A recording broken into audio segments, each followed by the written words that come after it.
Hello.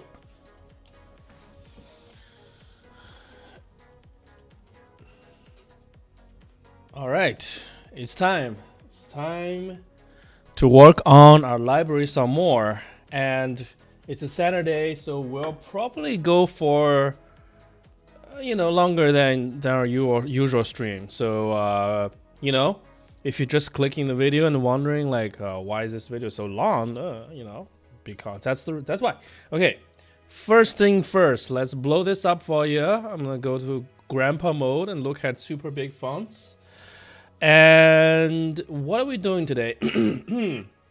So Pathos is a file system library I've been working on stream in the last couple of weeks, and I think we're at a place where the basic design is more or less hashed out. When I say that, I mean like, should you be able to create cross-platform paths, and what are the internal representation of a path, and what's the, I guess, should we use object-oriented programming interfaces and things like that. So those are all done, and yeah, so that means we are at a place where we can expand our implementation fairly quickly, because one very pleasant thing about this project, at least from my past experience, is it's very incremental. It's a collection of little things, right? Create a directory. Create a symlink. Write to a file, right? Every little thing is almost unrelated to the other one until you try to put them all together, which I already did. I just talked about that. How basically what's the overall, like, I guess, mental model for the user, right?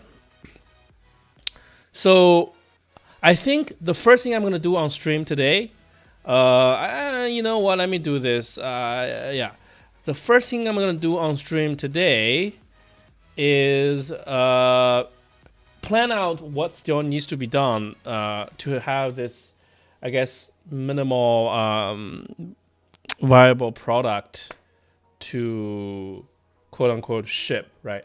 So basically, I want to merge this humongous branch, 55 commits right now, to master, to my main branch, and that involves essentially a rewrite, right? So I'm gonna start by create a project on GitHub. I could do this, in a text file locally or with a to-do app or whatever. I think the GitHub project is a good enough neutral ground, because sometimes I need to hop between machines, and you know what? It doesn't really matter when I do that. So I could just use a node locally, but I'll put it up so that in case someone's really interested, they can go and look at it. Okay, so let's do it. Let's just call it rewrite. Okay. Rewriting, redesigning for cross-platform goodness. Okay. Template, basic Kanban, automated Kanban with built-in triggers, with reviews. Let's do automated Kanban. Sounds good. I assume we'll have a to-do, we'll have a in progress. Okay, good. Automation, move your cars to the right place, and your issue, activity of issue and pull requests. Okay, but I guess I'm not gonna use pull request because I expect these things to be fairly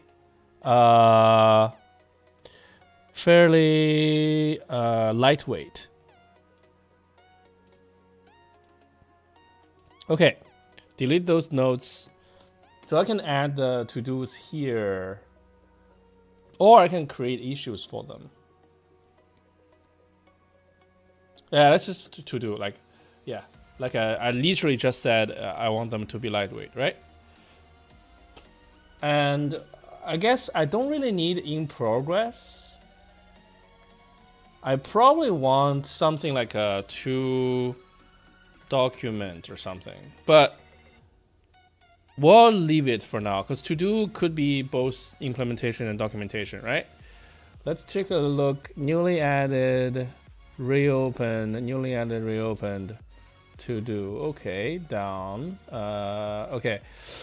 What else?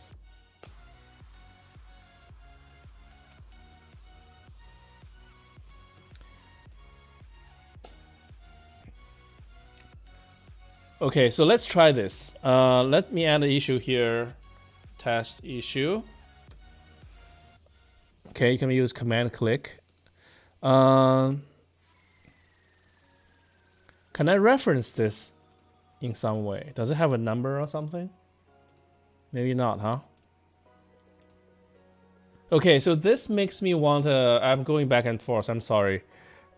This makes me want to file issue instead. Uh-oh, there's an old milestone here. I'm gonna delete this milestone, okay? This is a 1.0 milestone that I initially had.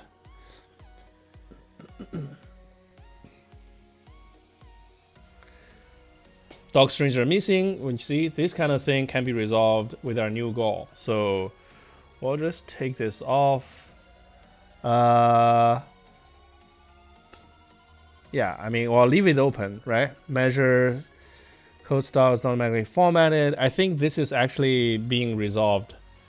So I can close this for now. Okay, nice. So it does seem like maybe the best way to do it is create a bunch of issues and drag them into the rewrite to do. How about that?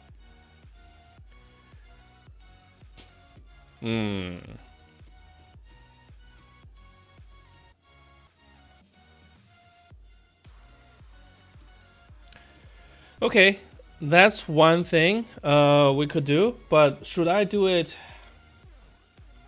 Well, let's try something.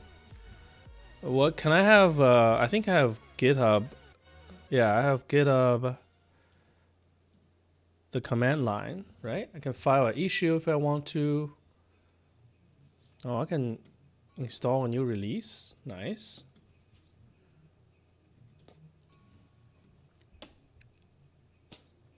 So what's the recommended way to install this?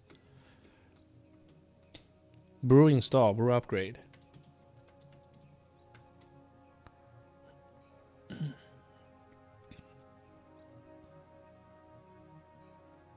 Okay, so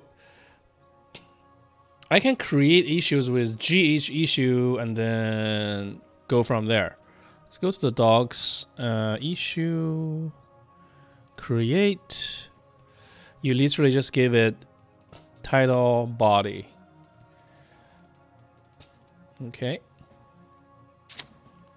Project, assignee, label.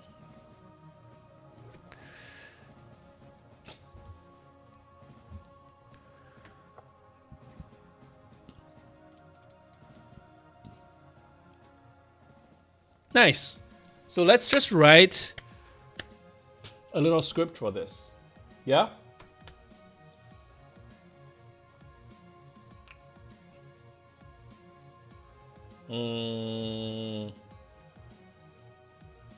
What's the... I'll just start a text file. Let's call it MD. I may need some syntax highlighting.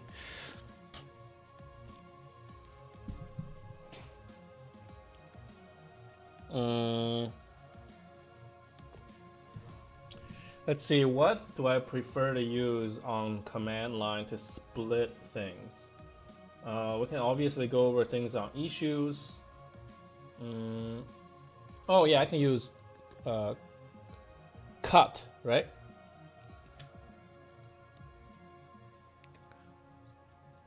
Been a minute since I did things like this. Cut is portion of each line.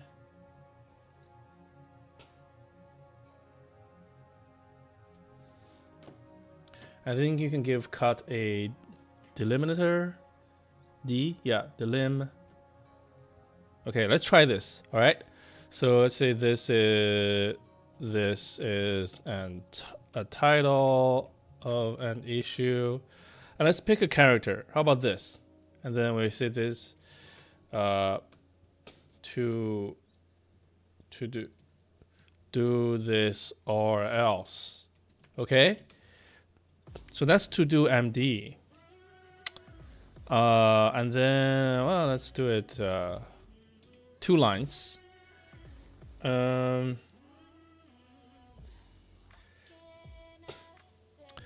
then what? It's cat to do cut d this. Or do I just do it like this? Dash F.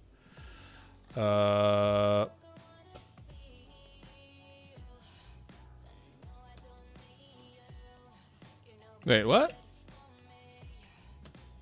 Cut command example. I usually use this in tandem with like grep or whatever.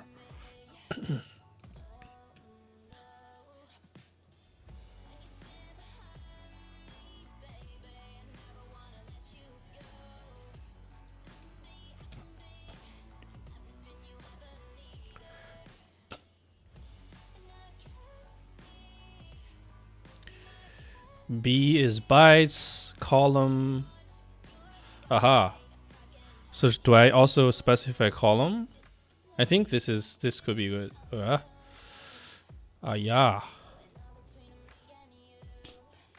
Delimiter. Oh, feel?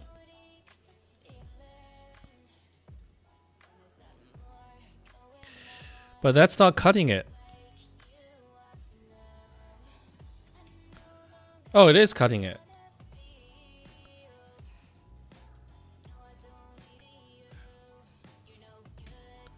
Okay, at least I can do it like this.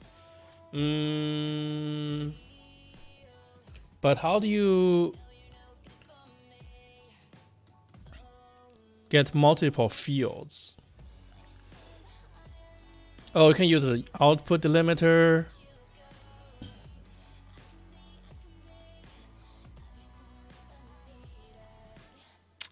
Yeah, I don't know. Usually it's good when you have one thing. Okay, so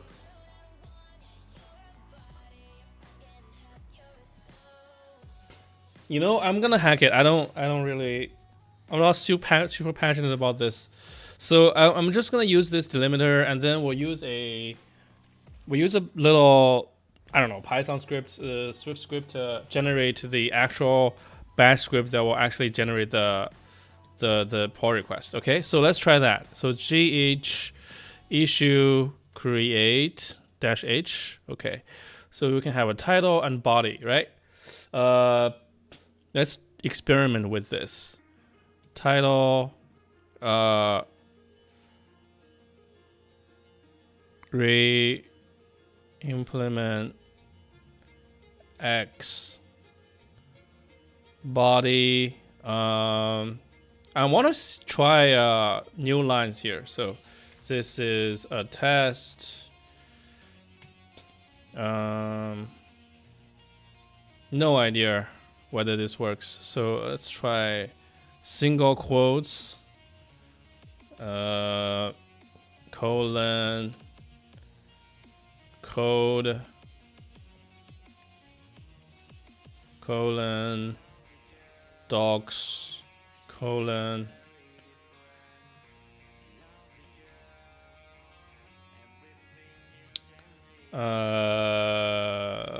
tests, right? Okay, let's see what this does. No. Authentication required. Okay. Should I be showing this on stream? I think I will be cautious and not do that.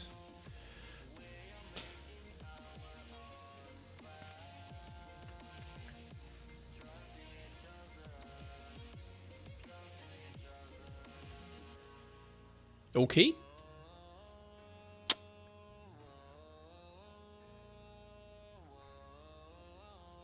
All right. So let's press enter to continue. So it created an issue. So let's take a look at that issue. Boop. Boop. Okay, so it's not really formatted as I wanted, as much as I wanted.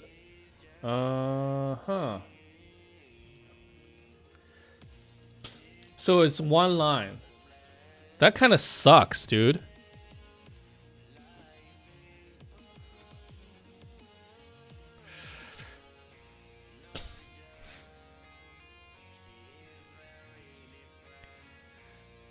Body. What's body? Oh, body is a string. Title and body.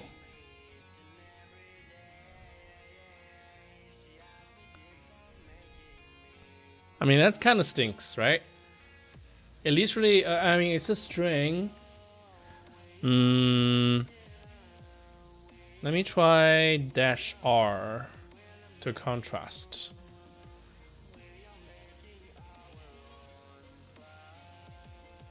Yeah, -R doesn't give us anything.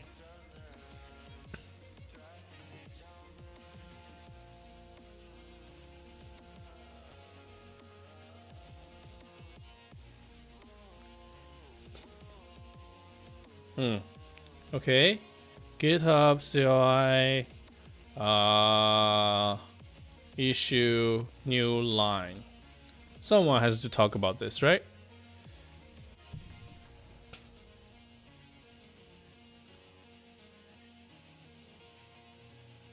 Well, this is the hub. It's the older command.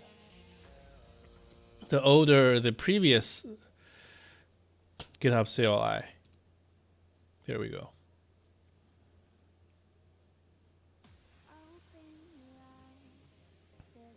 Oh, you can pass a multi-line string. Let's try that. Silly me.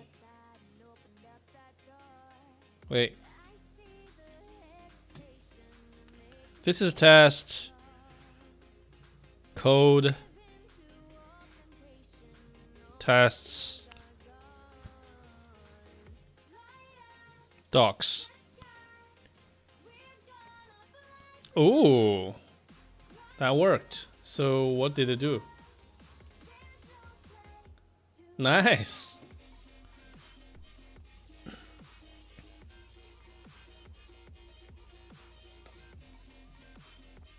Okay, that's promising.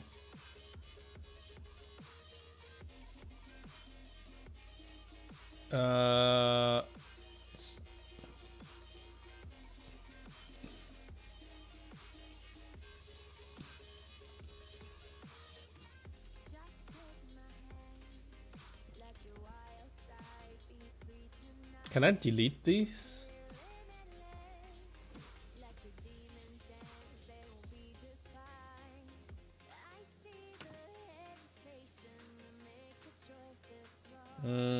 It's okay if it's not. Oh, I can. Yes.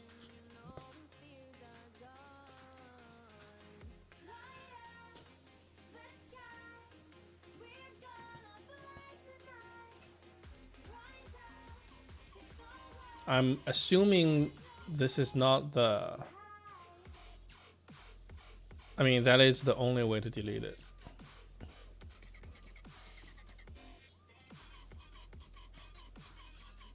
Okay. So, continuing this experiment, let me put that in a bash script, okay? create, and then gh issue title. This is the title. Body. This is a test.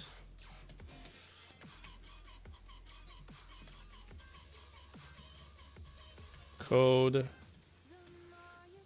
Tests. Docs. Now I'm gonna say this is Bing Bash. Okay, and here I can simply say create. Oh, gh issue create. Oh, looks like it works the same way. I mean, the reason I'm testing it again is because I was using Bash the first time it worked. Okay, so we just need to generate a file with a list of these, and we're done. Okay, good. So let's do it for real. So I think what's the best way to figure out what we need to do, right? What is the API that belongs to a library? Well, I think one of the better way to do it is hold on.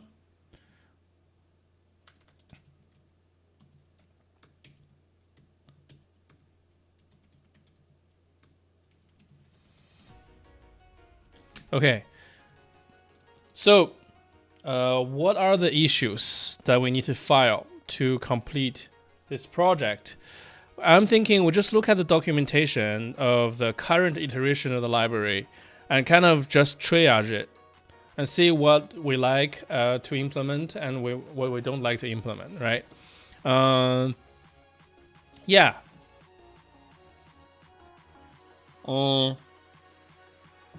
Some of these, for example, like children of type, I'm not too keen now. So let's just ignore that one. But so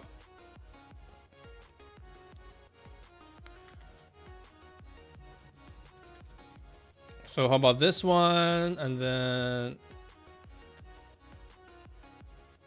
yeah.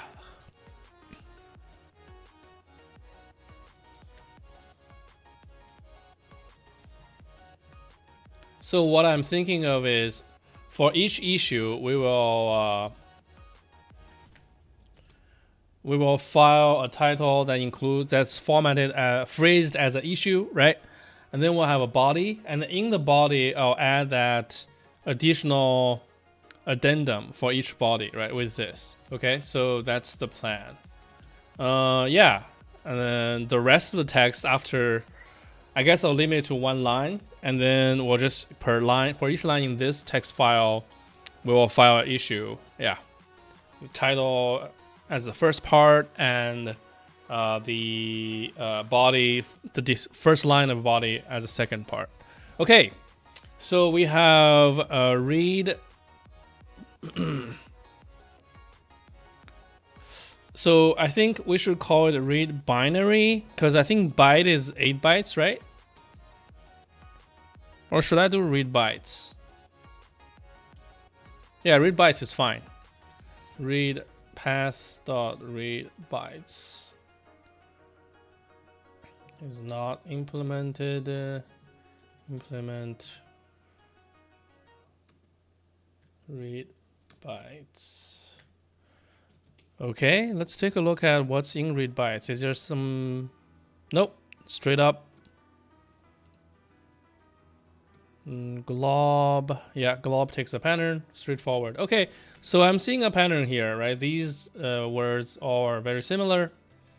So let's automate this a little bit. So we have read bytes, read string, right? So there's creative necessary and permission.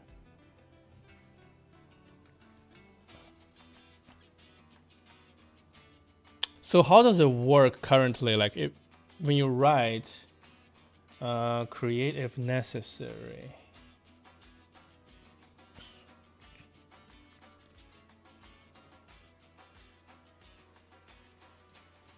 That's fine. Right. So good thing about right is it doesn't. Yeah.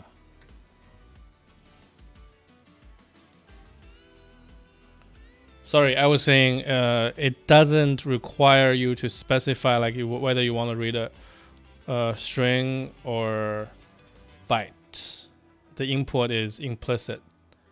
So we don't need a path, and then we're gonna do create if necessary. And then what? What else? Oh, permission.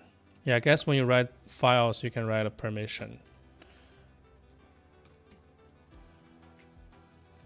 Okay. So that's one. And that's another one. One is for string, and the other one is for bytes. Okay. And then read symlink. Create symlink. So these are more like symlinks. Or I think read symlink is fine. And then create symlink is more like symlink, right? Symlink 2.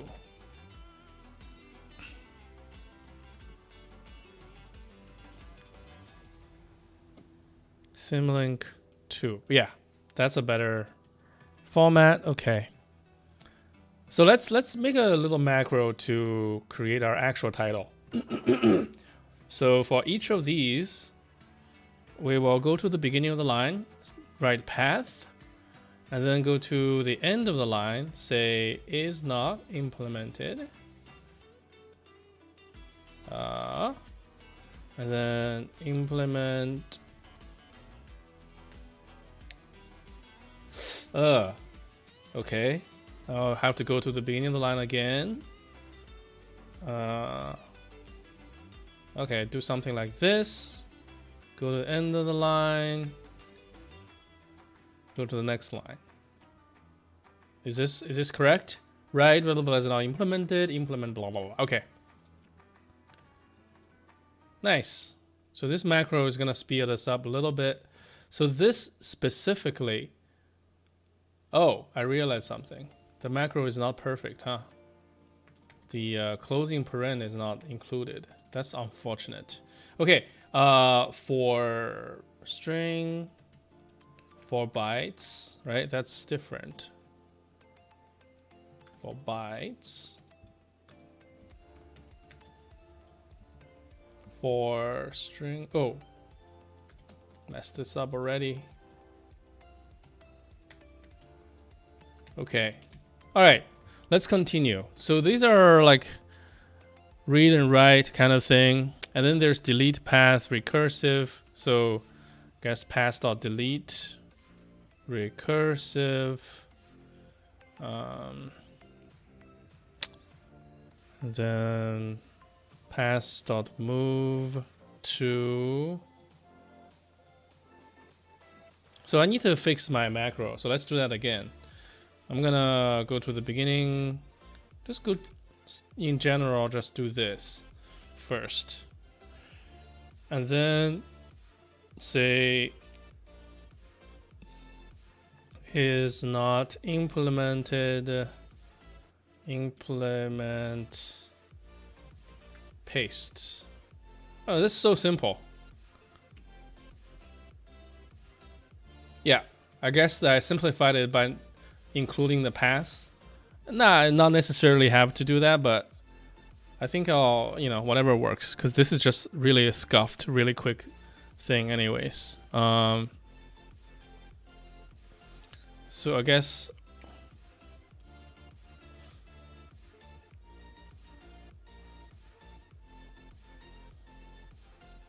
we'll do path.copy to path.create directory.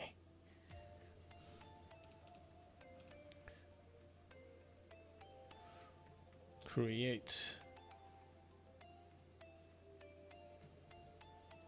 How about make directory?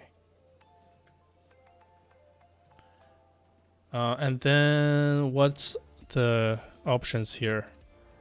Create directory. Okay. Include parents or make parents. Permissions.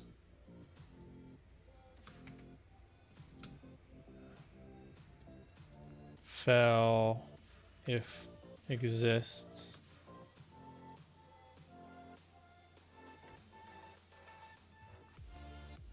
Oh, that's a mouthful, but it is what it is. Okay.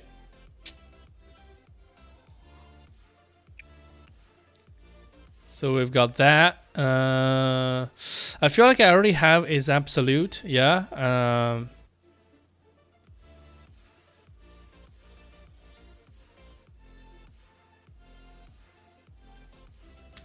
Is absolutilize a word? Make or treat as absolute. Oh, it is a word. So let's do it. Absolute till absolutized.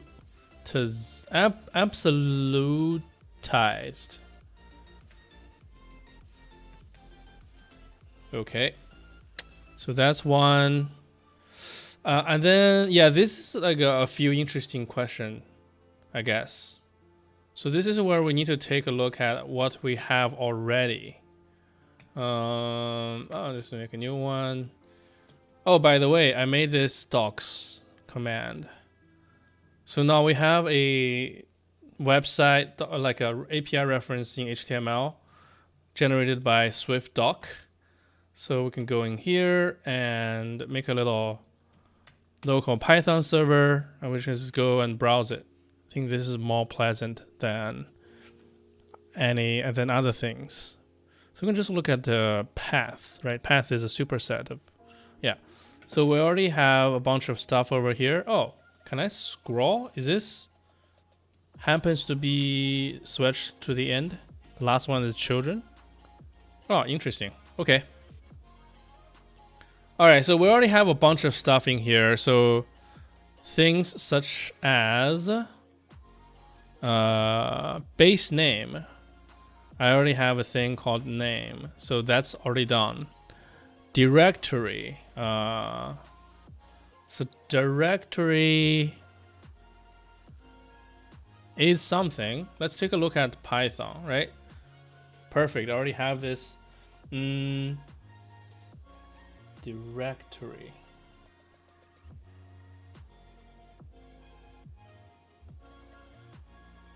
I have parents. I already have that almost.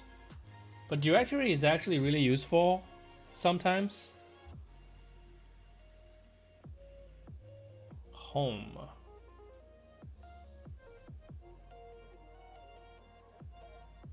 Parent. Wait, parent?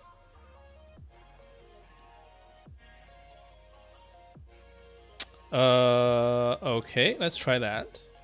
P is path. I don't know, A, B, my go-to example.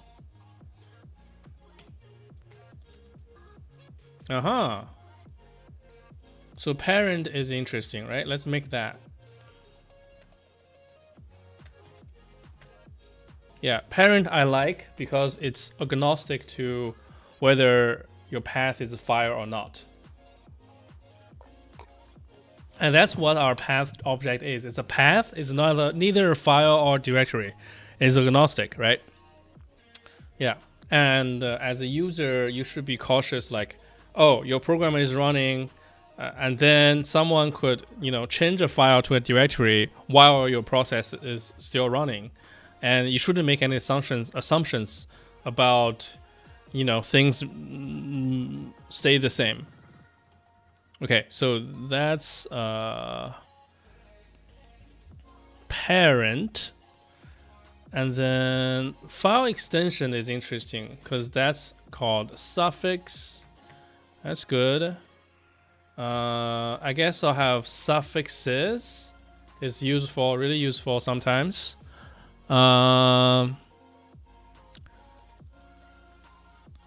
Normalize. Sure. And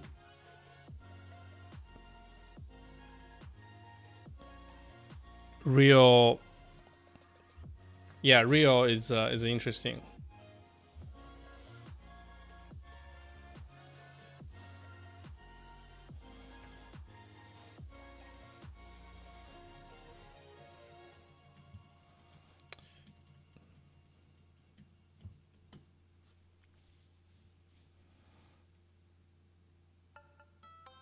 Yeah, here's an interesting exercise, right? Real, it technically is not grammatically correct. But past or real reads really, really intuitive. Which means past or absolute probably is okay as well. Then past or normal?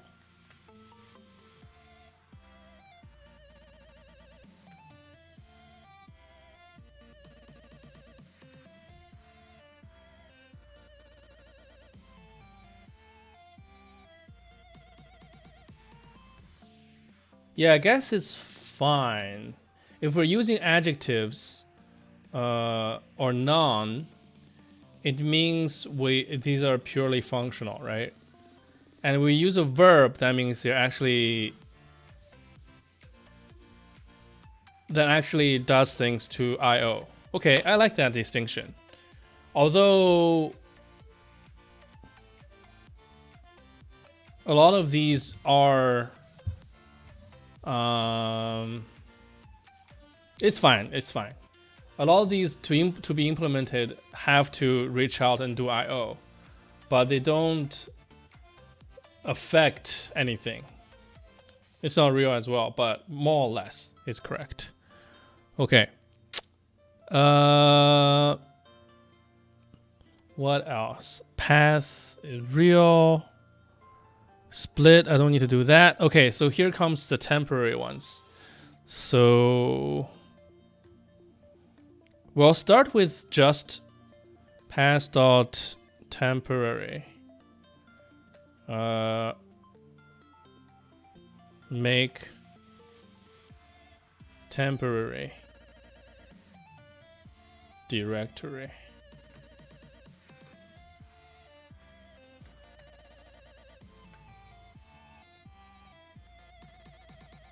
And then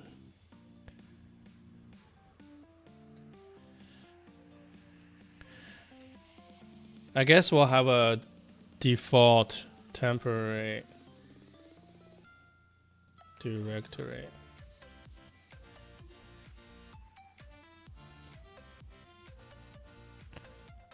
And then we'll have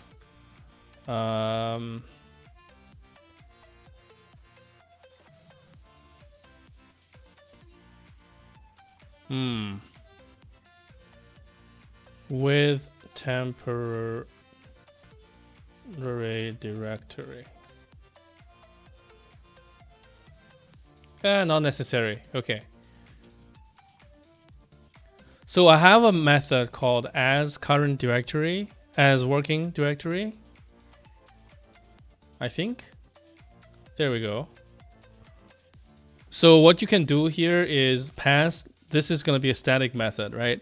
You say make temporary directory, and then that'll give you a path instance, and then you can immediately call as working directory. Yeah. And then you get a block, and then you run whatever you need in the block, and you don't have to worry about cleaning it up. Well, that's not true, is it?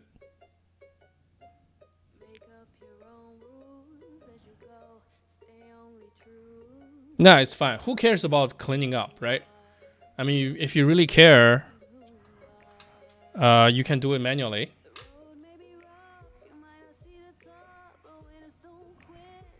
Yeah. Because I was thinking, should I also have a with temporary directory and then it takes a block? And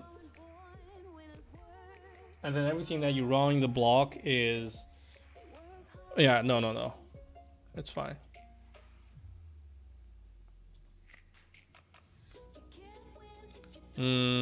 Yeah, because the full name, the really useful version would be like with temporary directory being current working directory or something like that, which is, I'd rather, if you want to type out all those words, you can just compose it, because that's literally what the method does anyways. Okay, I like that.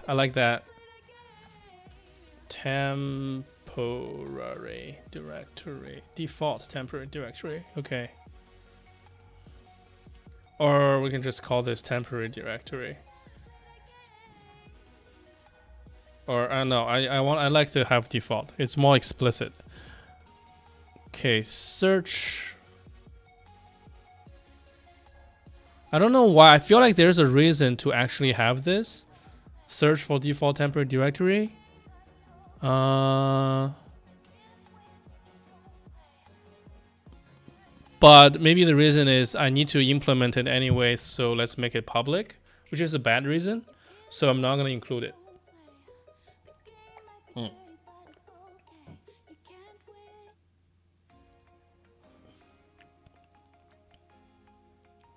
Okay, let's keep going. Relative path of path. So I definitely want path relative to. So you give it another path or path-like object. Return the relative location path from the current working directory.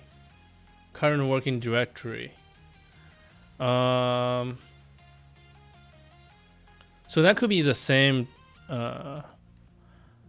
Yeah, if this argument can default to the current working directory.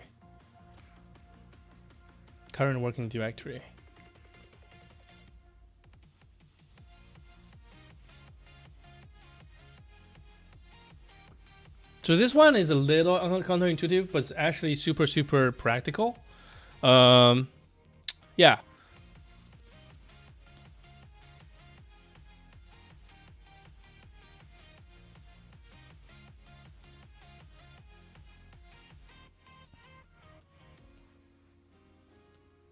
Yeah, so if your root and your current directory is this, then the result of that is this, right? And then you have another version where you explicitly specify the other directory, right? In this case, it's like you don't care about the current working directory. You just do this, and it's going to be the same. Yeah, relative to. What's interesting is that means part of this is available as a pure calculation without touching the file system, and the other part where you relative itself to the current working directory might not be, but we'll see. So I think this one API can cover both of these use cases. Okay, chugging along. Common paths among paths. I'm gonna skip this because I don't think I've used this anywhere so far. Yeah, it seemed like a niche thing. Let me think. The interesting thing about this is it's not easy to implement correctly, so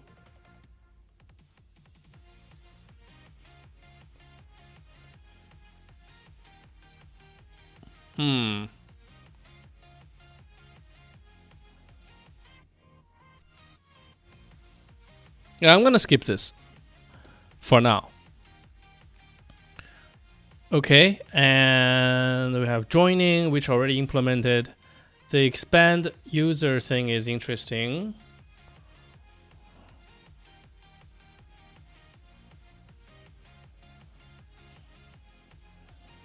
Path.expand.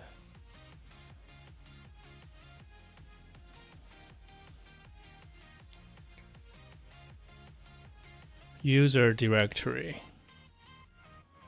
So I can make a path home, and then for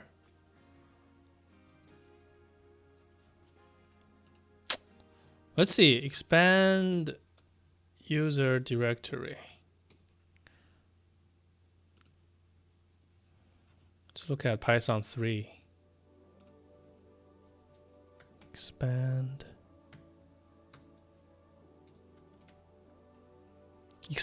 user.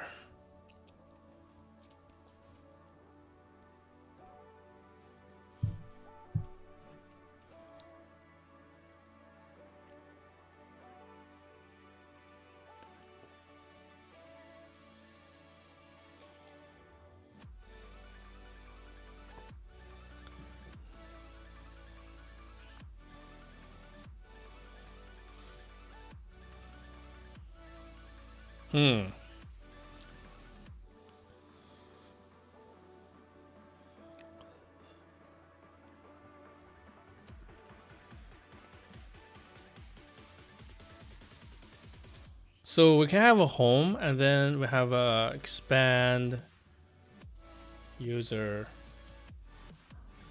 directory. Expand user is fine, but this one will take a path. Okay.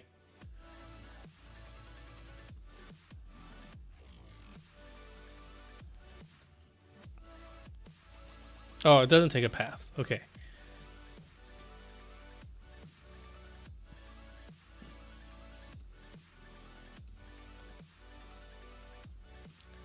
And this is a static method, and then it literally just calls this with the tilde as the input. Yeah, I think that's fine. Uh-oh, did I? Oh, okay.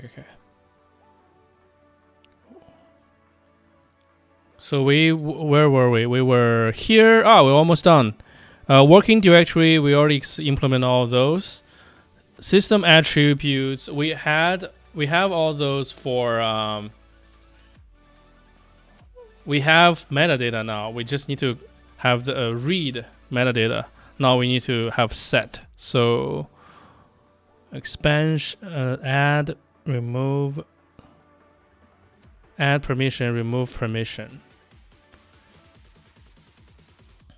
I think we'll just do set permissions. Right?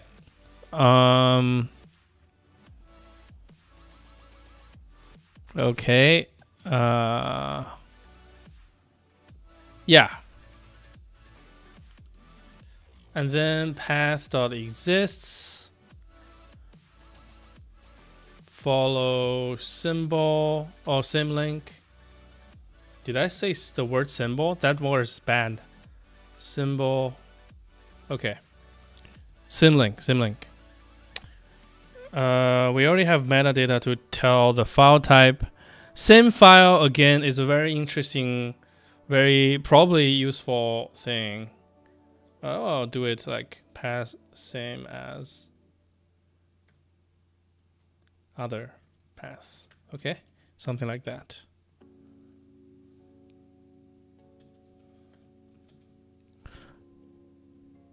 And that's it. 25 more to go. Okay, so let's use our macro to turn this into title and description. Whoops.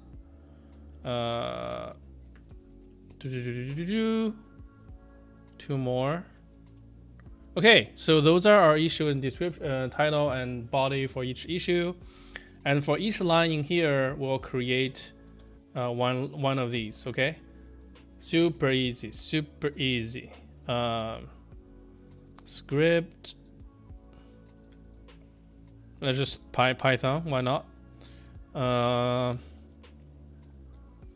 We just straight up open with open to-dos. Yeah, I don't even care about parameterizing these. as list. Well, list is a bad word. As to-dos.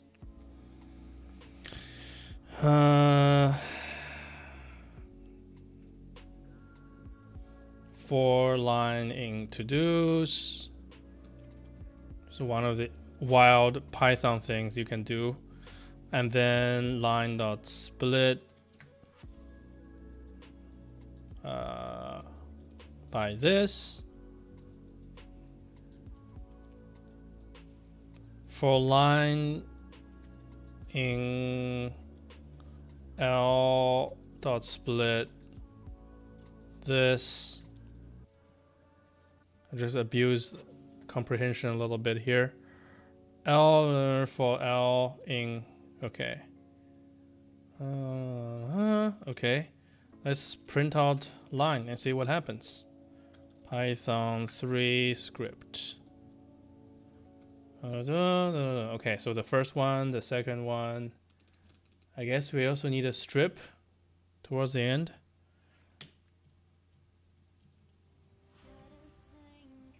Okay. Script. So instead of printing those, we will print our little script over there. Create, print this line essentially. So we'll print multi-line string literal. I think you have to start from here, right? Or is that not the case? I forgot. Let's try it.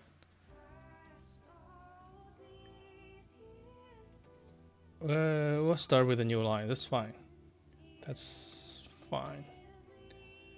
GH issue create title. And then here you can say line 0. Is this? Do I need to say this is a F string? Let's just run this. See what happens. Python. Oh. Okay. That's not bad. So we got title. And then now we got body. Body will start with line 2. And then we'll include these parts.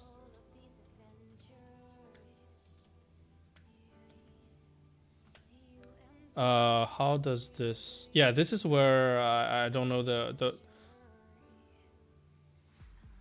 rule for whitelist for white space removal is Python 3 script.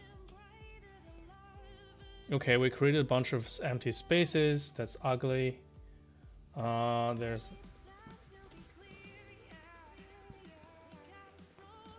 right. This one needs to be stripped. Okay.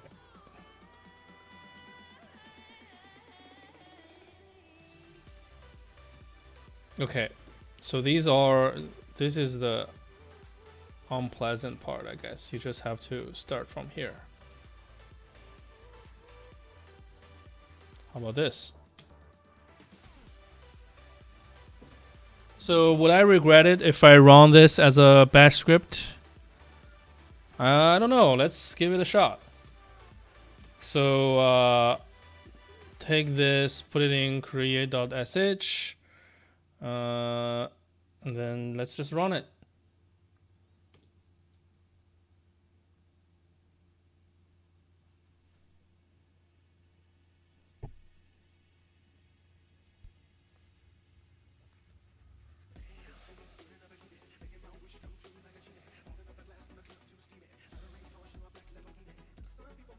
Looks like things are going okay. We're creating 25 issues. With the official GitHub client, so hopefully I'm not getting rate limited or anything. And we've got some issues here. Nice. Okay. Beautiful, we're done. Create tasks remaining tasks as JH issues. Okay, so here are the issues we wrote, we created with a script.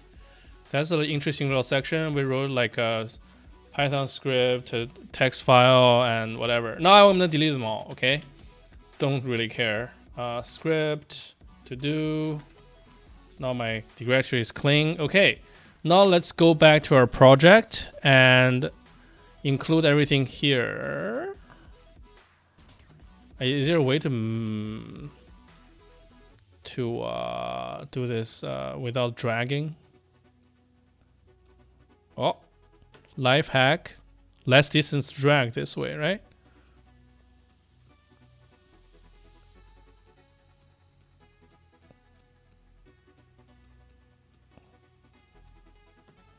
Oh, some of them got dragged in the wrong column.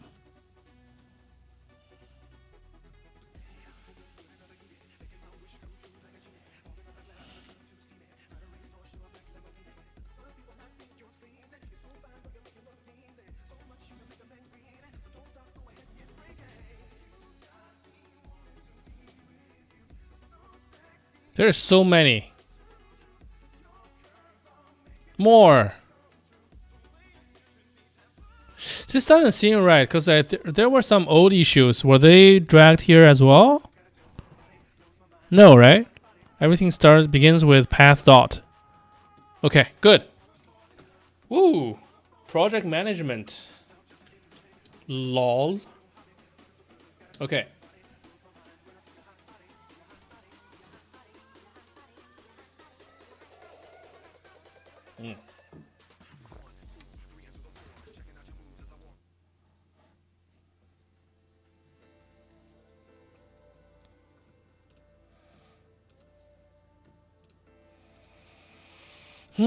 Okay.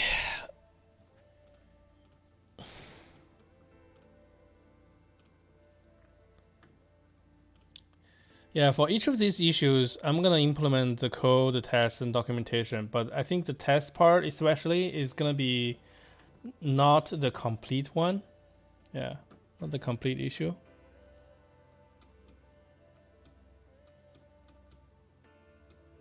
No, okay.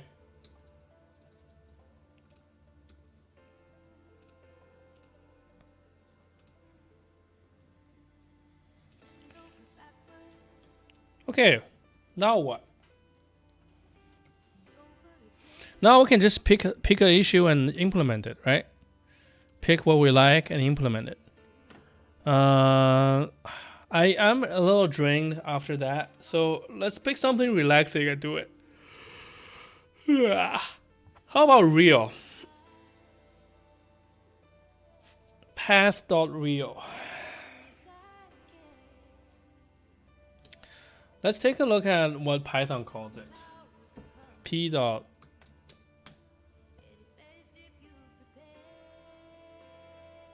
resolve. What does resolve do?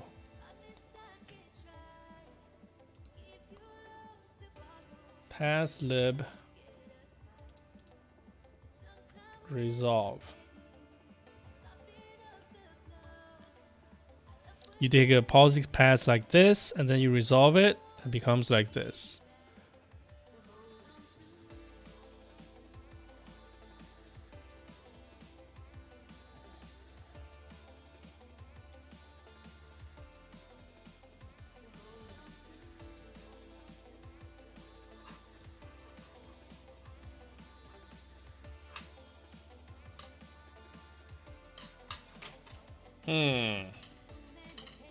You know what? I just realized something. I can...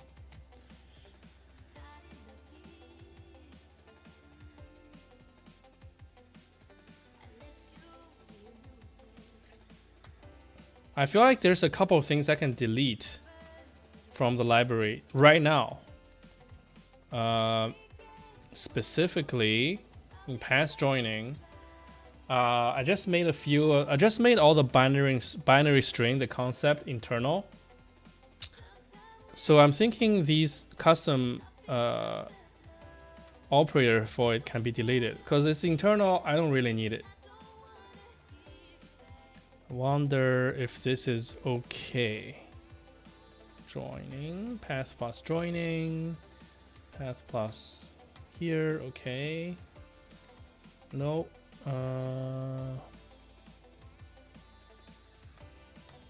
Where are the other ones implemented? This is relaxing. Deleting code is really relaxing. Okay. So let's see. Whoops.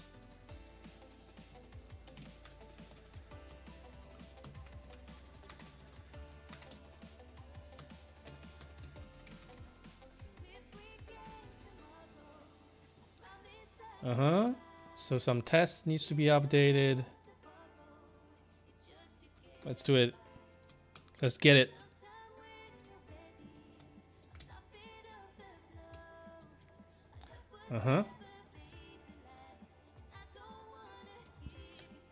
I assume this is also wrong.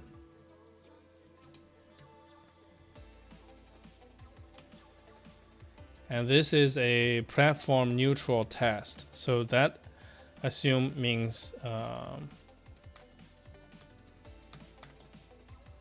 don't know, just for safety.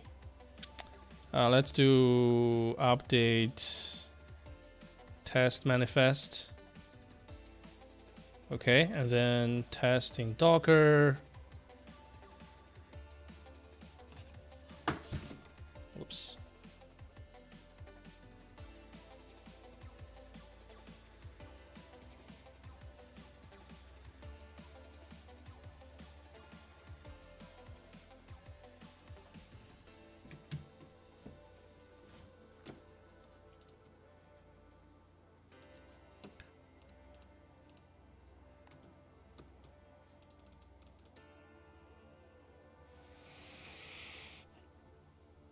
Okay, not unexpected. Everything passed. So make a new pull request for this. Delete some operator.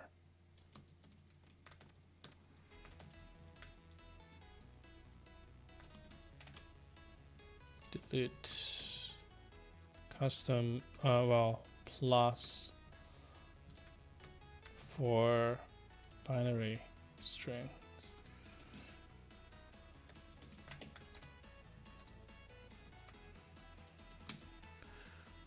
Okay, pull request. Let's go.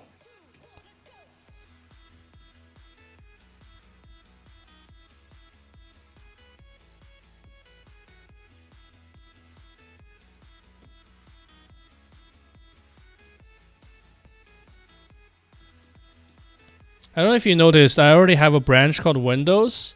So this is my first attempt to make the library compatible with Windows. And I was just implementing on top of the existing interface. And long story short, I decided that, it's better to take the opportunity of like cross-platform support to kind of redesign the library so that it doesn't, it's more idiomatic in Swift and all that. Take more advantage of more Swift features. But here you can see I've implemented things like path normalization, absolute path. These are all good things that I can. Oh, see, interesting. I'm using get CWD here, which is not. I don't know about that. Split drive. Interesting.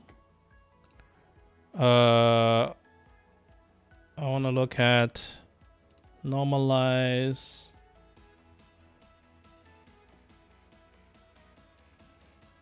See, this thing I can reuse probably. Yeah, this implementation.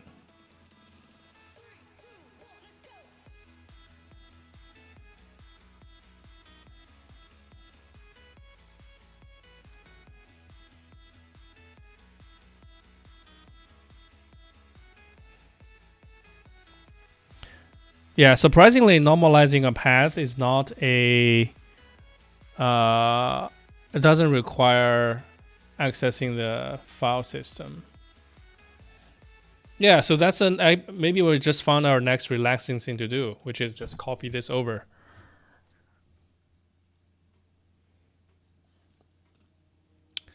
Okay, so I can close this now. Yeah.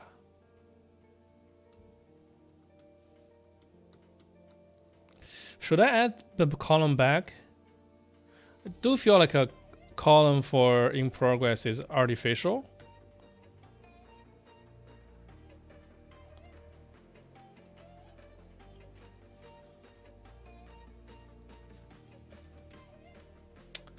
But in the meantime, it feels kind of nice to drag something here and then drag it here, right? Or like, let's see, drag something here, didn't finish, and then come back next day, it's still here. That seems nice. Okay.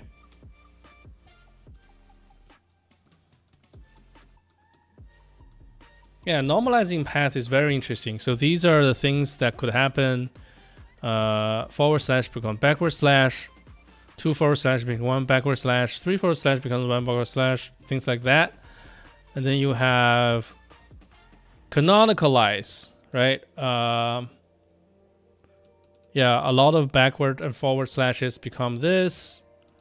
Some of these are done. Actually,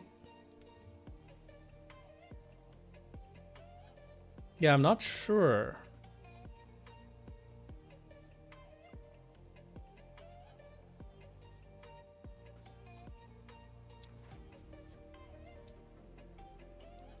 So like things like removing dot is done when you access the segments of the path.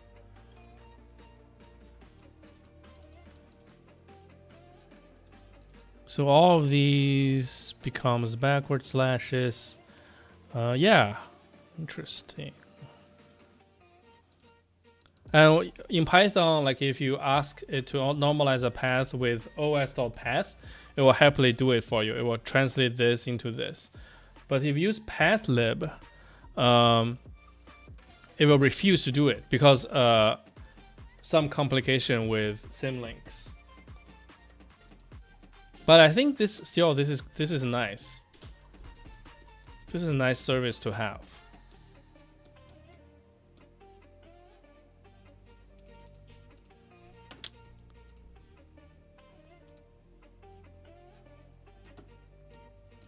Okay, Windows is still running. Check out next.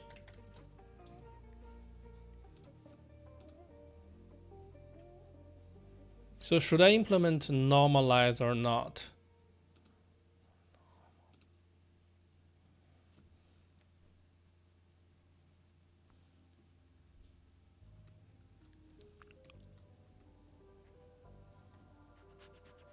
Path.normal.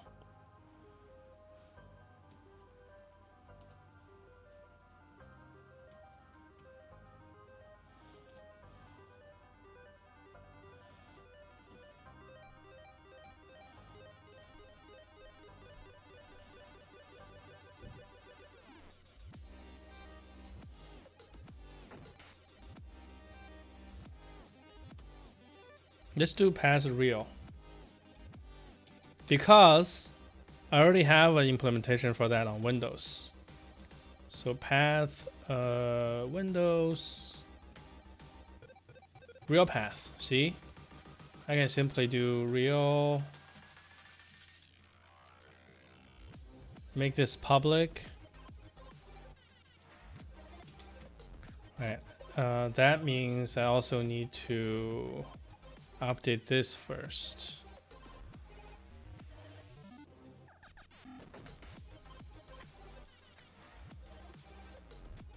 This has to be public, right?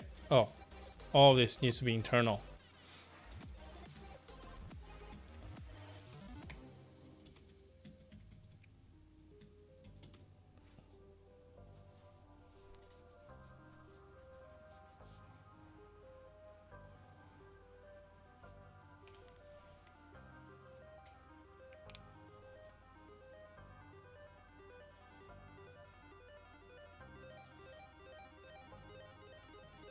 So what is the description for real?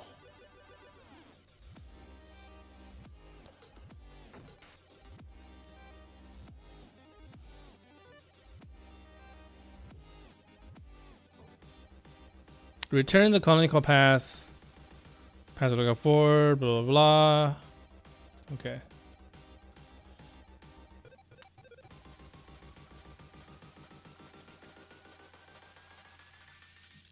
I hope this still stands.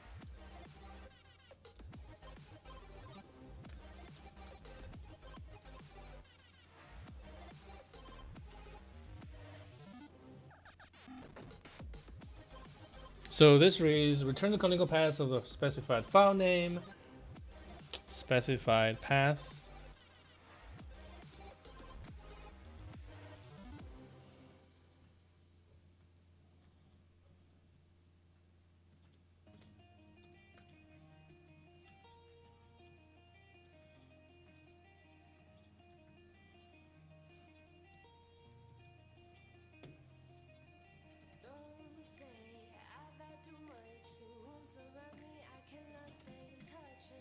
Okay. So it's complaining that pure Windows path does not conform, which is totally wrong. Right? Pure Windows path should conform unless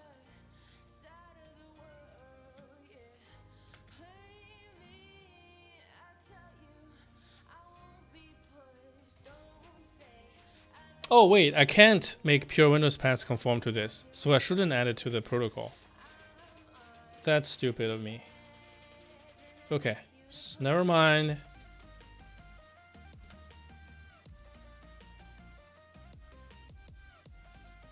Pass Windows. Yeah, we'll just include it here.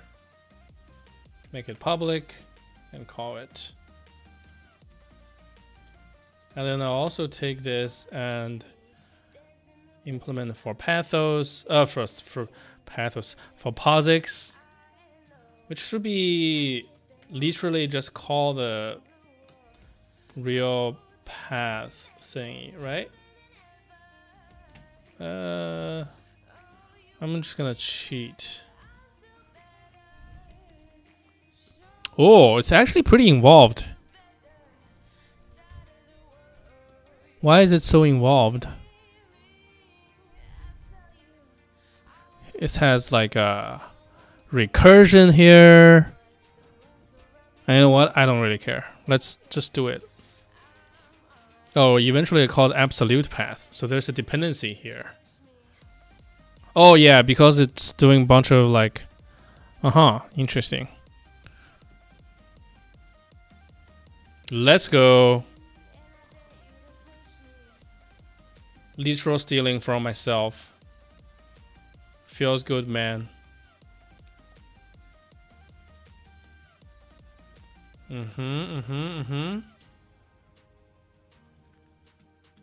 So the types here is a little wrong, but we'll do one thing at a time. Let's go to Xcode. So I feel like Xcode will give us some red here that I love to see. Yep, there we go.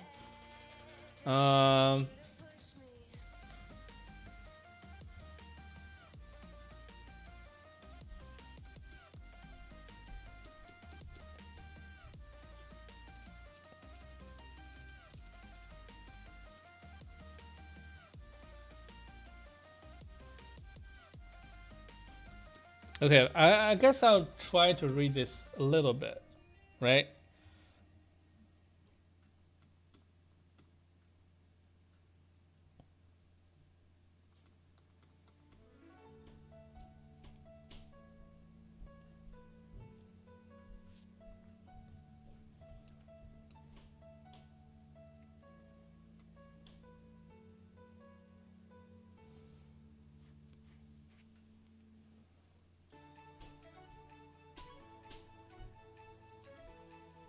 Yeah, I'm starting to realize the Windows version might not do this as well. I have no idea if you have two level of symlink, whether the Windows one will resolve it.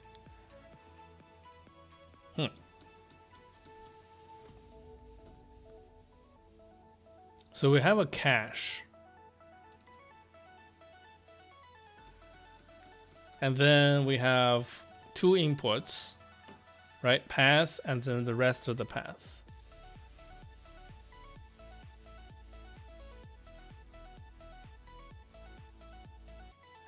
The first thing we look at is if the rest is canonical. I mean, it's absolute. If it is, we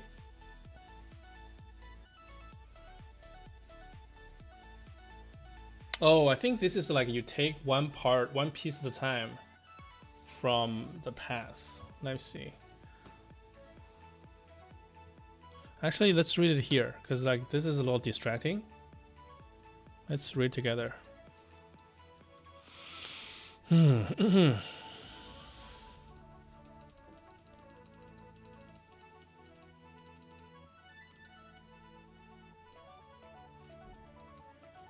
We split the rest by 1. Okay, split by 1. And then what? Okay, so we make sure it's at least 2. There are at least 2 of them here. Then we take the first part, ignore it if it's current directory or none. And then we take the rest. And then we were like,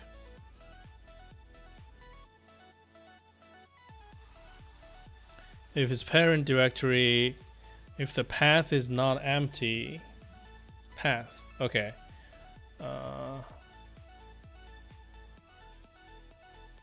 We split the path.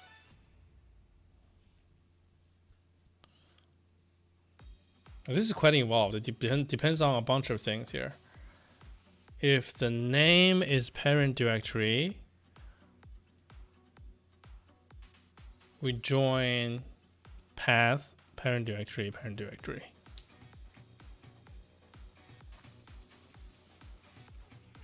Okay, slightly confusing, but I dig it. New path is path plus name. Name is not parent directory.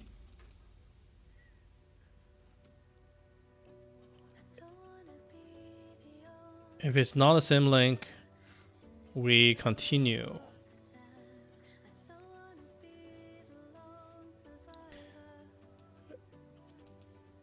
This is quite a bit of stuff, huh?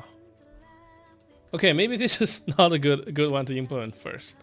You know what? Let's be real. Lol. Be real, get it? Okay.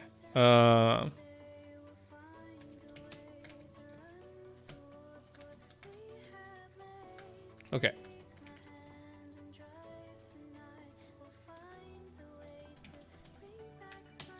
Let's check on our progress for our pull request.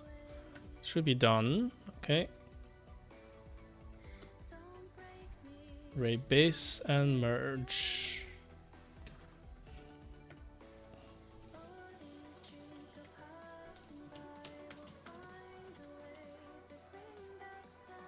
I don't like lyrics. Can you fast forward, please?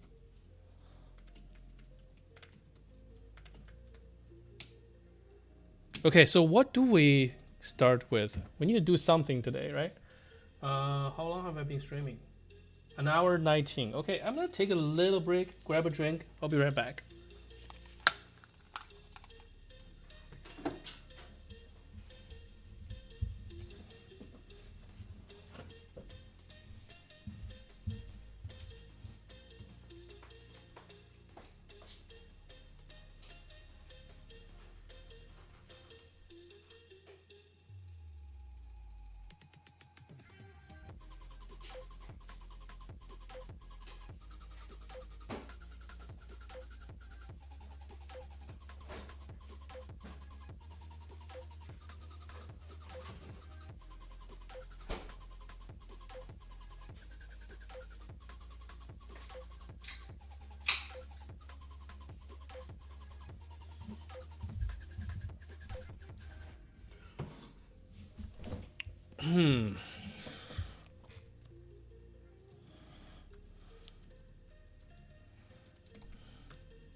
Okay.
All right.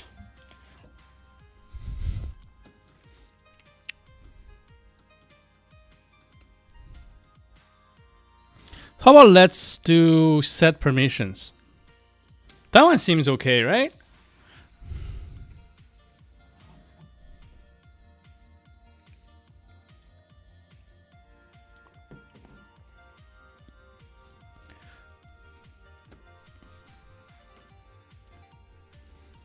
Okay, let's try this. Let's do research. Windows set permissions. Make file read only.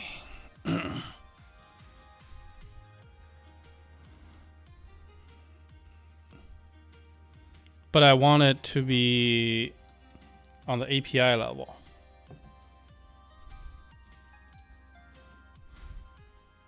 Set file attribute. There we go. So you can set any attribute you want.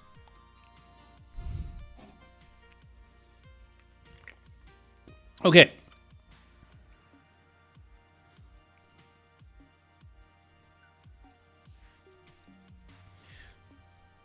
So this is interesting because attribute, as of right now, is a permissions rather is a protocol. And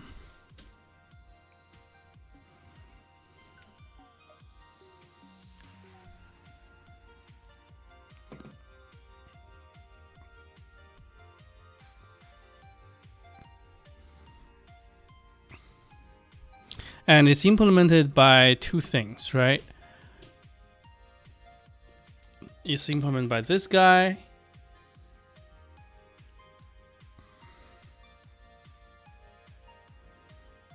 And this guy, Windows attributes.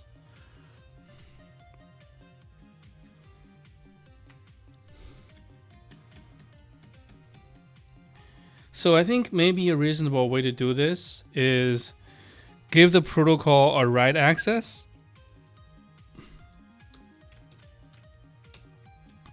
Right?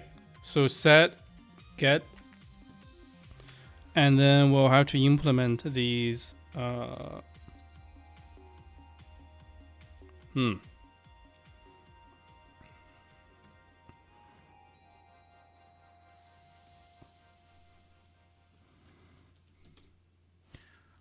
What is the best way to do this?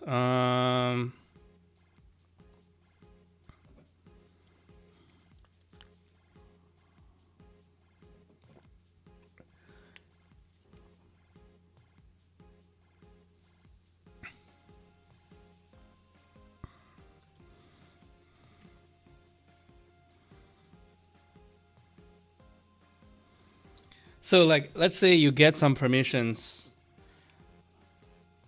and for some reason you want to flip that is read only permission. You should be able to do it, right? But on the other hand, so the idea is like you can cast the protocol into your native permissions if you need to, and then you can go and manipulate those ones as well.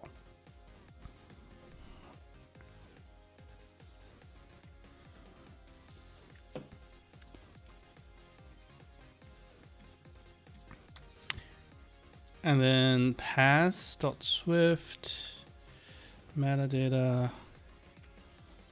Oh, it's implemented separately for each one, I guess. Pass plus Windows metadata follow link. Yeah.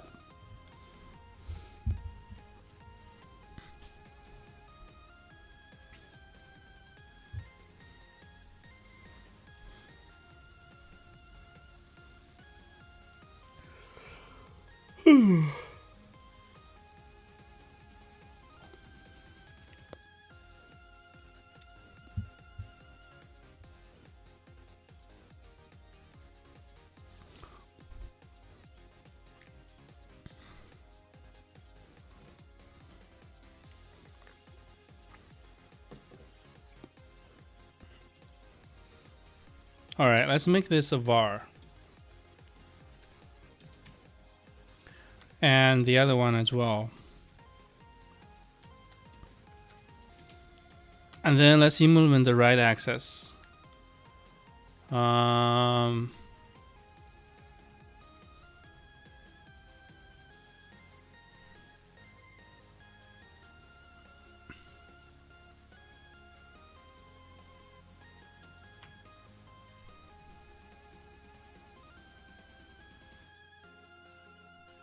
Actually, I need to implement this better.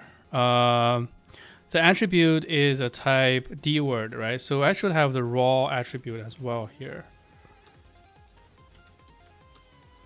Private var raw attribute.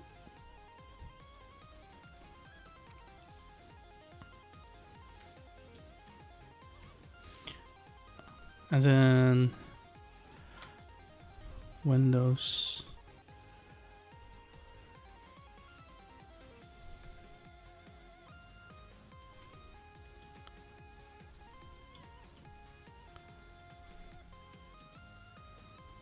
Right, this needs to be public. And then in Windows,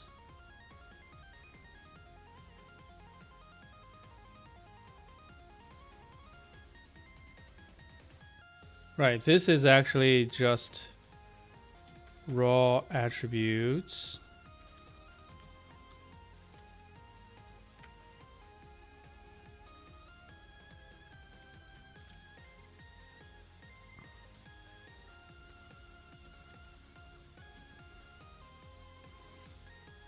And then I need to take this and implement is read only.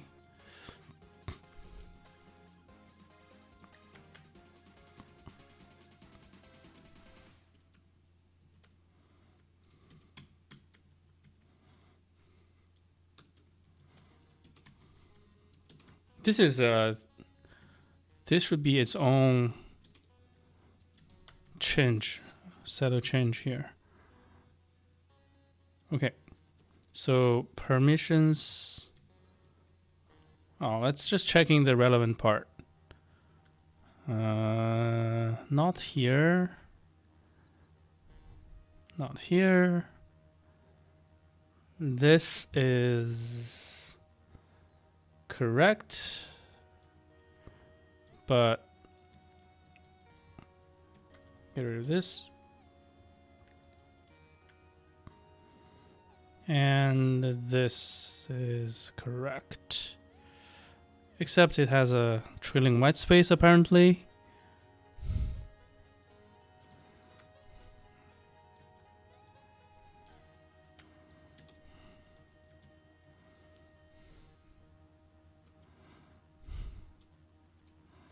Okay.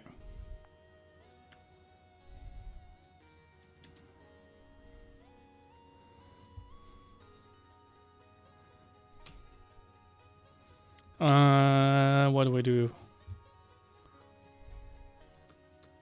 Store Windows file attributes.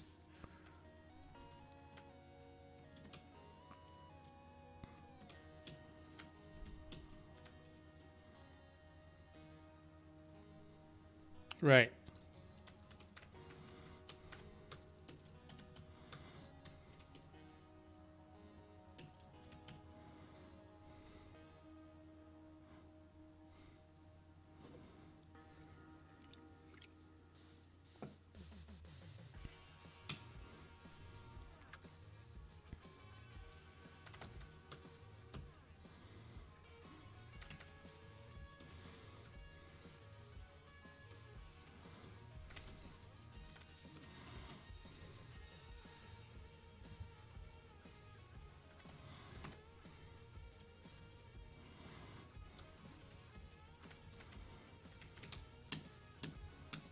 Okay, and then let's switch to the Windows machine.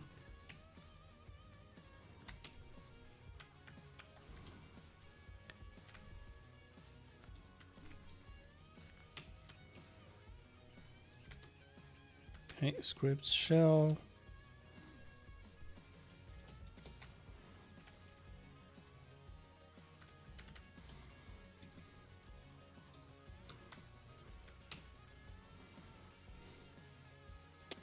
Script make test.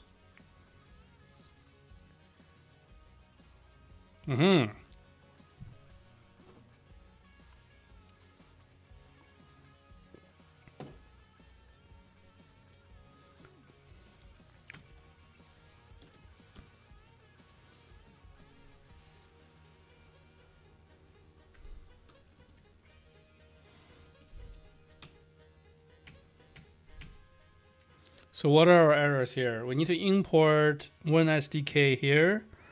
We need to make this guy public. This is the same error. Okay. When attributes import when SDK public. Wait, this is the wrong branch.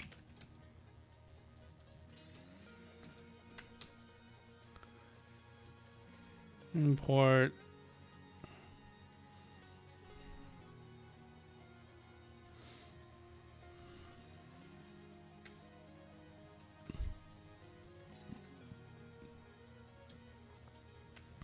I think this is all that's required.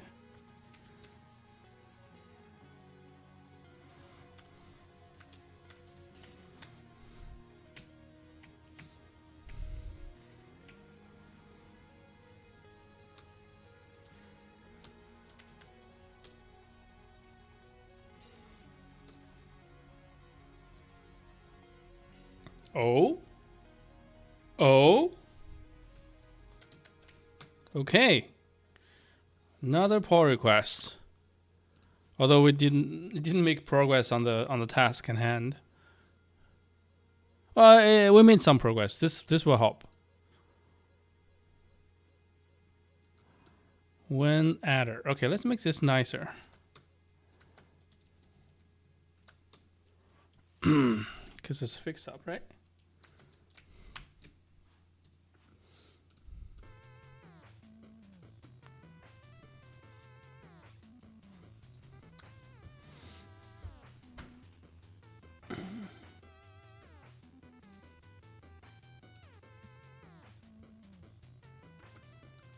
What? Oh.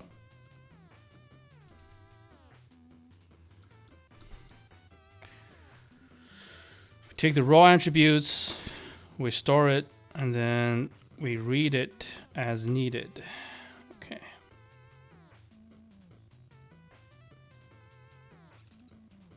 Okay, so on top of this, we'll do set attributes.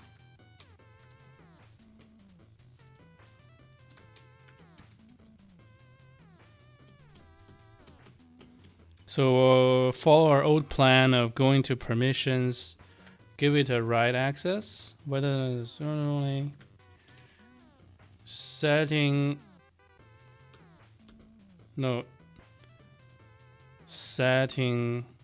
this value does not change the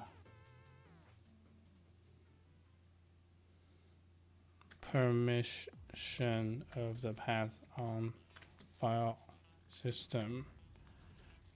Use path.set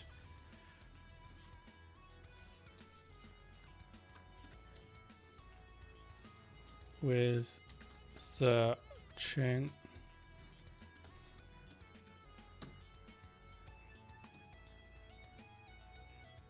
achieve that.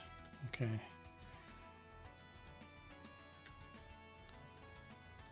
Okay. Now if I build, I should have some compile errors because, yeah, this is read-only. So we can get a get. Oops. And then set.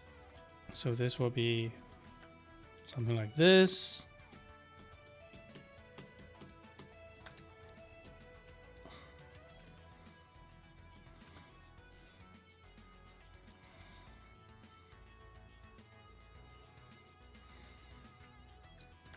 Wait, I don't need this, right? I have a magic variable here.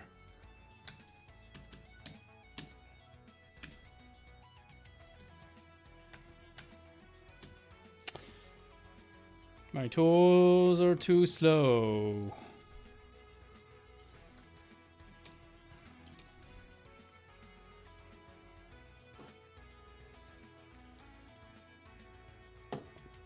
Look, Vim is still processing the return from SourceGate RSP. I already quit it. Okay.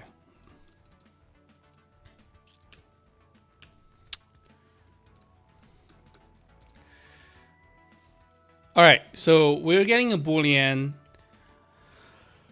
and we're dealing with the option set. Okay, so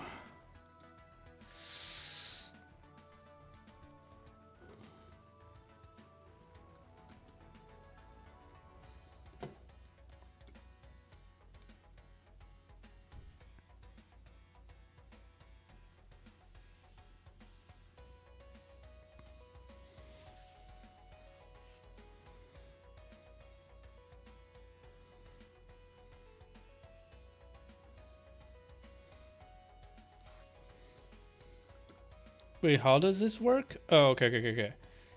This is option set. And this is our raw value. Oh, okay. So if new value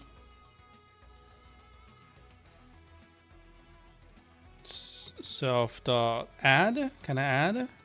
Insert owner right else Self.remove on the right. Okay. I think we may have to do the same for Windows file attributes. Just make sure. Let me make sure it is a bit field. Windows, I don't know. Find first file W. Okay, where's the data structure? Is this? It's a D word. Constants. Is it a bit field?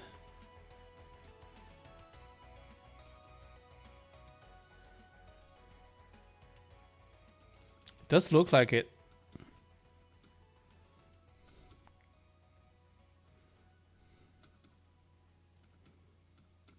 Should I just take the whole thing?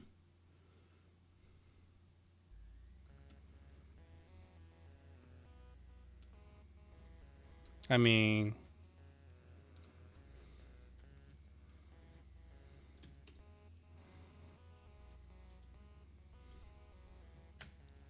okay, what have we got here?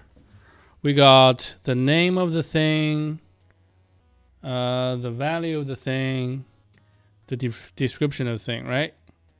Name, value, description. Name, value, description. Except for the last one, we didn't get the description for some reason. Let's get it. Okay. So how do we make this into the thing we need? We're gonna write eventually something like this: public static let, and then the attribute name in Swift form, initializer. So probably some level of indentation as well, right?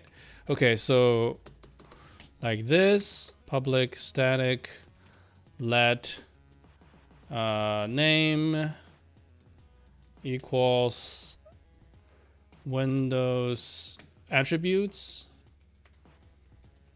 then raw value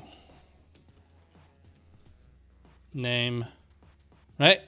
Okay, and I guess, well, while we're here, I just realized it's just better to call it raw value. Windows attributes raw value. Raw value. And then we'll have another thing that we need to update, which is Windows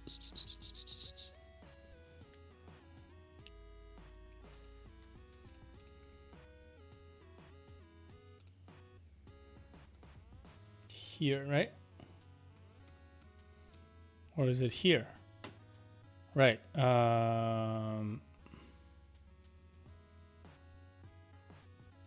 Raw value. Okay. And I think we can straight up make this a option set. Okay, and we won't get compilation here, which is something.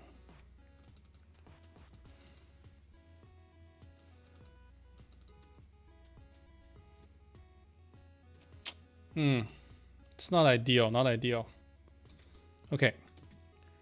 So POSIX, whatever.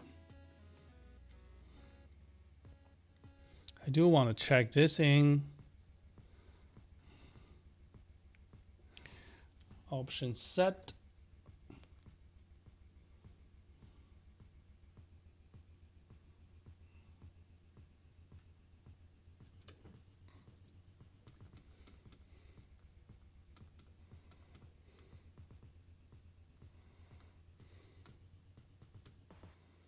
Yeah, I don't know. I don't know what the best thing to do is. Definitely not this. I'll include this for now.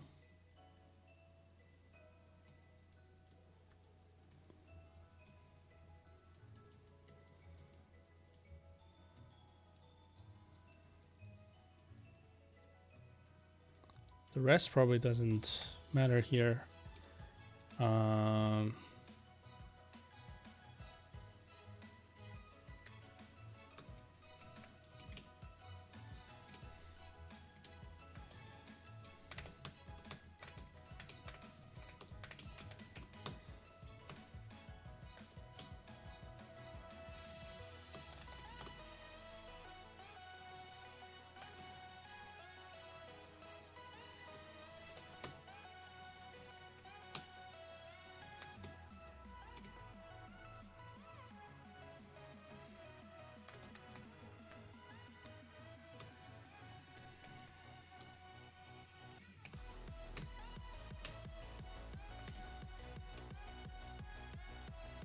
Uh-oh, for conflicts. Okay, it's fine.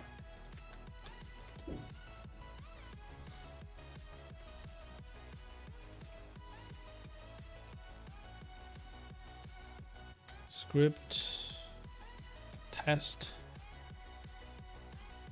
This needs to be public. Oh, we need to have this because it's required. Okay. All good, all good.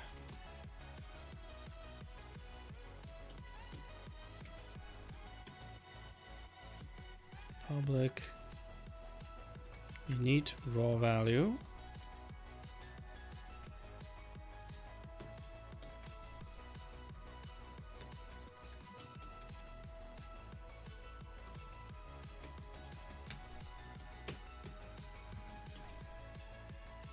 Anything else? This is public. Need to implement this. Looks like that's it.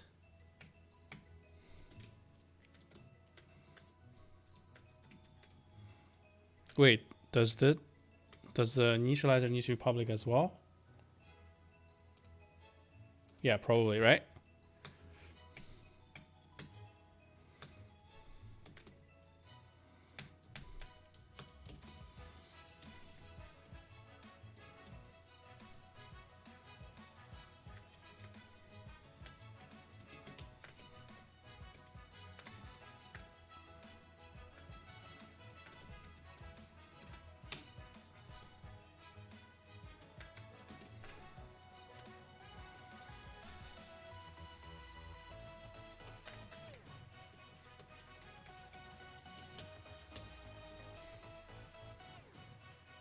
Okay, now let's go to here. Poll test. We built everything. Everything passes. I don't think I actually have a test for that, but you know, basic sanity checks. Okay, so let's go to the other branch. Let's straight up reset it. Wind edge. Okay. Pop my stash.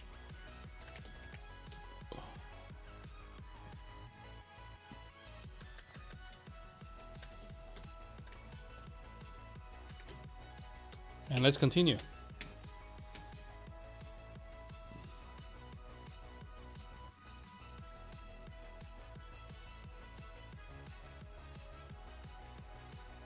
Oh, font size here. Hopefully, it's not too small for you for now. Okay.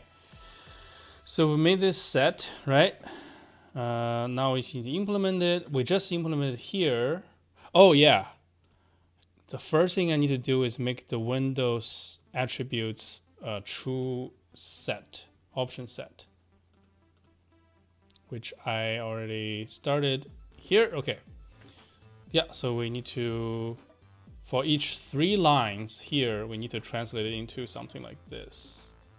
Okay, something like this, description. Okay. Okay, let's do it. So I'm going to take the whole line. Go to the beginning. Public static let this equals this. Go to the beginning. Windows attributes raw value.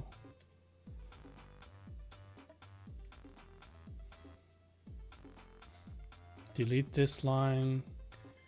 Delete this line. Paste it here. Write something like this. Tab. Go to the next one.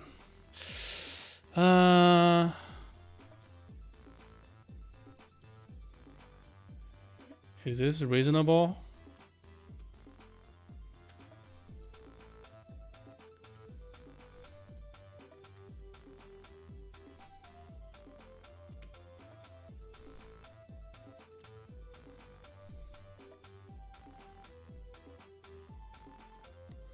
Don't worry, I'll fix up the window, the variable name when it's time.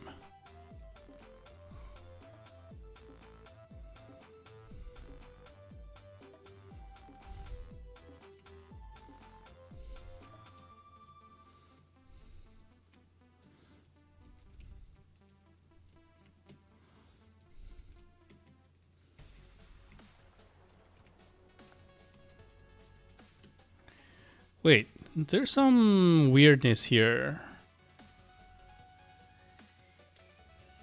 I think it's like this. Okay, so now I can take this thingy and paste it in Windows attributes, paste it in here. It's gonna be a big list. And then, yeah, I could have done a little bit more, but in the macro, I mean, with Vim macro. But we'll do it with Xcode multi-cursor for the rest. Hidden system, normal, not content indexed, no scrub data. Actually, this is wrong.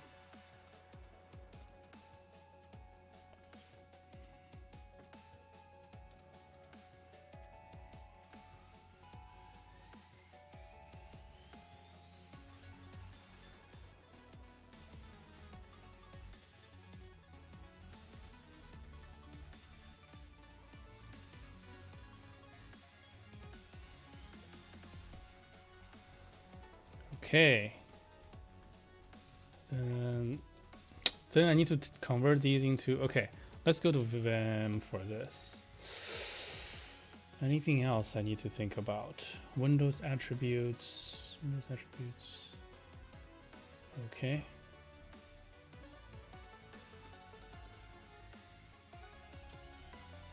When SDK is imported. Okay.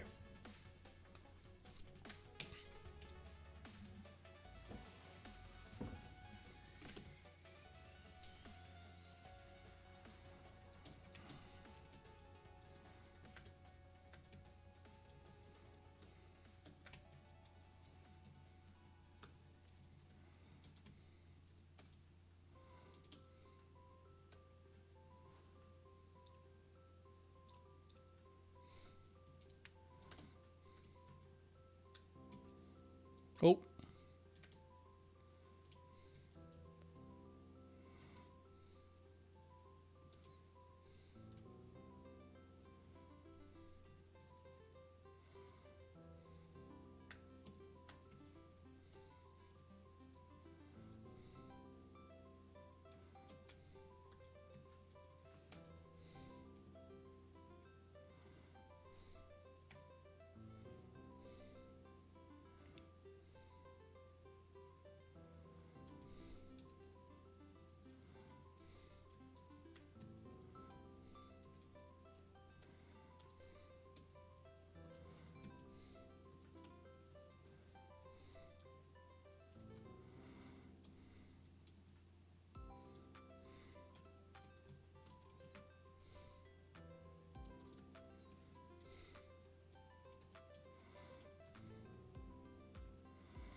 Wait, this is wrong, right? Read only means no write.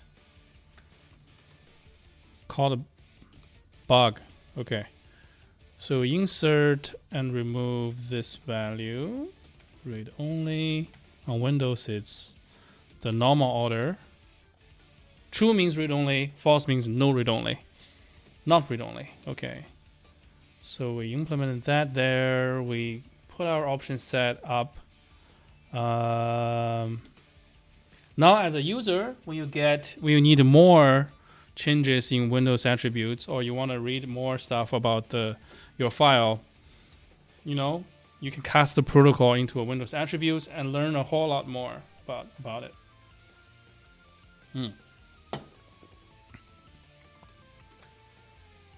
Okay, so it's quite a bit of change.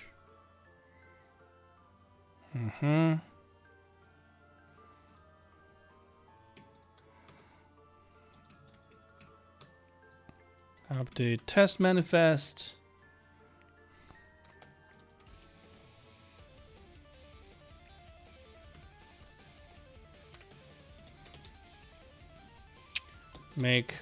There's a whole bunch of changes here, but I guess the main thing is make update make is permissions is read only writable.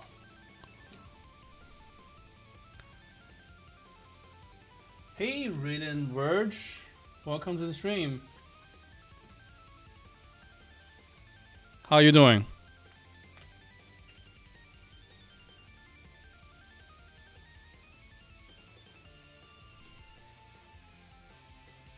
What am I teaching? Well, I am teaching the art of programming. Just kidding. I'm working on a file system library for Swift. Yeah.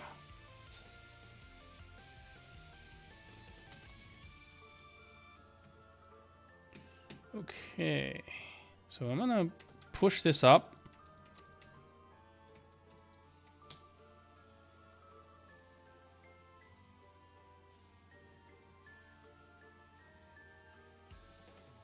Thank you. Yeah, I assumed a bunch of things over there, but yeah, basically it's programming stuff and computer programming.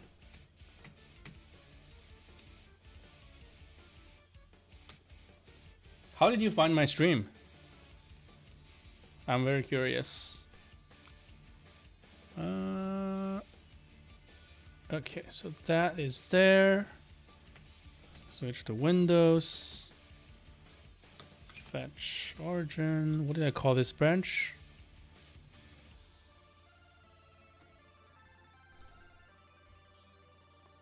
Oh, nice. Just scrolled and found my stream. That's really nice of Twitch to send you here.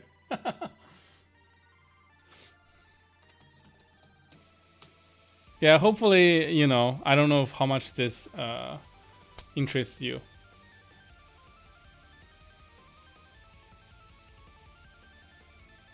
Do something else, NA, please. Sorry, this is my plan. I know this is boring. I know. But I gotta stick to my plan. So apologies. Okay. Yikes! I need to convert all of these into D word, huh? Okay.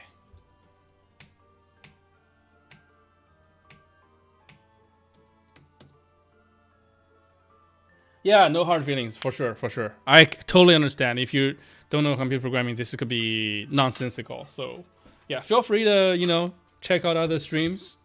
And, yeah, if you want to chat, you can stay. But I'm going to continue. All right.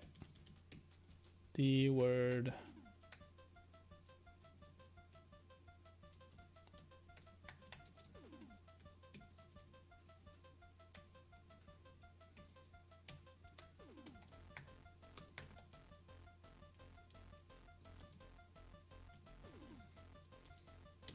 D word.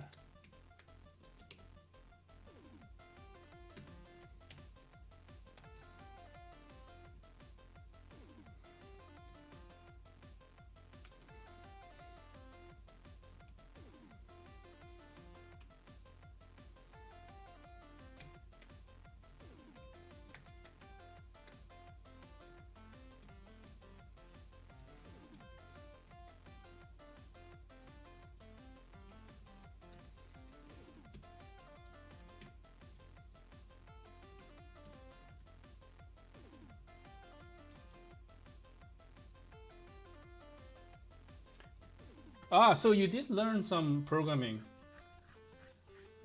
So when you say you were taught C language in another language, you mean like another natural language, like human language, as in not English, right?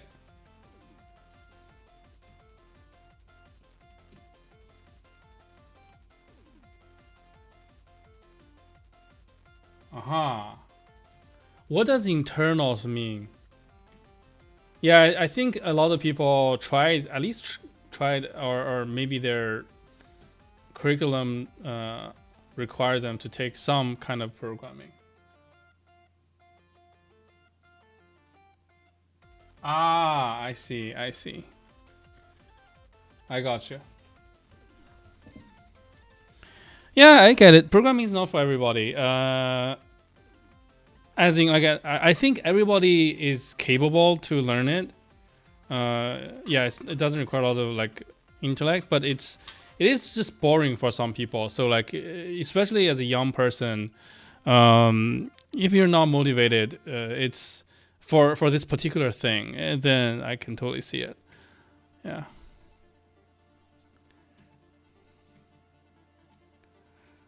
What else did I miss?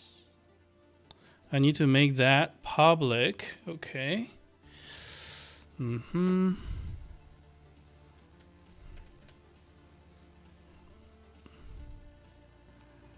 And then read only. Oh. Wait.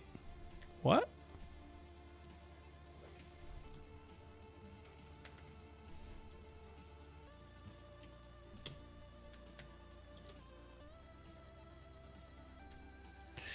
Read only.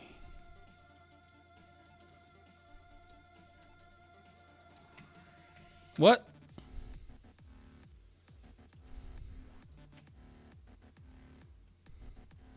Oh, it's lowercase. I see. Let's keep it lowercase then.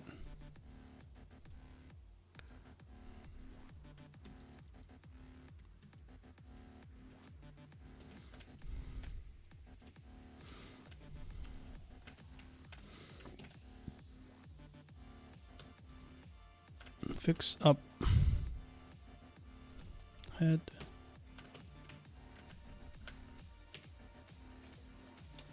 Internals is like when a college is affiliated to a university, then college has you send marks to the uni to assess the student for the exams that they're gonna give. Those exams are called interns. Ah, I see. That's very interesting. Colleges. Oh, okay. Yeah, I guess in the U.S.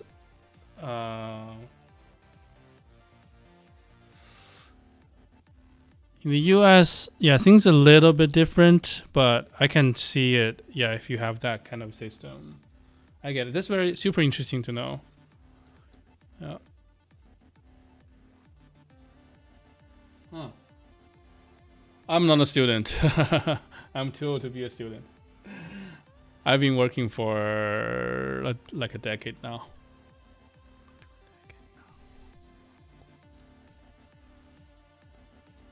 I wish I'm a student.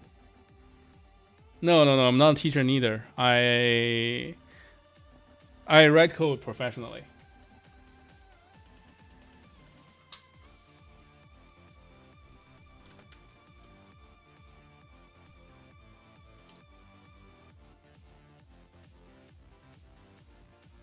How old am I?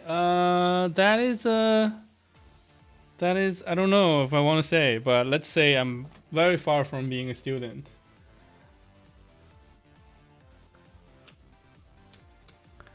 Okay, so that passed.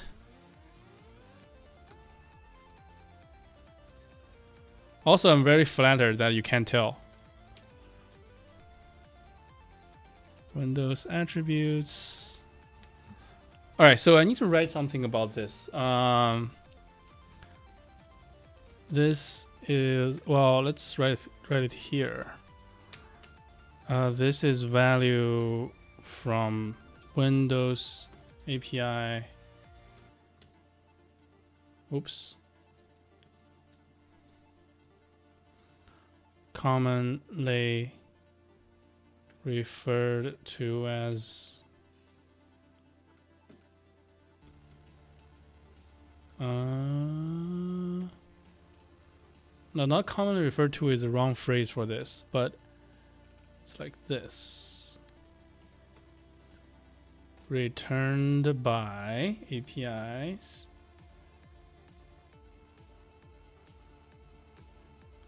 such as find first file, W.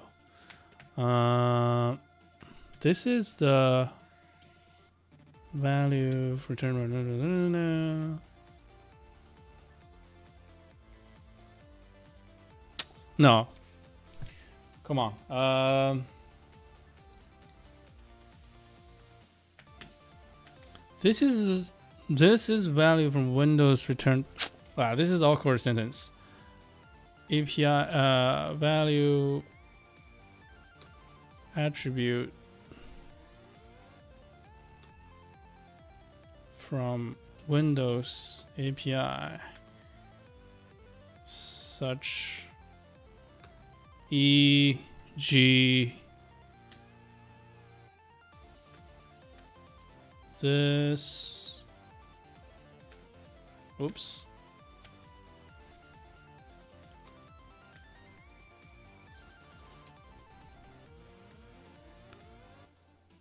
Dot this. Okay.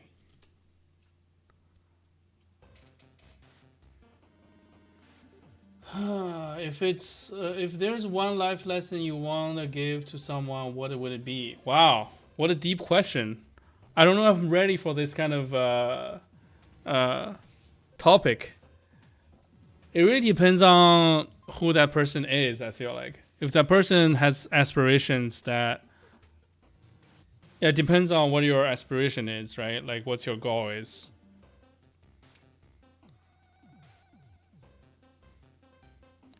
My father used to say, like, you choose your own path. I think this is very true. Like, if when you were young, for a significant period of your life as a young person, the path is chosen for you. I'm not saying a particular path, but depending on your where you were born and what's the culture is like, you have a set expectation as a young person. But as soon as you become independent, then you need to realize that all those things are just made up, and you can change it to whatever you like. Yeah, I mean, not change it, but it is all open. It's like everything's made up, so you can realize that there's no rules.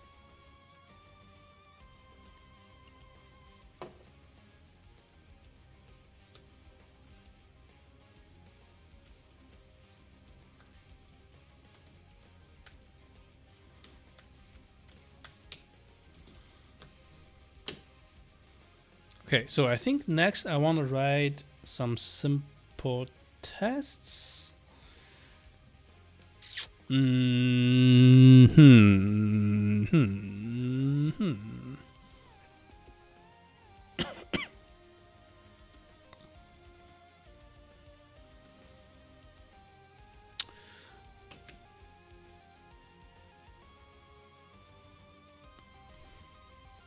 No, I'm gonna move on to adding the interface for setting attributes, right?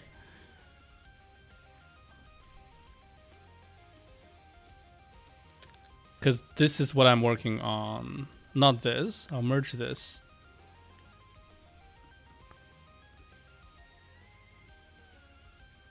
This, set permissions. Let's write it.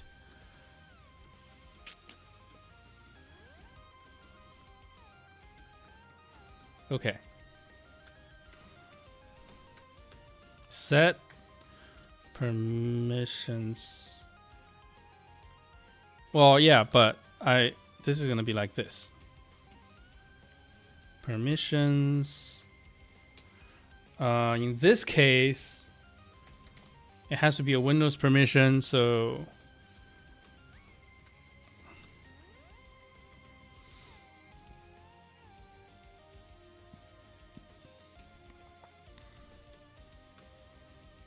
permissions as Windows attributes.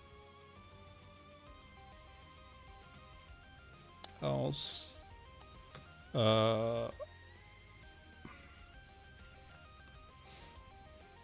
guess we'll assert. No, I'll return I guess I'll throw, right? For error handling.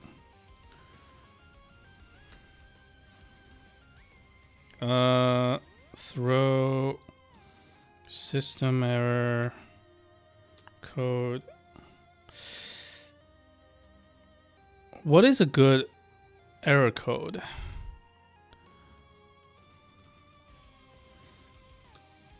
To come up with a better error.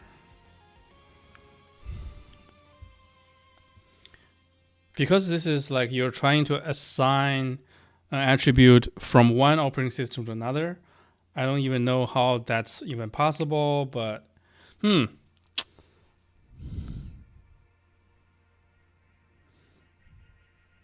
yeah, how is that possible?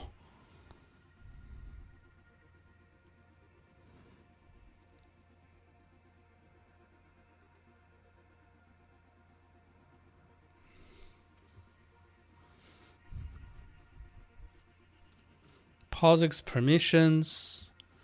Should this even exist on Windows? Oh, it doesn't exist on Windows. Okay, Windows permission doesn't exist on POSIX, right? Okay. So it's I can make this a precondition. Fatal error. Incompatible permissions.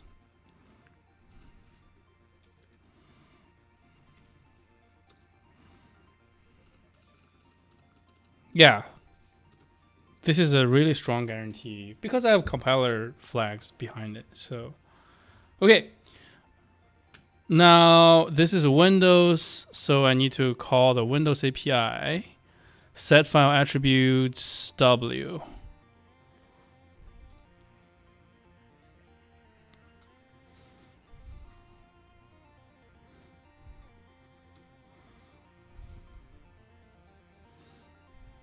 Okay, so still throws.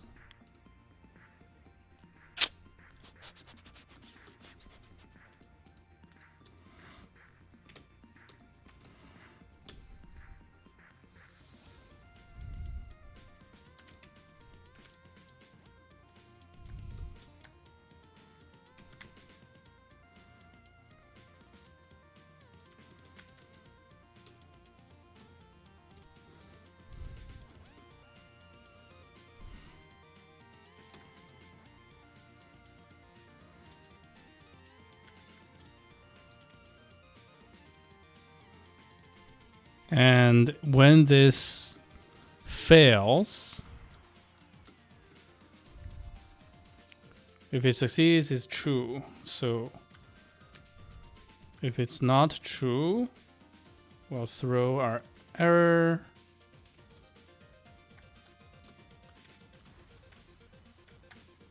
Okay.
Just realized something. Because I have these compiler flags, this interfaces doesn't exist for tooling on a specific platform.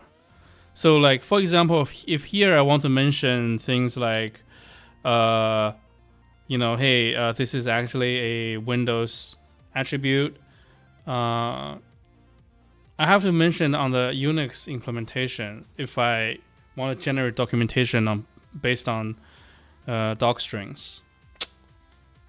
Because that's what the tools can see over there. It can't see it over here because it's under the Windows compiler flag. This actually pushes you to like compiler flag, embedded compiler flags.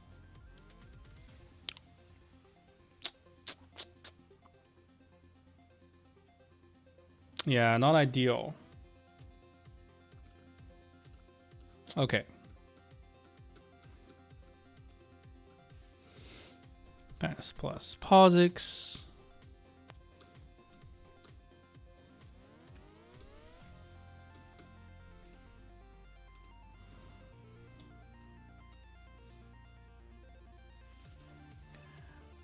POSIX permissions. POSIX permissions. Okay. So how is this done? So like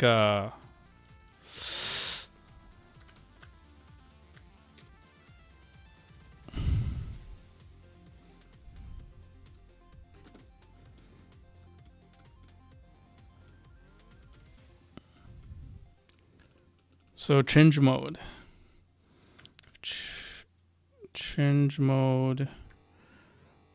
Path. Binary path. C string.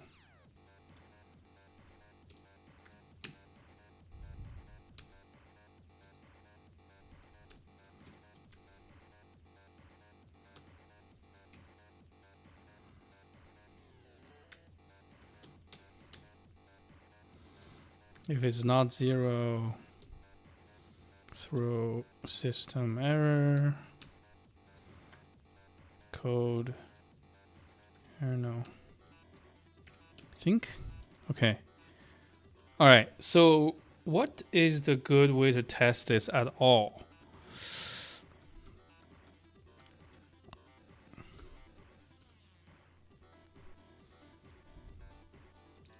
Permissions tests.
Good point, compiler. Good point. Okay.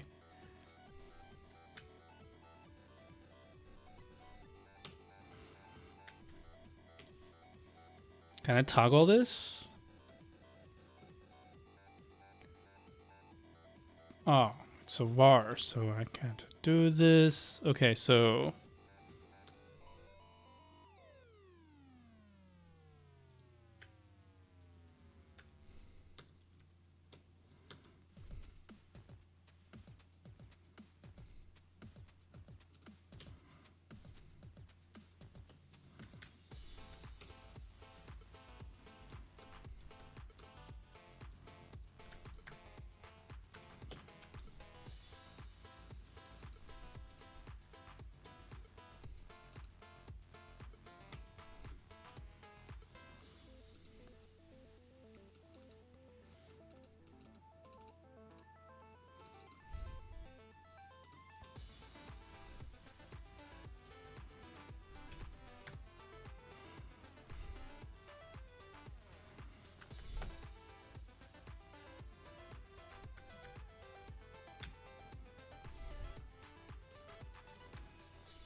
all right. I guess I'll make a.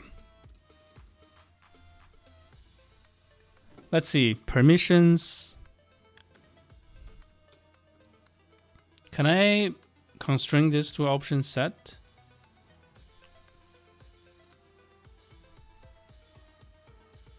Aha, that requires self-requirement. No. What if I make a init requirement? Nice. Okay, so this doesn't have to be POSIX anymore.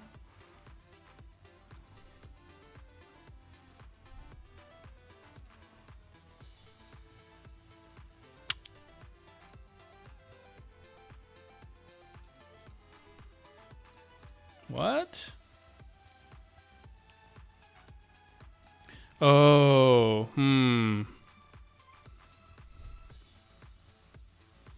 Protocol type cannot be initialized.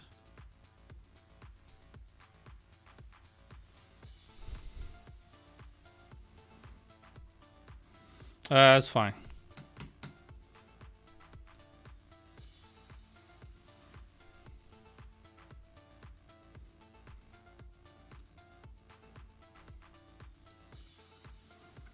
If OS Windows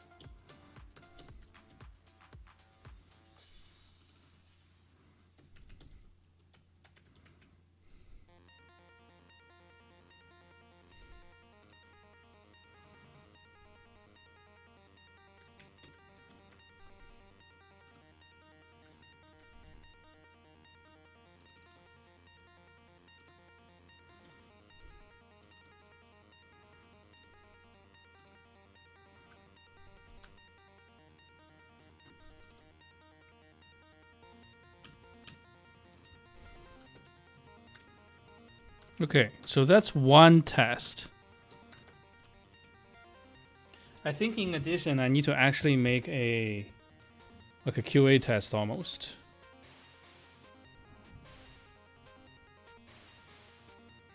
Yeah. Let's get it. So examples. First, let's just start from here. Set permission. Set perm. Or read only.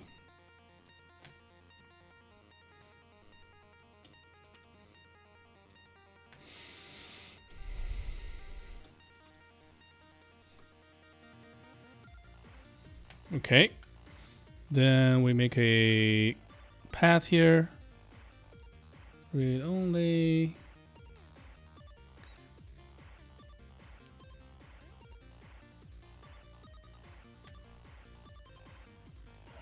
Main.swift. Okay. So this is our second demo app. Oh, let's add it here as well. Whoops.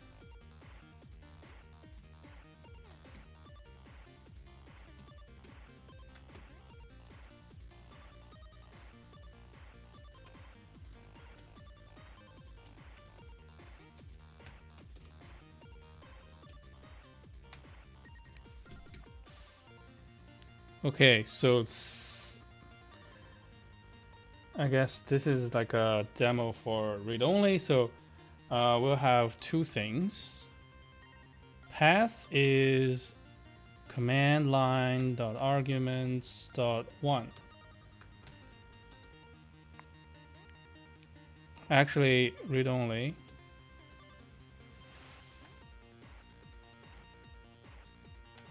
Is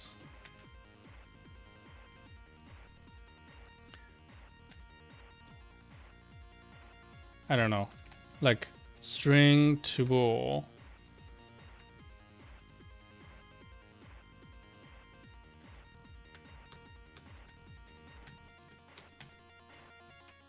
If s has prefix f or still going, yeah. You're still here, Ridden? Have you checked out something else? If it's f or f,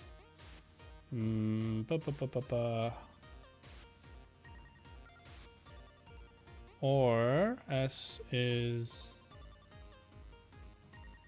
0, or s the lowercase. Guess we can do this.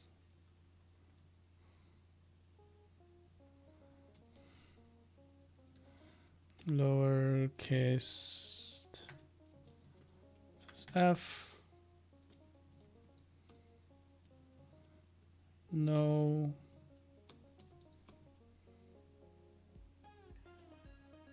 hey Gilad,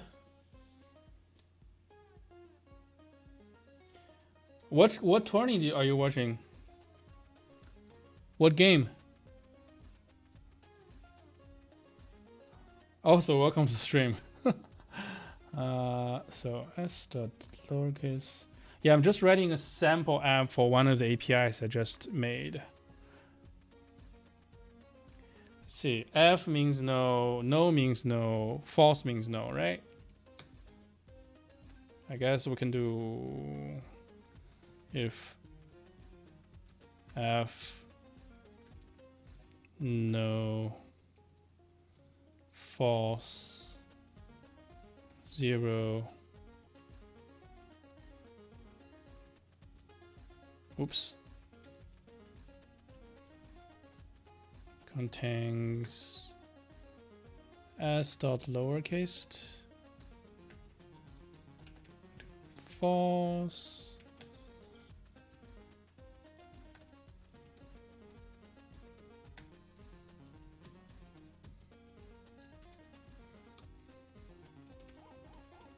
Wait, what am I doing? This is all I need, right?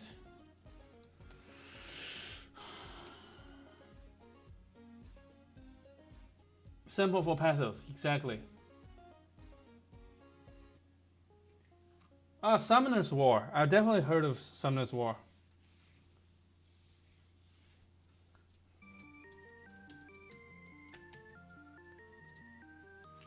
I didn't know it's. I know it's really popular. I guess I shouldn't be surprised that there's a tourney for it.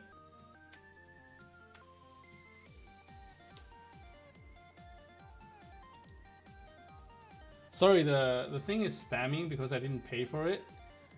So sorry about that.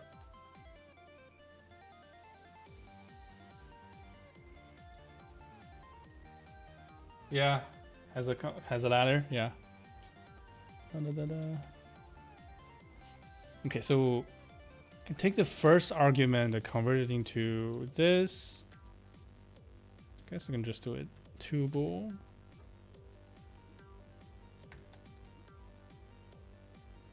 Or even extension string as bool.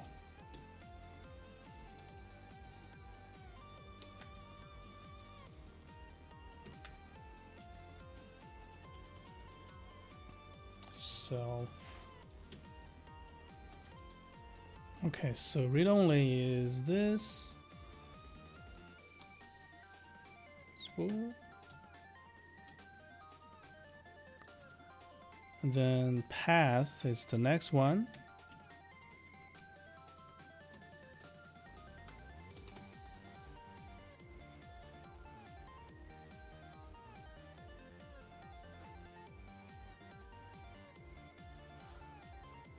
No, I mean, like, Summoner's War is... I probably sing it on some ads, but it's not like I've seen it much. But also, the reality is I probably watch more gaming content than you expected. I think that's the real thing. Personal laptop, huh? You need to... Sounds like you spend too much time on your working laptop. Okay. So the thing I'm trying to do is path. I guess I don't need this really. Path set. I guess I'll try path permissions set. Right? Oh, let's get metadata first. Let meta, right? And then I can say, no, I guess path is a good idea.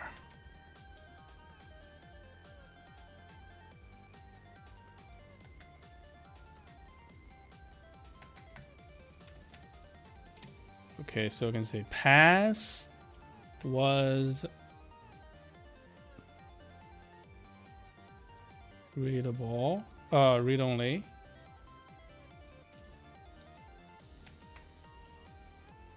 Meta permissions is read only.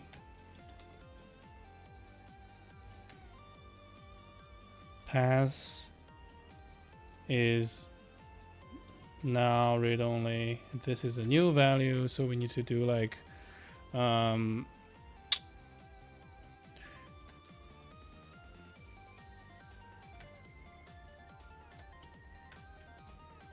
var permissions is meta.permissions. I can do it here as well. So we can do perms. Then perms dot is read only equals read only. And then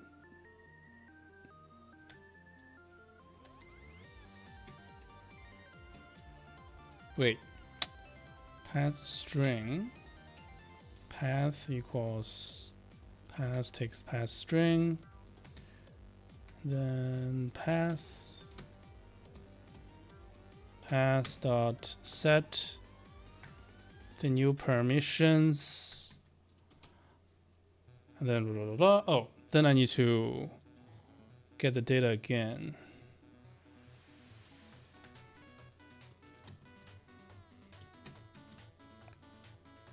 Meta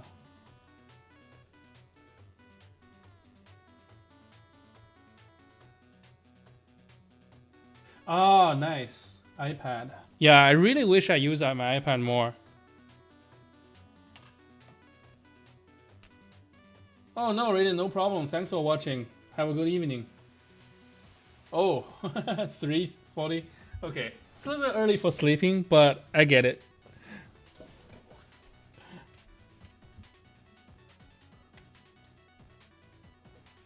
Have a good night. Thanks for watching. All right. Charge that phone. Meta.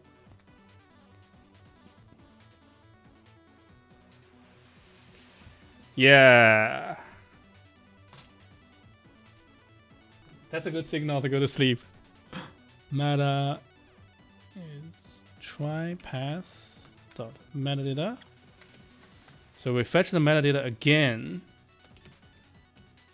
and then I can read it. Meta permissions is ready. Okay, good. Perms, muted perms. Okay, so let's see if this works. Swift run. What did I call it? Read only. Let's do true package. Oh, need to try a bunch of things. No problem. Read only main. Try this. Adios. Oh, you have a YouTube channel. Okay. I'll check it out.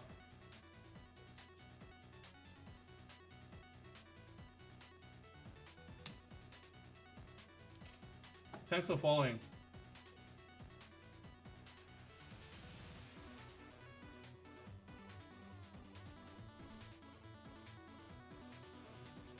Nice. So we've changed the read permission for package.swift to true, from false to true, right? So let's take a look for reals. Package.swift. Yep, doesn't have write anymore. And if I flip this, wait. Read only, right? So change that. Package.swift. Now I have write permission again. Nice. So not too surprising that it works on here.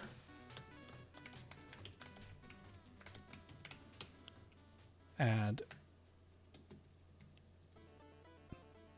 Wait, there's on-stage changes. Nani? Oh, it's Swift format.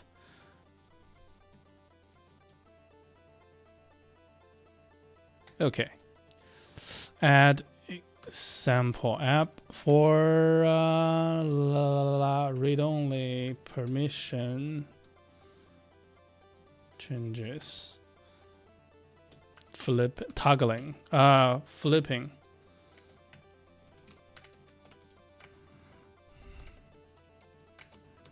Oops. Amend. Okay. Let's push this up and then switch to Windows and give it a test.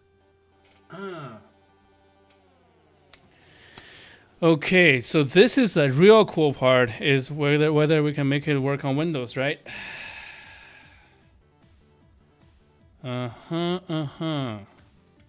Just to make sure, let's hard reset it. Set atters. Okay.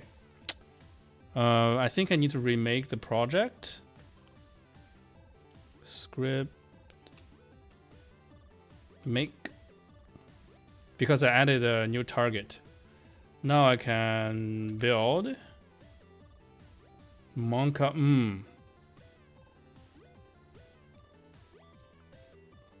Nice. All right, let's try it. So it should be in here. Oh, Windows, bin, read only. Read only. Let's use package.swift. All right, missed the option here. Let's make it true. Was false, now it's true. So how do we read it? So how do we verify here? I know how. Windows doesn't tell us, right? We have a sample app that tells us. Oh. That is interesting. It's fine. It's just a sample app. So sample app says package.swift is read-only. And if we use the other sample app, to make it false again. Sample as says package.swift is read write. Yes. Yeah, Pathos is open source. It's under my GitHub. Yeah, and this thing, this rewrite I'm working on is under the next branch. Yeah. Woo! So this is really cool. I think I'll make a pull request for this. Against the next branch. Oh. Wait, there's some merge conflict?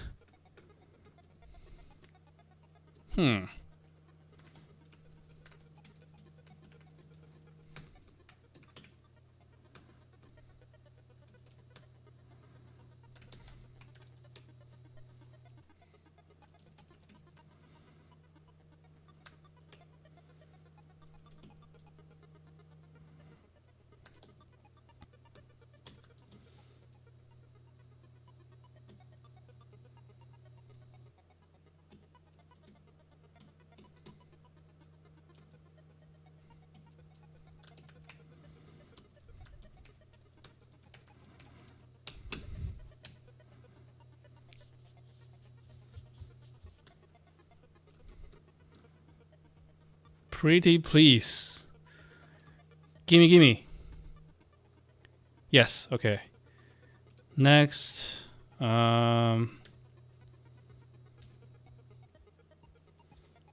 Implement set permissions. Implement path dot set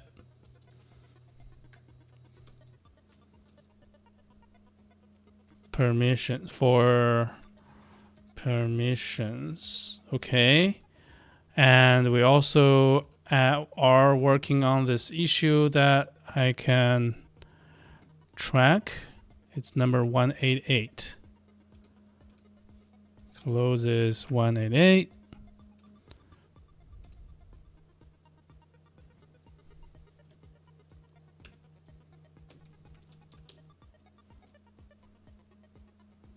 Uh-oh, forgot something.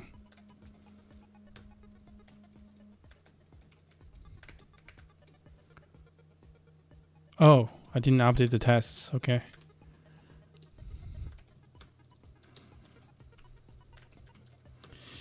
Commit, just a temporary commit.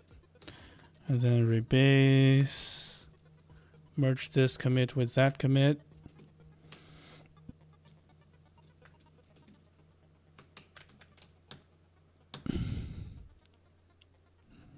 What?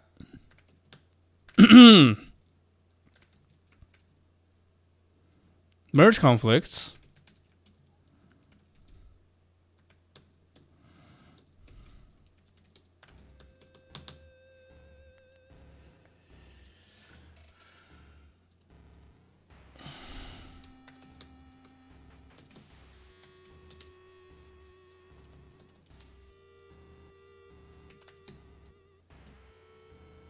So why is there a merge conflicts? I thought this is just updating the tests, right? Did I make changes here? All right, maybe I'll just resolve it.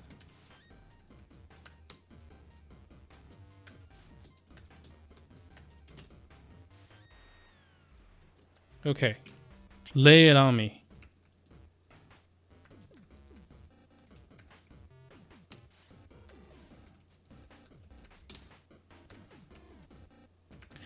I didn't quite catch that, but okay.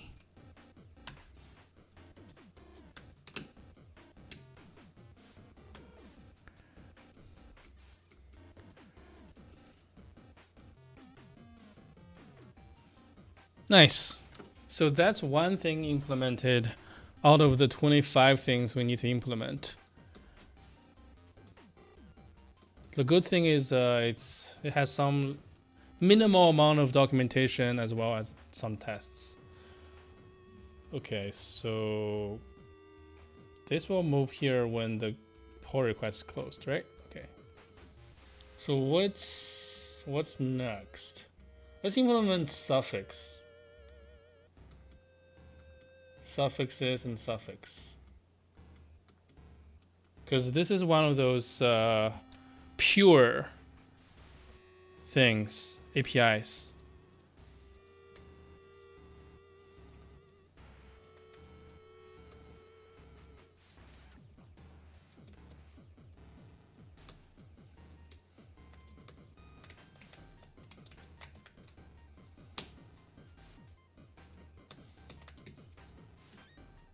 Oh, what? Did I forgot to squash this? Options set. Oh, that's embarrassing.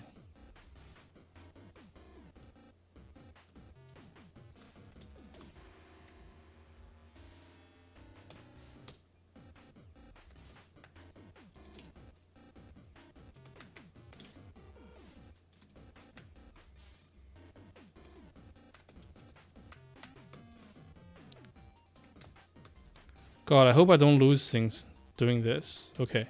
That means I need to rebase the other pull request.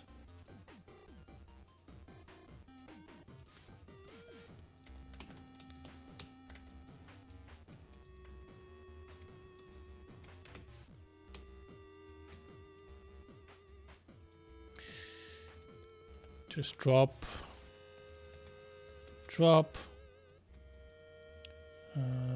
Make something writable. These two are the actual changes, right?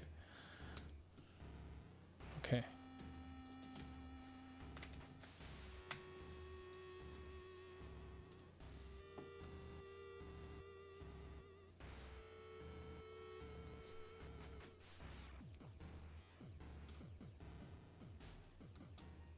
Okay.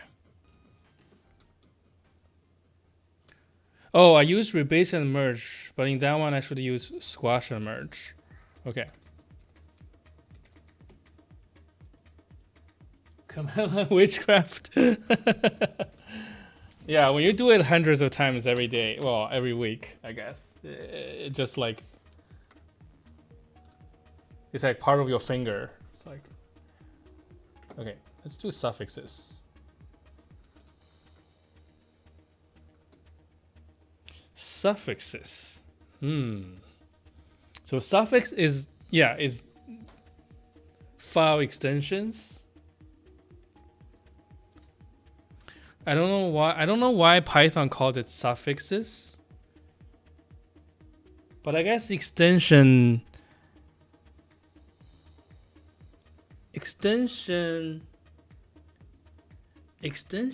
I like extension more, actually. Extension, file extension. Let's just like Google around this term and see what the colloquial name for it is. For example, right? What is the Wikipedia entry?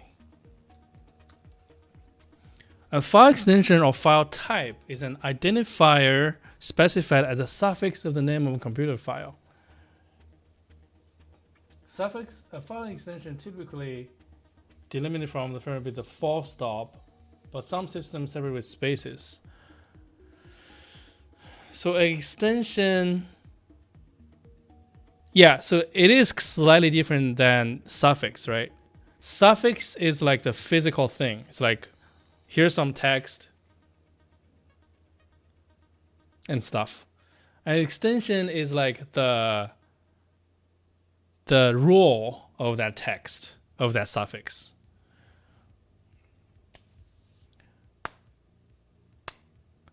But I also like you see, like when they start to refer to the actual text, they started using the word suffix instead of extension, right?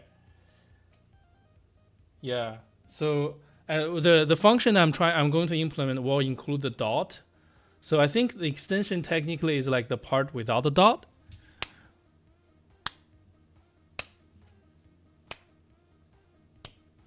So like a tarball that has .tar.gz. What is its extension technically? Like for this file, is the extension .gz, gz, tar.gz, .tar.gz, right? It's like, I don't know, but suffixes, I can define it to whatever I want because it's kind of a generic word.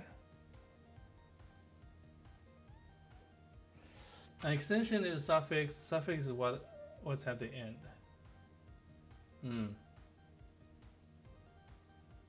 Yeah, an extension is a suffix. I agree. Suffix is a broader term.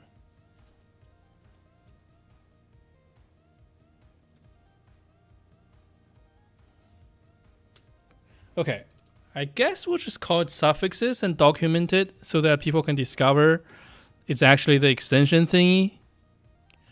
Well, let's take a look. So the suffix is from Python, right? Let's see what Rust calls it. Rust path.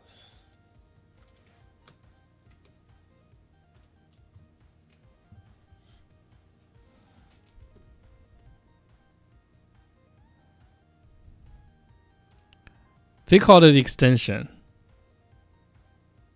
And let's see what it actually returns. It doesn't include the dot.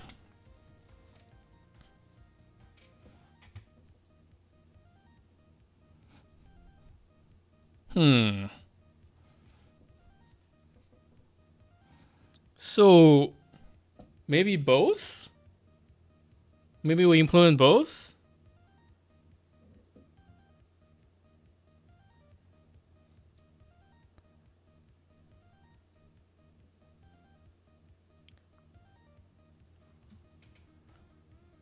Right?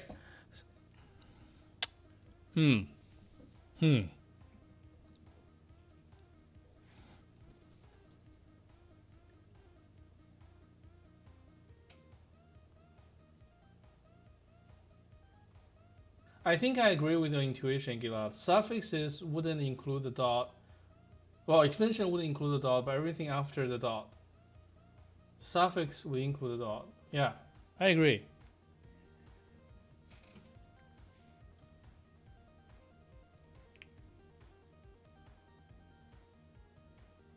It's also very interesting. I think including the dot is a very Python idea. I've never seen it elsewhere. What's another good language to look at? Go, path, Golang, path. Okay. Base is absolute. Split. Okay, let's look at what split does. Split. Path immediately follow the final slash separating to a path. Okay, so it doesn't concern the file name at all. Do they also have a file type? Search file.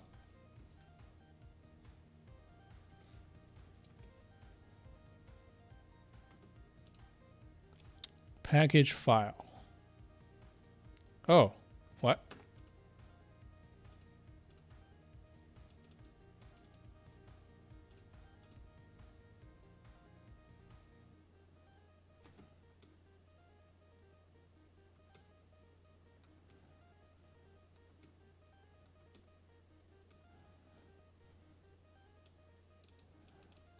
Maybe they don't care. That seems like the attitude they're taking.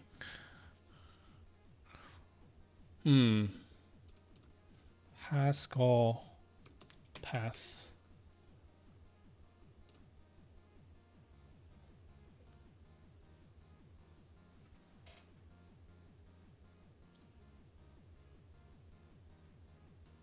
Extension returns the file name used by path. Extension is a suffix beginning at the final dot.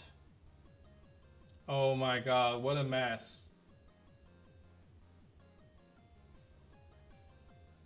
What? Beginning at the final dot in the final slash separated.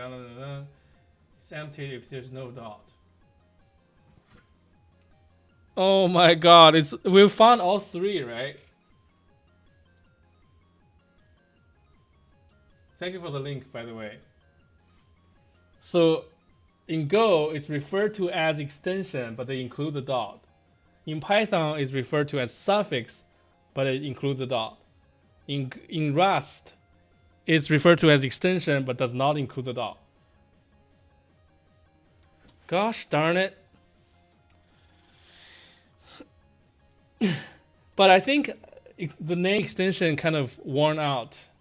Like in modern languages, I know that pathlib is like very, very old in terms of like creation time. So I feel like the lingo has evolved to refer to this thing as extensions. Gosh darn it.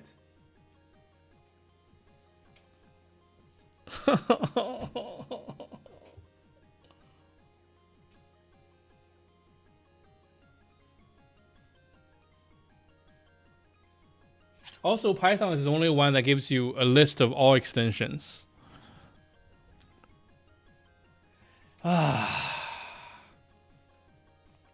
Well, to make it more fun, right? Pathos is existing. Oh, something bad happened here. Pathos is an existing library that's used in production in a bunch of places. Oh, it's one of these. Okay. And Pathos already has a thing called extensions, I believe.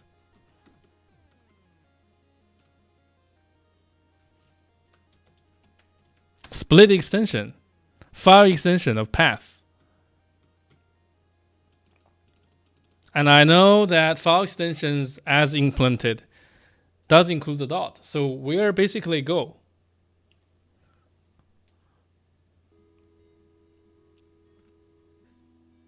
Also, file extension is such a wrong name. So I also don't like the fact that, yeah, the thing about extension is it implies that the path is a file, because extension is a concept associated with a file. But a path is a path. It does not prescribe whether it points to a file or a directory or anything else, a symlink or whatever. So suffix actually is accurate, more accurate.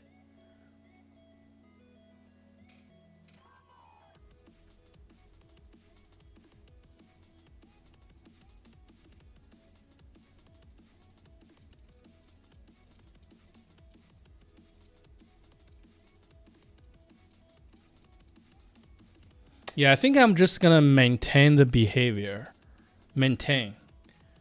So we'll go with the we'll go with the Go design and call it extension. And the bonus of that is I get to copy my own code. Right?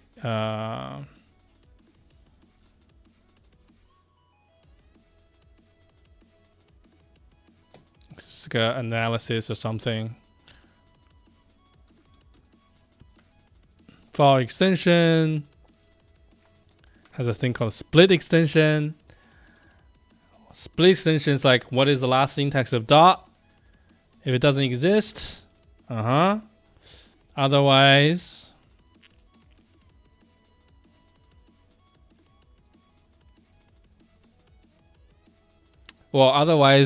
somehow just drifted away. We found the index. Then we chop off what? Oh, I guess it's doing more than yeah. It also cared about the other part. Root plus extension is original path. What is it doing? Last extension, path extension after this, and the start path. Name index.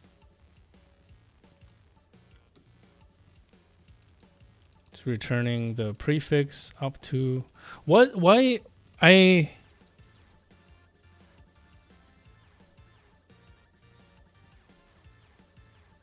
currently we use the Go definition, and I think that's a good reason to keep using it.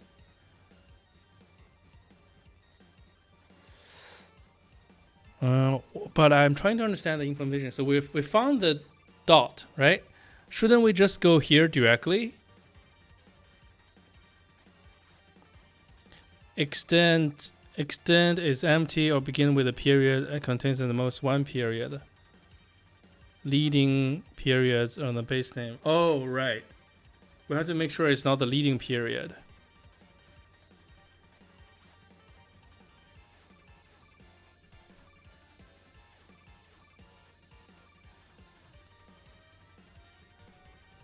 Okay, let's try it.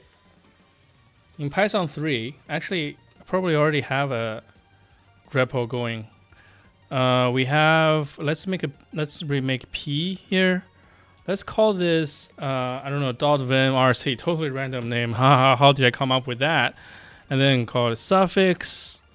It doesn't have a suffix, right? So it does acknowledge the fact that, you know, this thing could be a dot file. What if this is a Windows, pure Windows paths? Does this change its pure Windows path? Oh, from path lib import pure Windows path. Okay, P equals pure Windows path. .vimrc p suffix. Okay, appears to retain the behavior. Okay, so this actually is a reason to use extension, because it's not just the suffixes. Hey, what if I ask for suffixes? Okay.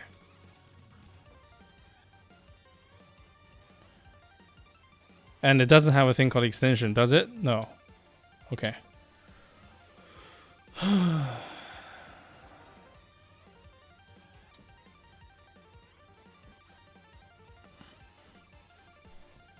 Okay. So given that information, let's just read the code one last time, because the purpose here is to split a file into two parts. Split suffixes versus suffix, Monka S, yeah. So this accounts for a case of leading period but without an extension. Exactly. So a dot file doesn't have an extension unless it does, which is it has to have a second dot in the name.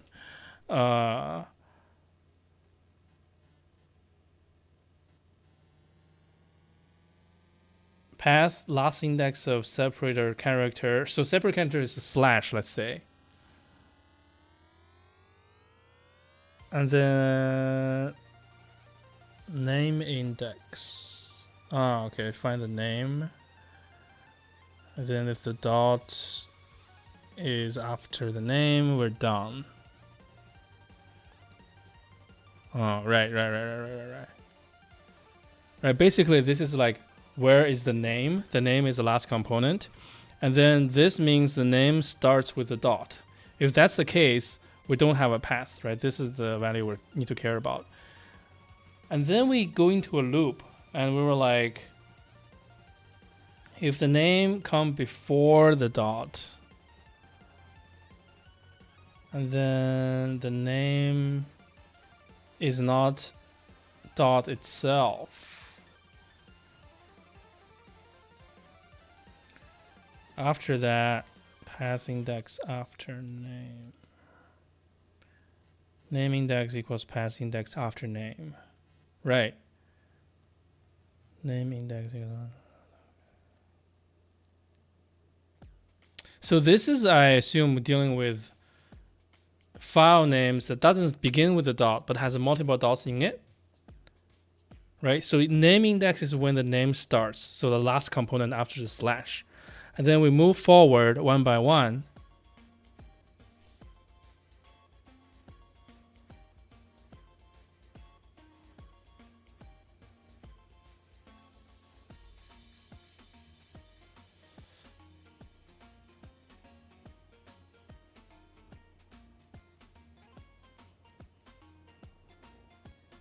Until name meets the dot.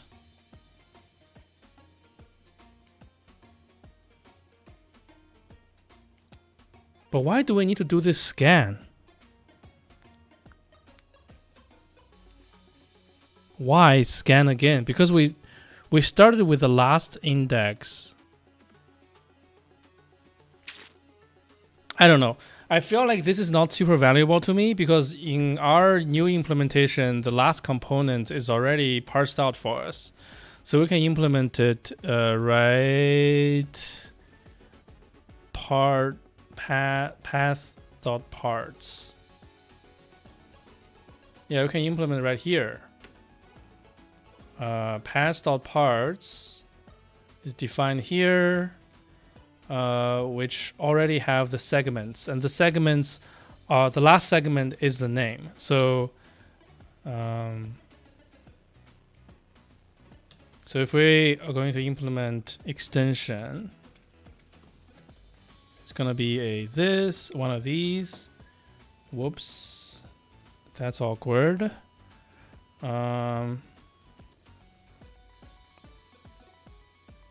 So we just start with self.segments.last. We already know that this is a string, so I guess we can shortcut this and say get name equals self.name even. Wait, is name not implemented here? Okay. Fine. Guard let name equals this. Else. Return nil. And we can keep going here. Monad style. Say let dot index be named last index of constants dot current context. No, that's not correct. I don't like this. So until last night, the internal storage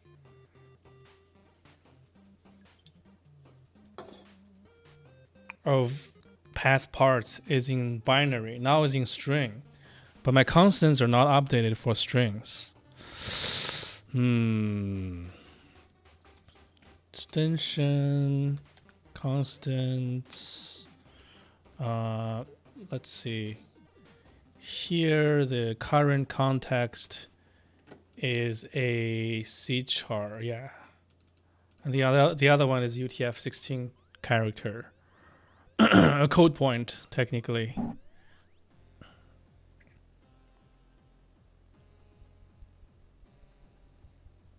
But maybe I can rename this.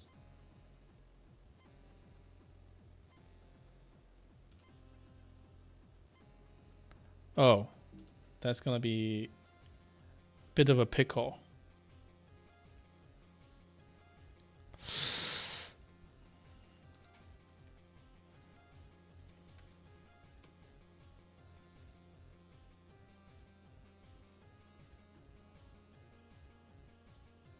Wait, so this actually found the Windows ones as well?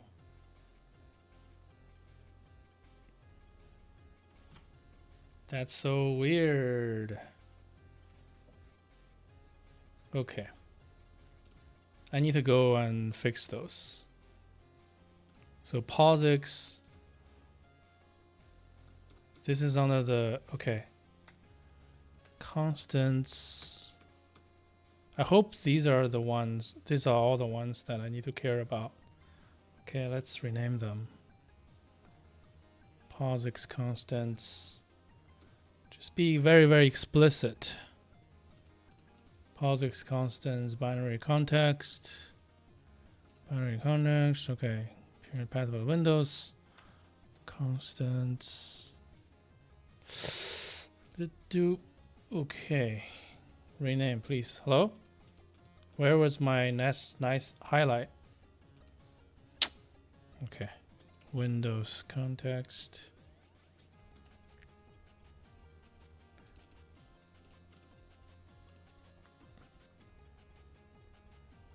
And this is... okay. Now we're back. Back here. Current context. Character is this. So...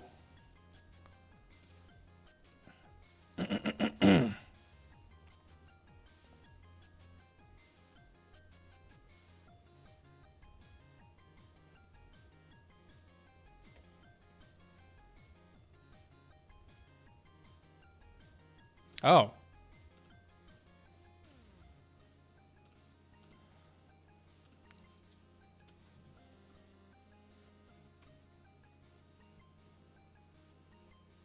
Oh. Okay. What a pain.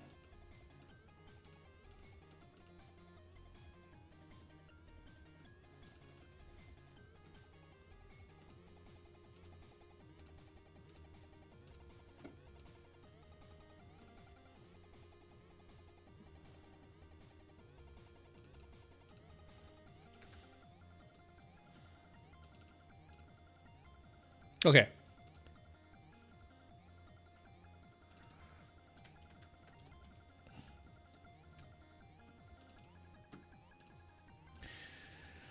So we found the dot.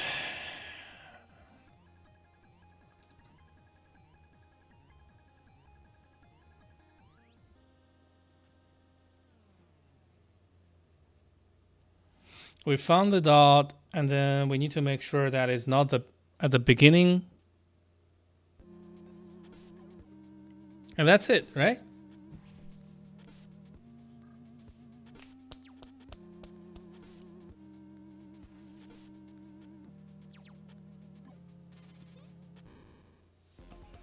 So we are guarding the dot index isn't the name of the start index of the name. And then we just return string from name dot index onward.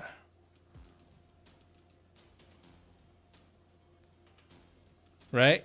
I mean, dot index onward, that includes the dot itself.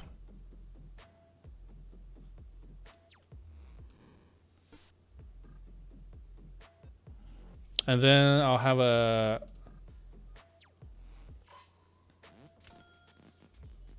Should I implement extensions?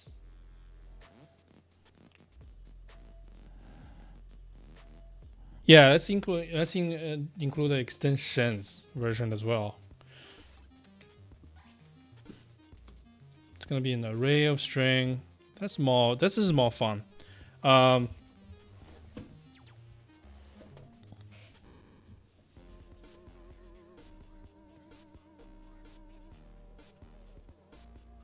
So it also requires like a better version of this function, right?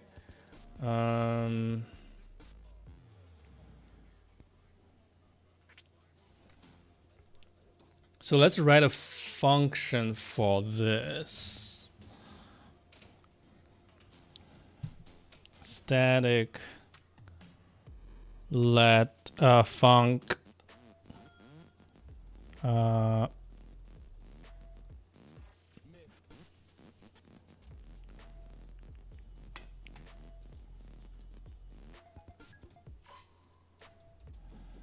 find extension. This is going to be private. Find the extension. And it's going to take a string of type string.subsequence. And it's going to give us this. And inside is essentially this logic.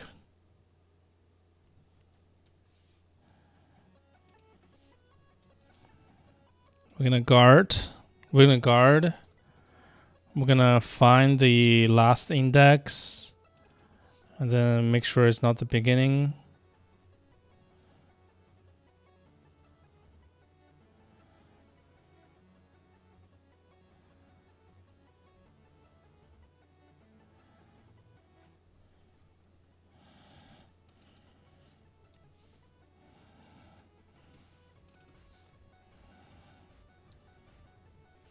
Okay.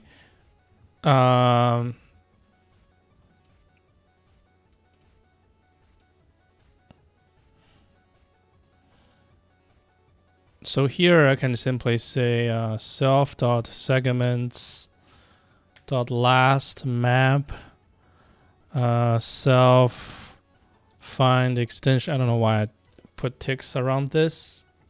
Find extension and then $0 dot dot dot.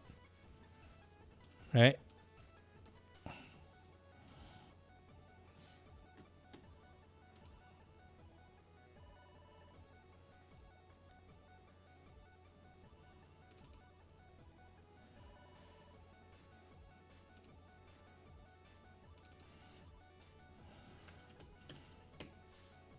Okay. And then here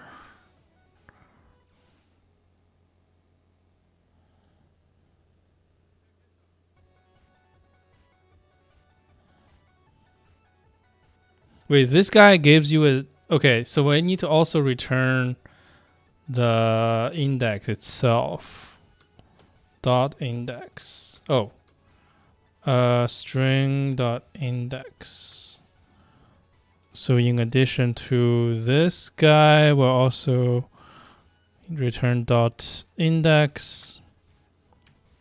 And here we'll have to say it's dot 0. And oh.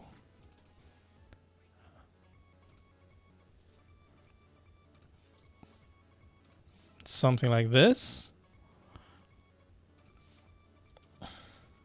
Okay.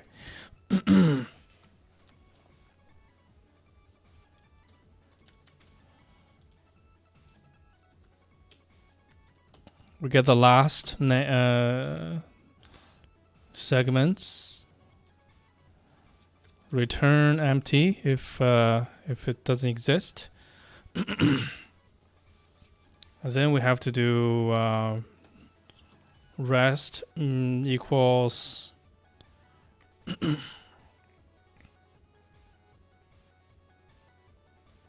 rest equals name dot dot dot. I don't know if this works. I feel like substring index has some weirdness. We'll see. And then the dot is name dot last index. Wait, last index?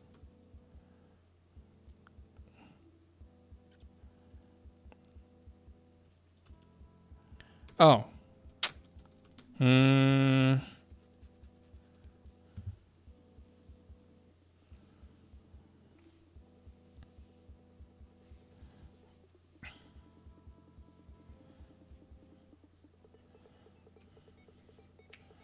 I guess while let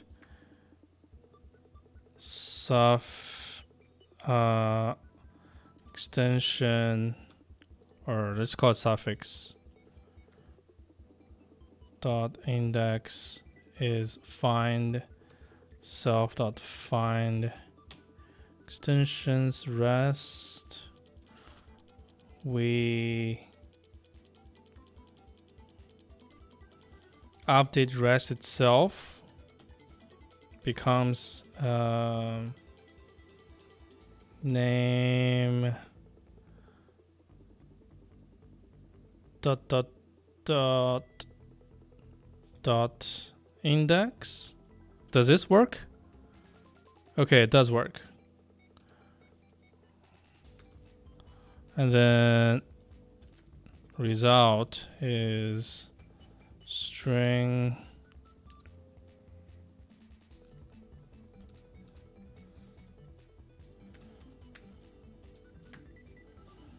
suffix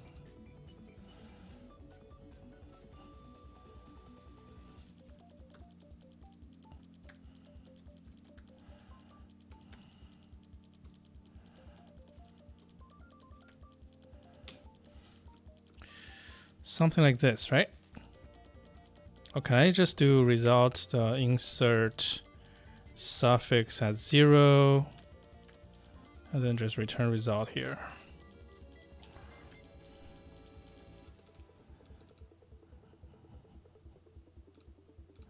So we find a dot and then we update the substring to become from a beginning to the dot. Well, it'll not include the dot. Okay. And then we call it again. Now this is where it's weird because we'll give it a shot. We'll try it. Write some tests, right? Extension tests. Import pathos. Import test.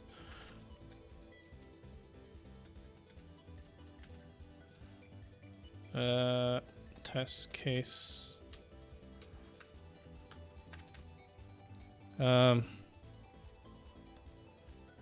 Test single extension. I don't know.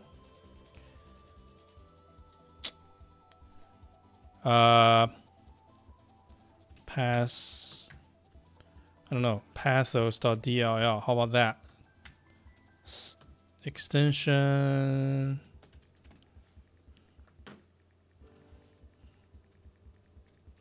Oh, that's a pure path. Oh, it's path parts.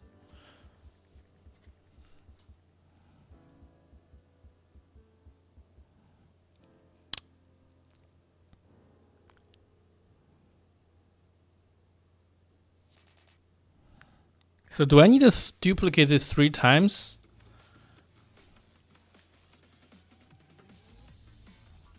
I guess. Okay. Because pure POSIX path needs this, right? So after all this, we can say public var extension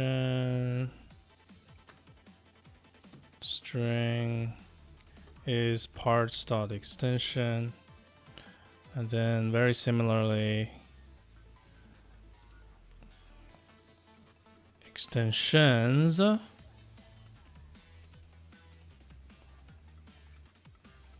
It's an array of string extensions. So this is gonna be replicated in the Windows pure Windows path as well. After name. And again, similar, it's going to be in path itself. And here it says pure, so it's like a double layer reference forwarding. Okay.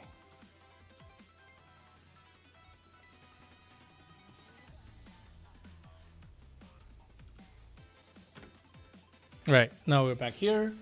So this really is not specific enough. It has to be, let's start with path. Path, single extension, assert equal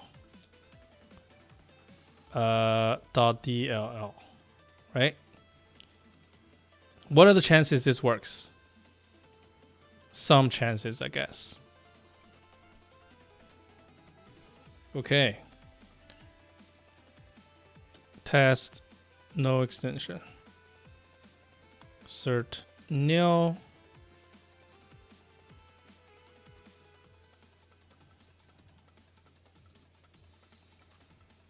Okay, good. test dot file. Dot file, no extension. vmrc.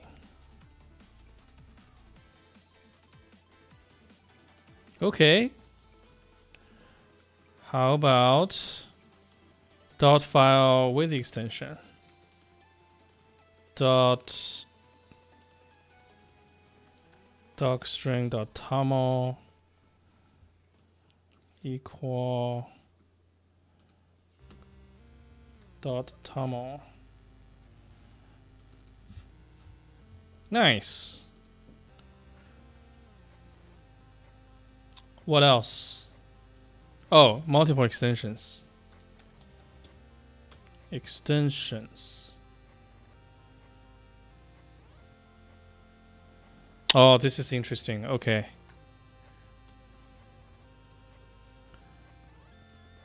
Let's try this one.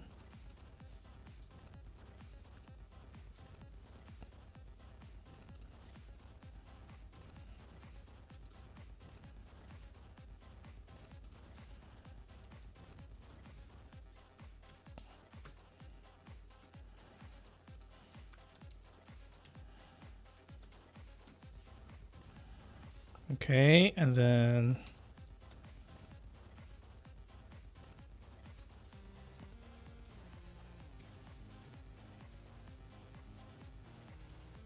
let's call this linux.tar.gz. So we should have .tar.gz.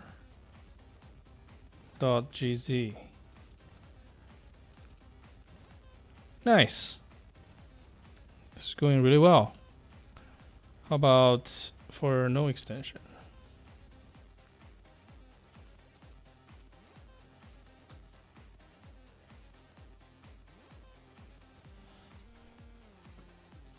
Yeah, everything works.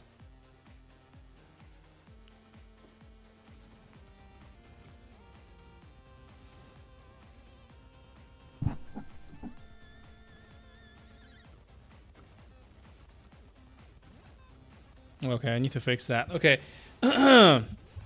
Unfortunately, we need to replicate this.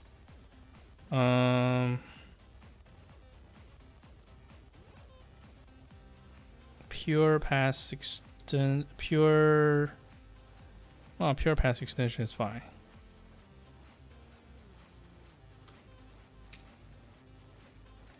Since they have the identical interface, I don't really need two separate ones. Well, no, actually this test is not complete, right? This can't be this simple. How about system, something like that.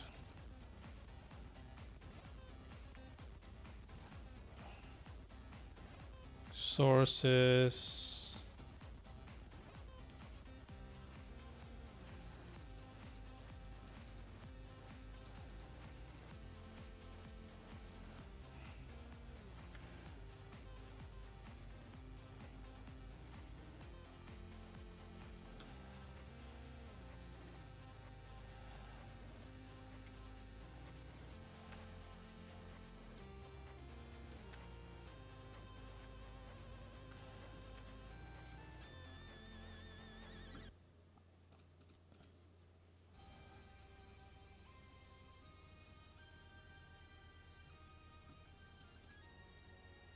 Oh! Wait, what? How did this fail?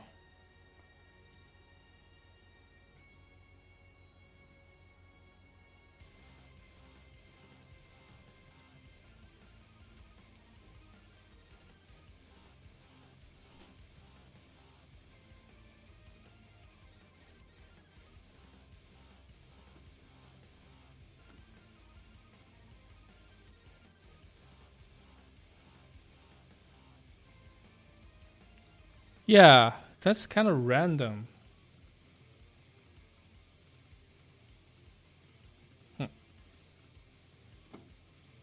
2 is file not exist. I don't know why I think dot did not exist. Maybe it's some asynchrony, timey-wimey weirdness or whatever.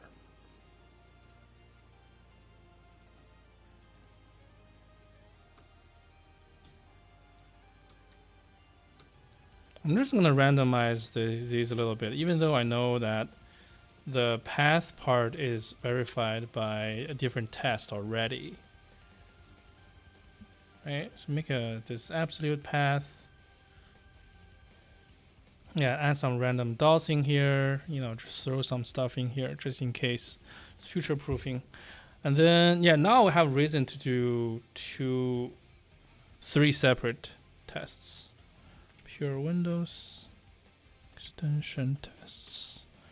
But they are very, very similar, but it's just to provide coverage in different platforms and throughout the, I guess, the rest of the history for this software. Okay, so let's just switch everything to backslashes.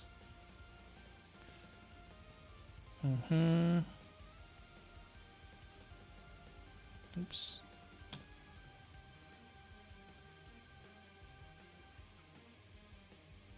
Then throwing like a path here, right? Make an absolute path. And I wasn't sure about this until I implemented it. Absolute path on Windows apparently means you have to have a drive and a root. Both have to be present. Oh, pure Windows path extension. Pure Windows path extension test. Ooh, something failed.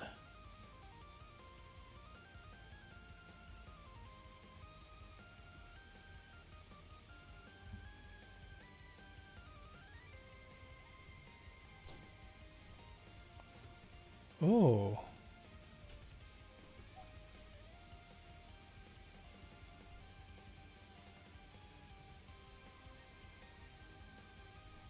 How? Okay, path plus Windows. Doesn't it just forward? Wait, where did I put it?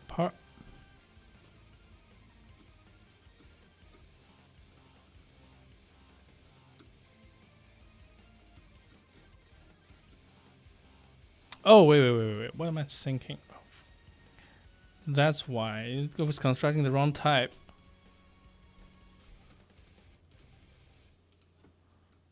Pure Windows path. Okay. It's much better.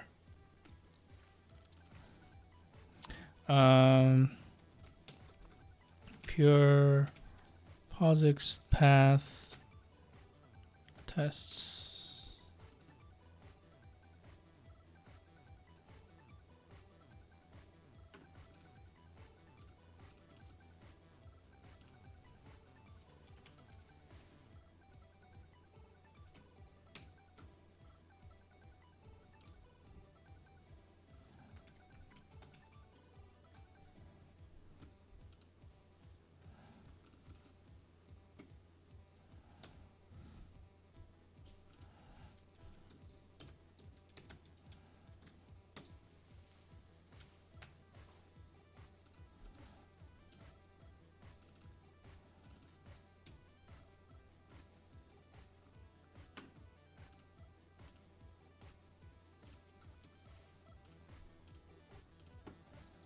Pure POSIX path.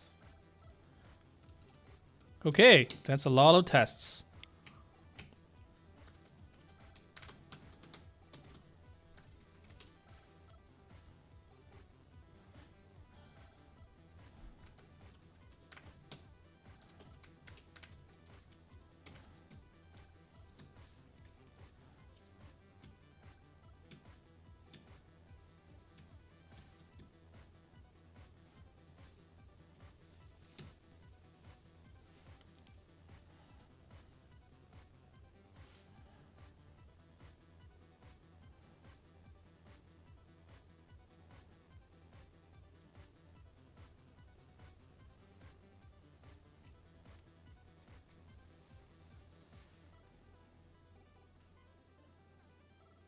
Wait, what?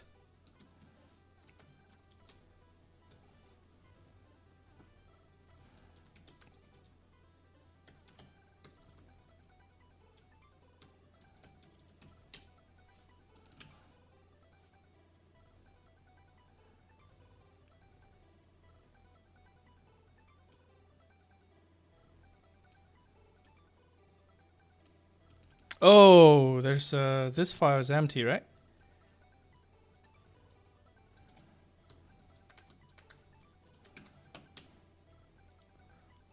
No, it's not. So I put the Windows test in the wrong file. Okay, gotcha. Pure Windows pass extension tests.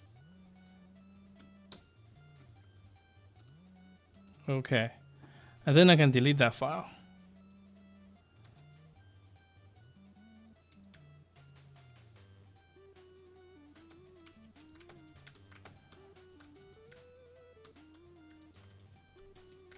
Okay. Codegen again. Whoa.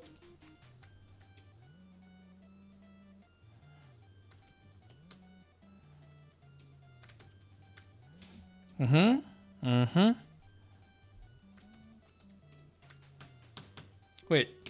We didn't.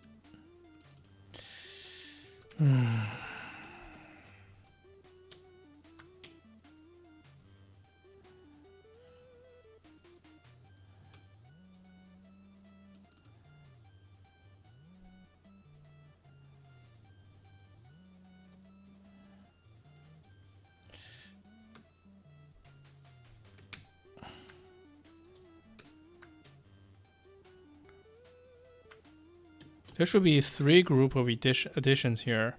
Pass extension, pure POSIX. Where are the pure Windows ones? What?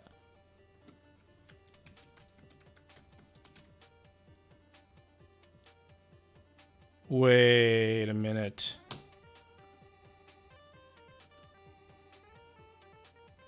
Pure Windows extension test. What? What did I do?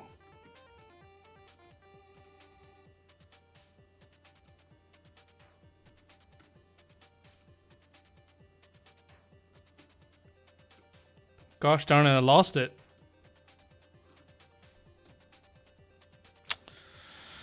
Come on, bruh.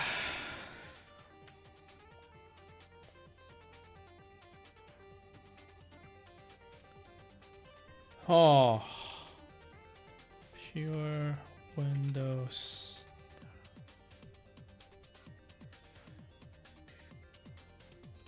Depression.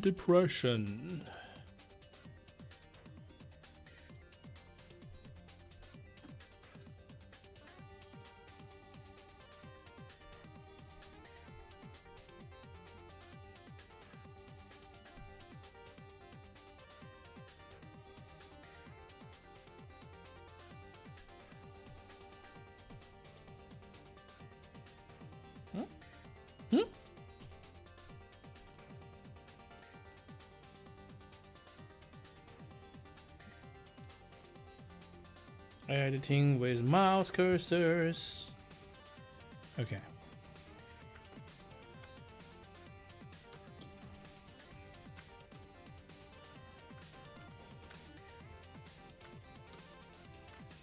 Okay, glad I checked. Make tests. Oh, failures.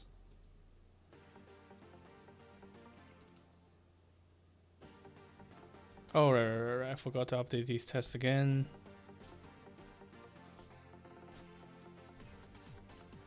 Pure Windows. Okay.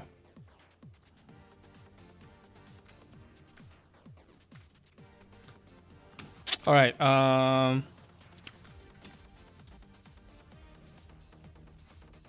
Extensions.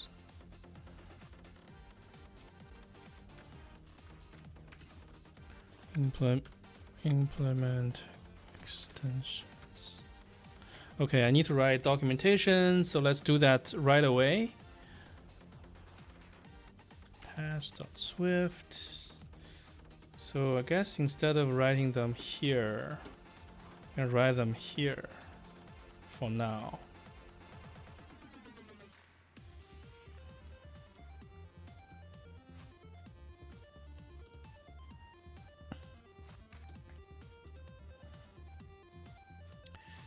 And I'll use the very scientific language that I had over here in the original implementation, which I probably stole from Python. Extension.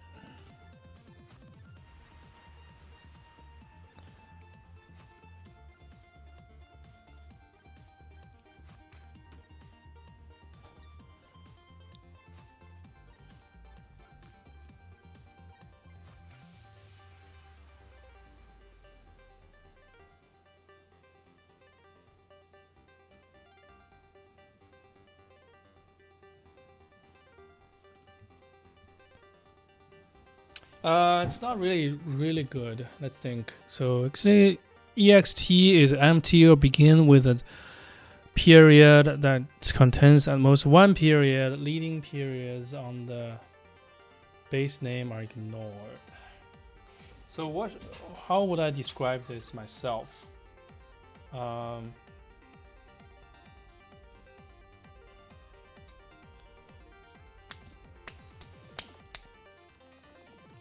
Last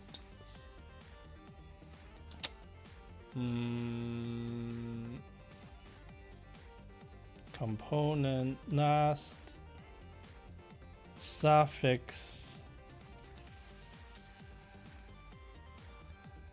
that begins with a period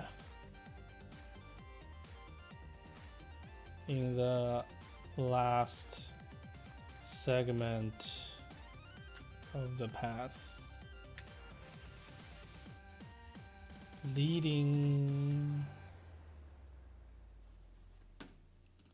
suffix that begins with a in the last segment of the path, leading dot in the name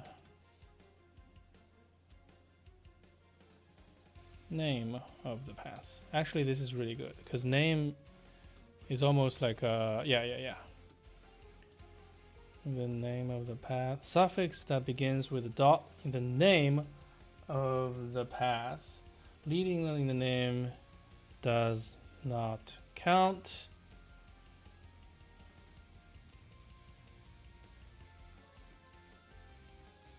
Last suffix. Final suffix. Okay.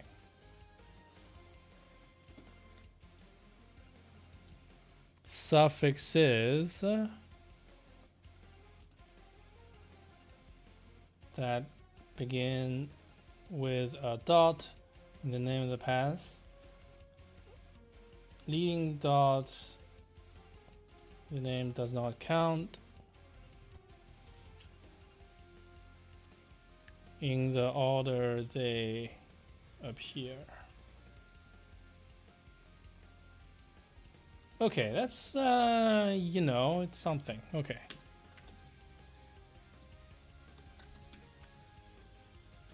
Amend it. Rebase it. If I can. I cannot. Because of these manifests. Gosh darn it. Okay. Fine.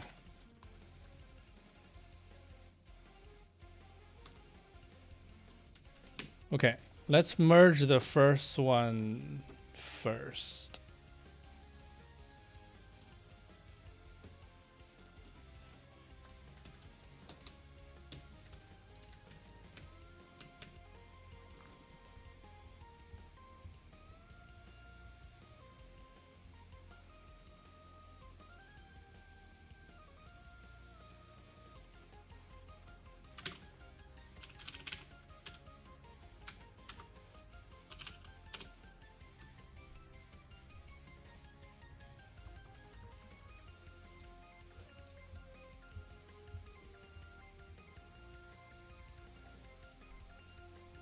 Okay, so these things needs to be unwrapped.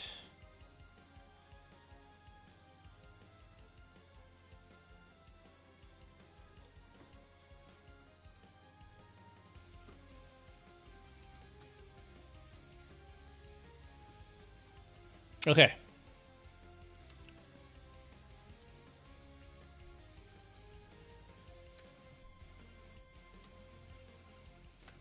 Hmm?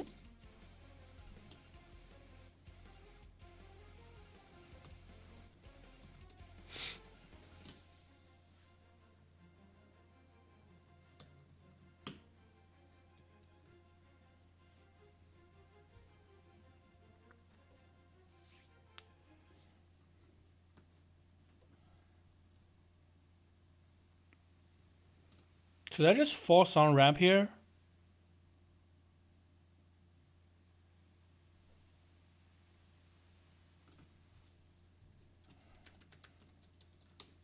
So I'm trying to get a C string out.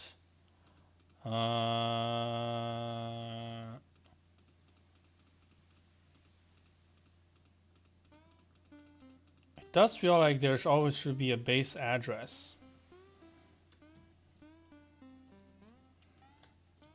So what if I force unwrap here?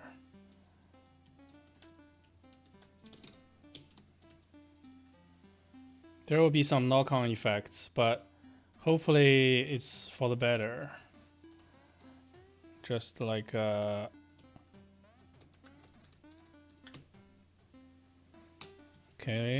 we cannot unwrap any. We don't need to unwrap here anymore. That's a good thing, right?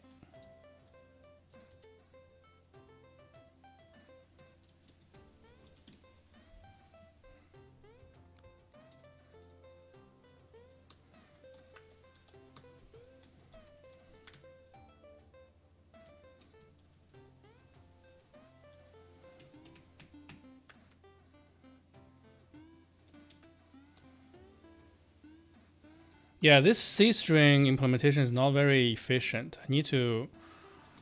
That's an interesting project. I keep quitting. I should stop quitting. That's an interesting sub project that can be done.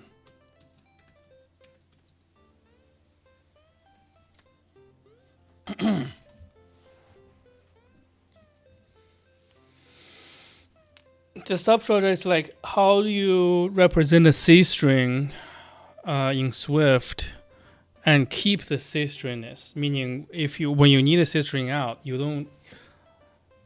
When you don't need a C string, you don't get the trailing sentinel character. But when you do, you get one, but very efficiently. So here's some false unwrappedness that no longer is necessary. Oops.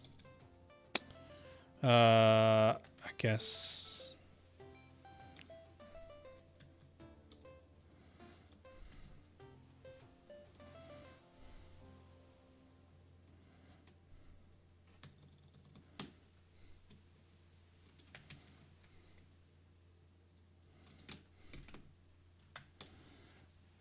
So C string is an area in the array that ends with a 0, right?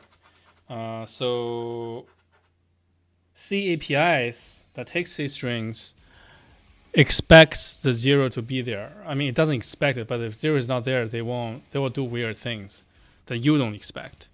Because you'll find a 0 somewhere. Yeah. So, but when you work with the content of string Swift, you don't want to always do the off by 1, the add 1 minus 1 math. So that means like you probably don't want to store the extra character, but that also means when you need to convert it, when you need to throw that buffer to C API, you end up having to reconstruct the buffer with the terminal character there so that the C API can function properly. So that's like the little bit of inefficiency.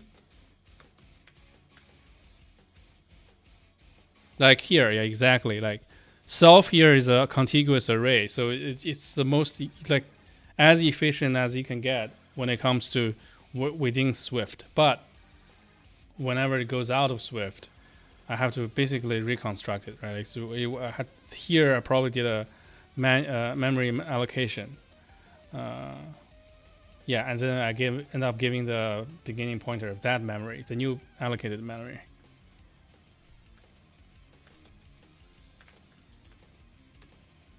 Remove optionality of binary string dot C string.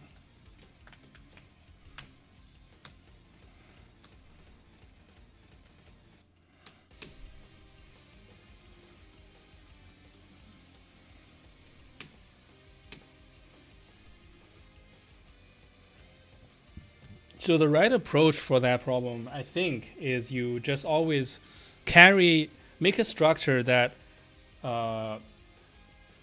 has the content for the actual buffer, and then it always carries a 0 at the end, but it's separately. So when you need the C string, you can cast the entire memory for that struct to a array. And then the C API will be happy. But when you work with it, you can just work with the content part separately. And the Sentinel is a separate property in the struct. That's what I was thinking.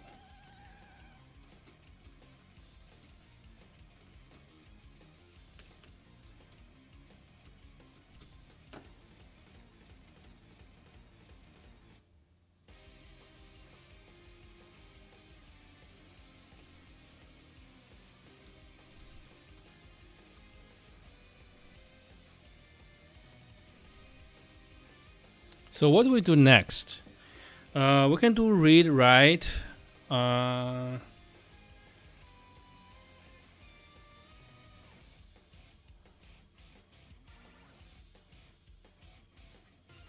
We can do some of these CRUD ones. Absolute is a pretty interesting one. Parent is it's okay.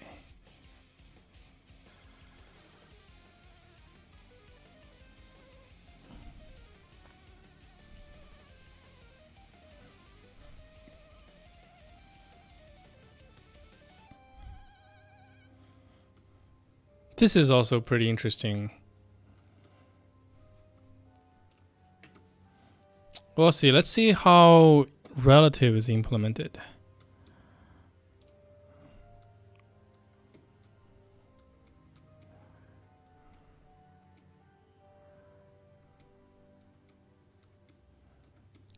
I guess relative is... Oh, it is.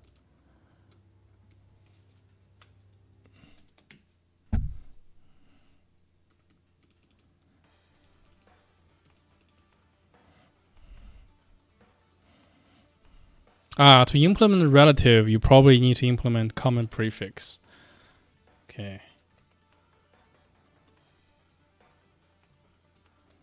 Yeah, common path.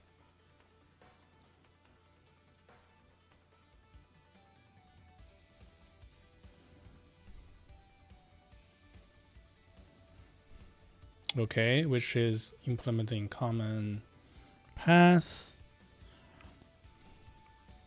Common paths among paths.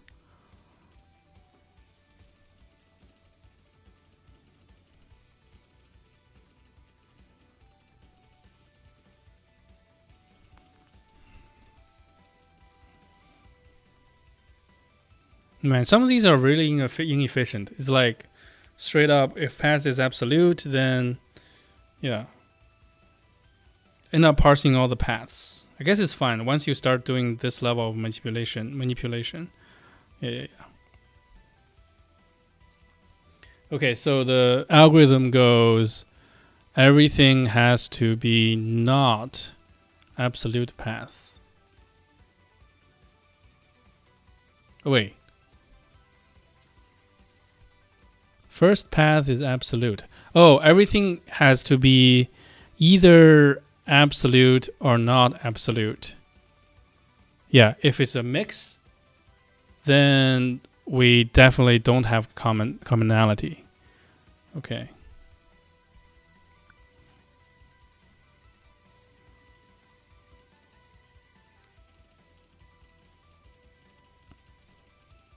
So this is basically getting the segments of all the paths and then sort them by number. Okay.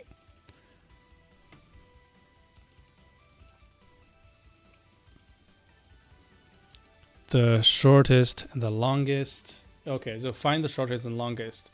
And then we only need to think about the shortest and longest.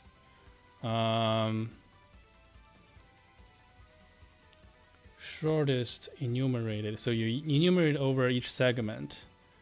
And then if the longest is the same, then you increase the progress. Okay.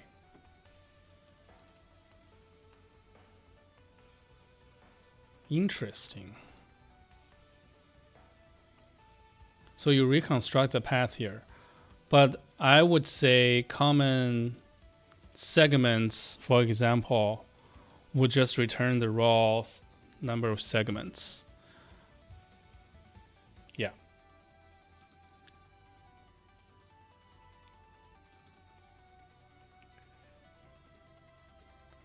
Okay. How are we doing with regards to the pull request?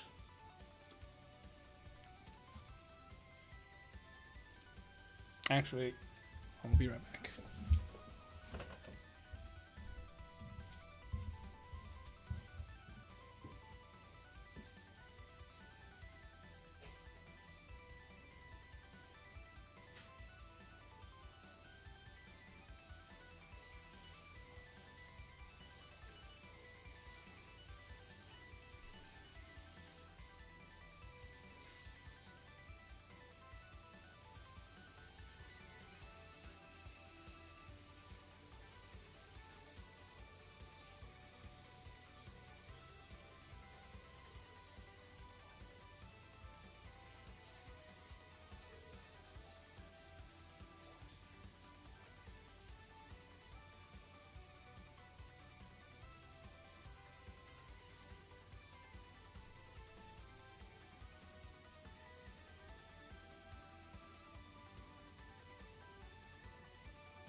Okay.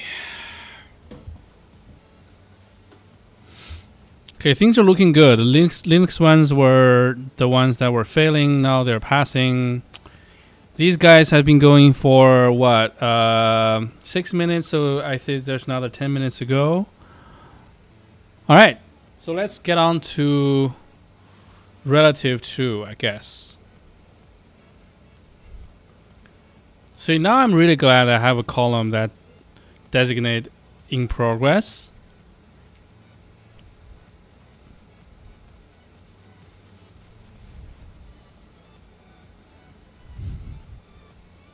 Okay, relative to. Let's do it.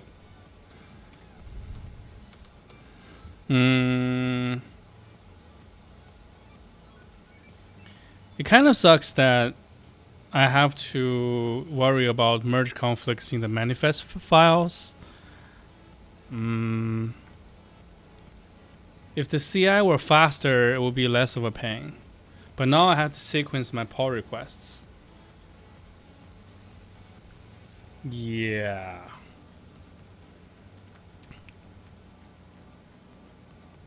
Actually, I changed my mind. I probably should implement it on top of, was it ext? Right. So rebase this as well to this branch.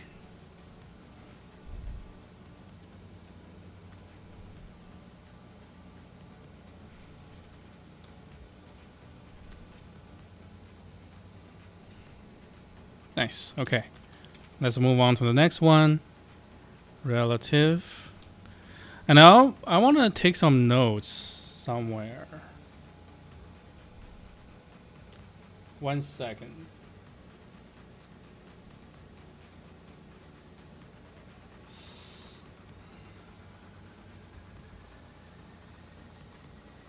How about this? I'll do this when I am doing secret stuff.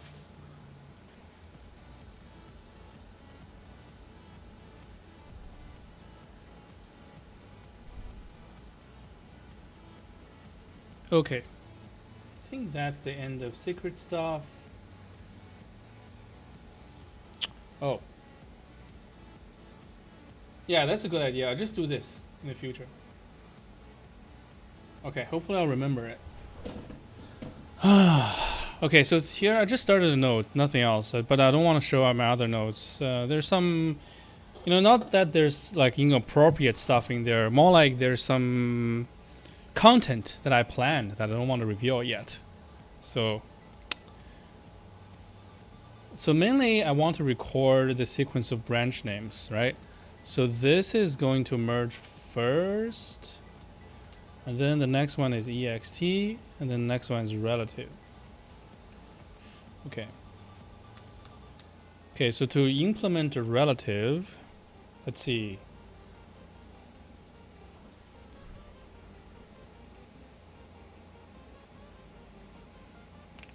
Yeah, I'll make relative a pure operation. Yeah.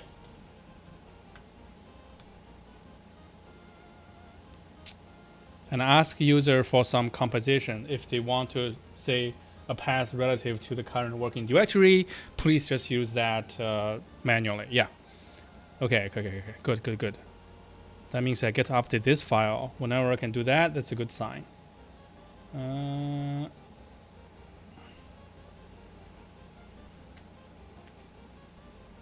Wait, something's wrong over there. What was that?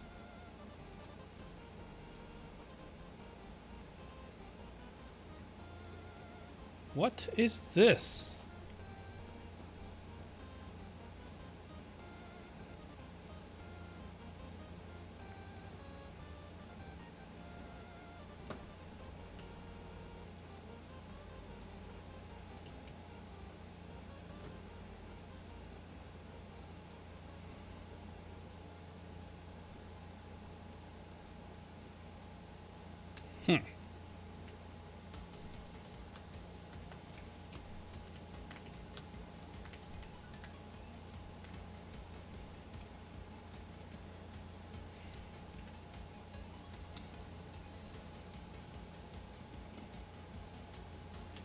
Okay, so relative to, right? Relative to is a function, a method, to other path. Other path will be an instance of path like.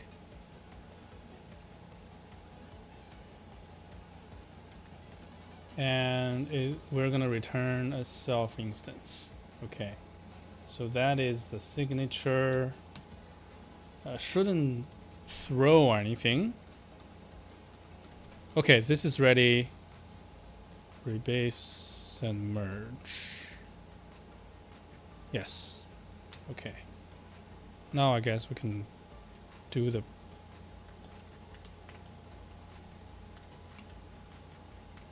do.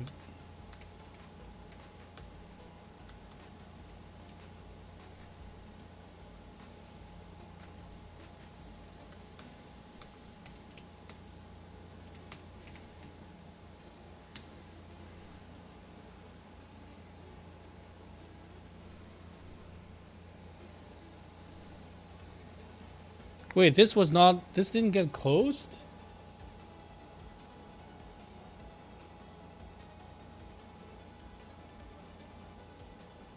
Number 188.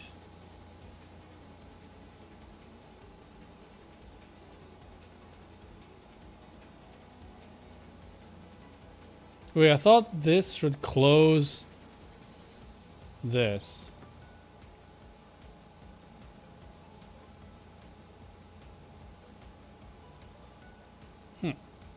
Weird.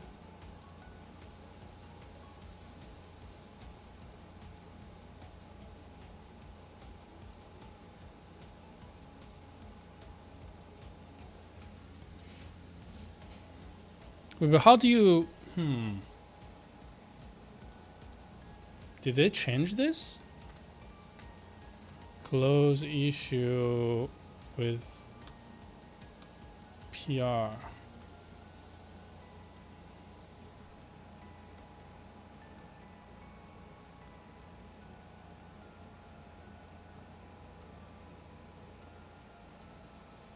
Closes number two. What? It didn't work. It did not work. All right, let's try it again. We have a new pull request.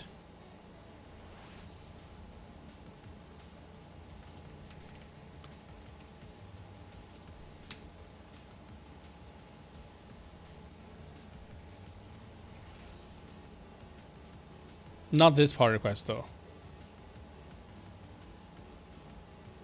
Merge this into next. And it should close.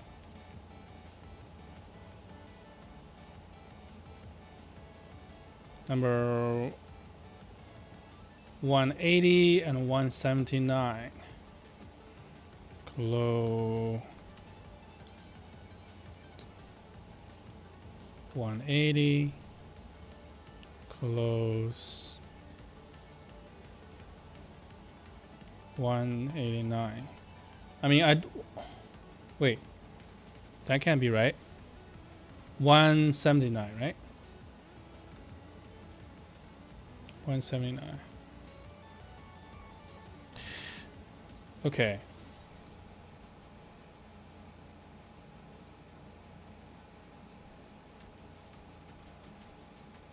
Wait, I saw something about... What was that? Closing keyword resolution on dependent close issues.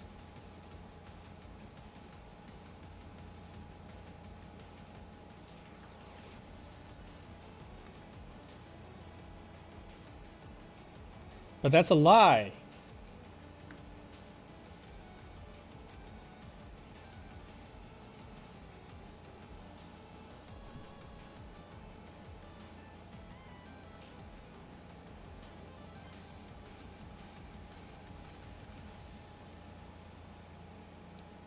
Okay. We'll learn 15 minutes later. Sag.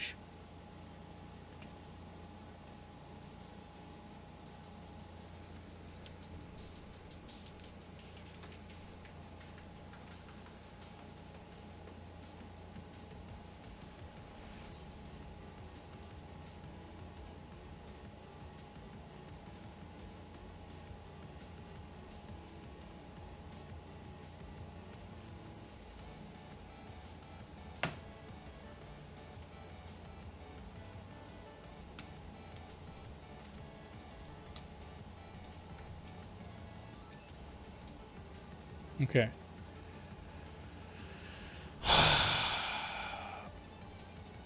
Let's implement relative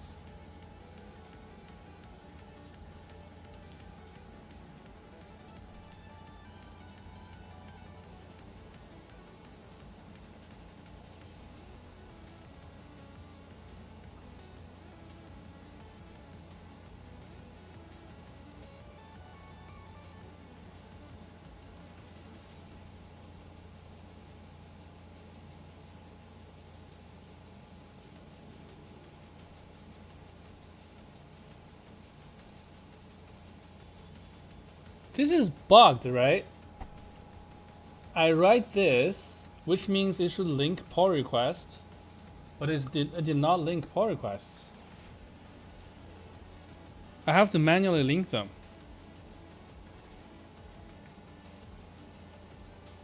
Why?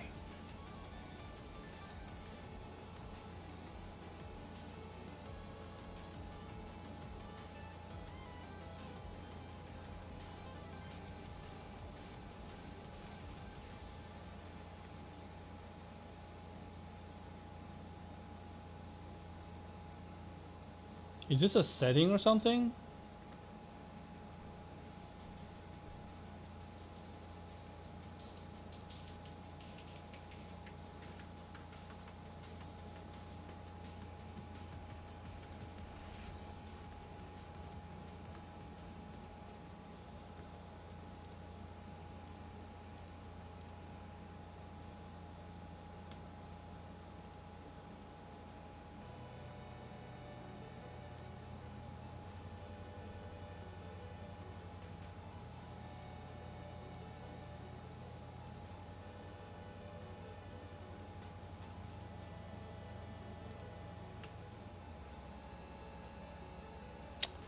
I don't get it.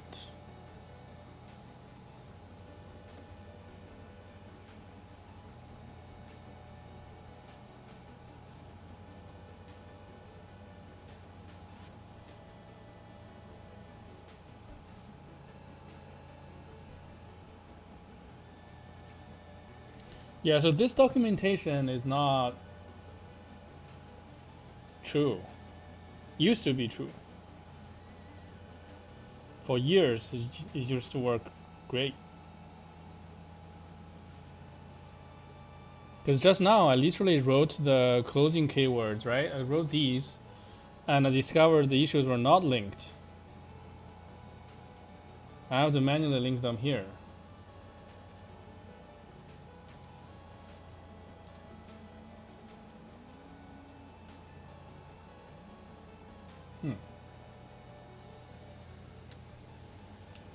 Frustrating.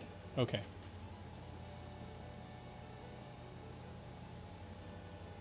All right, let's implement the relative thing.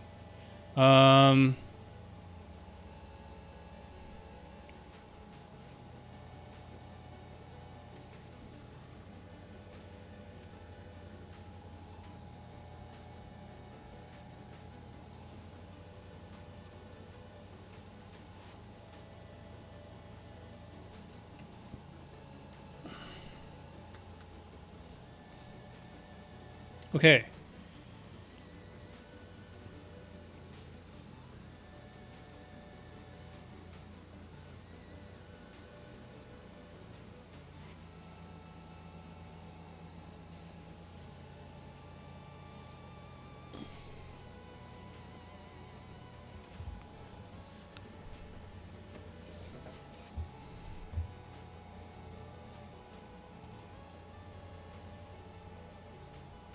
Okay.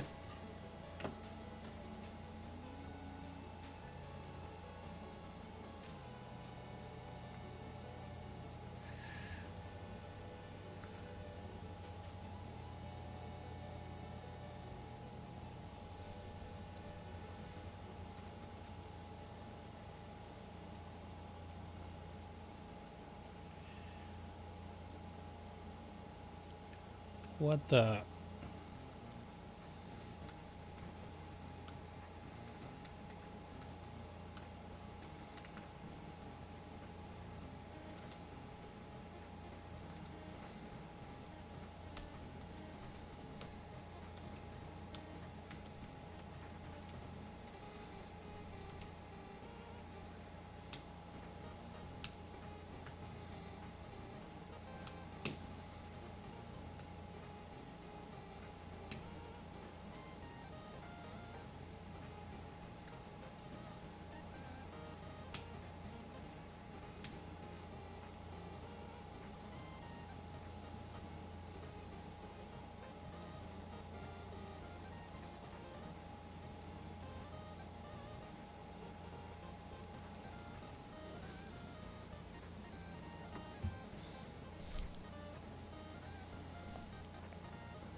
the path to be related to the path to start with that through the result well the path through the return value can be reached from this path.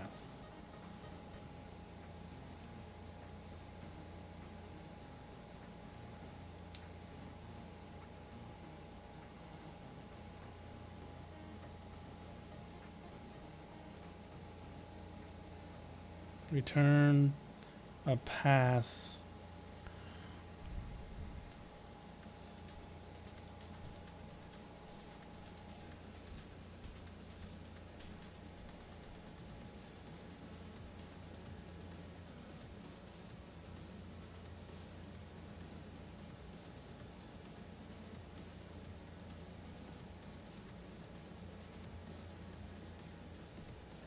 through which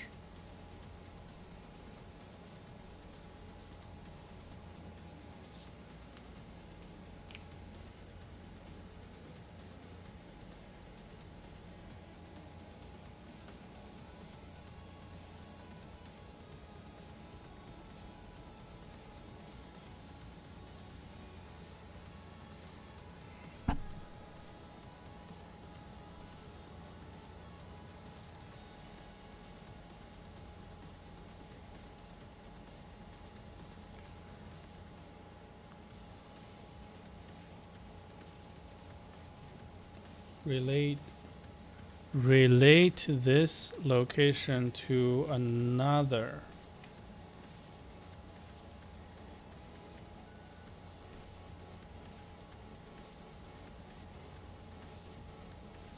Return the path that connects this location and another.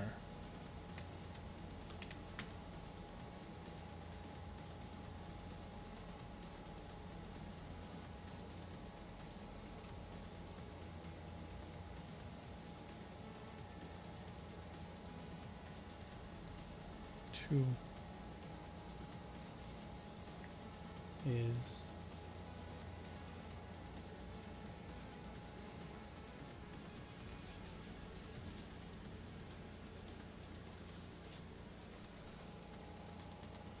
okay.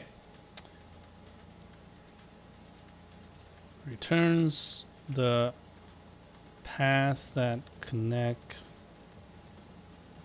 this through which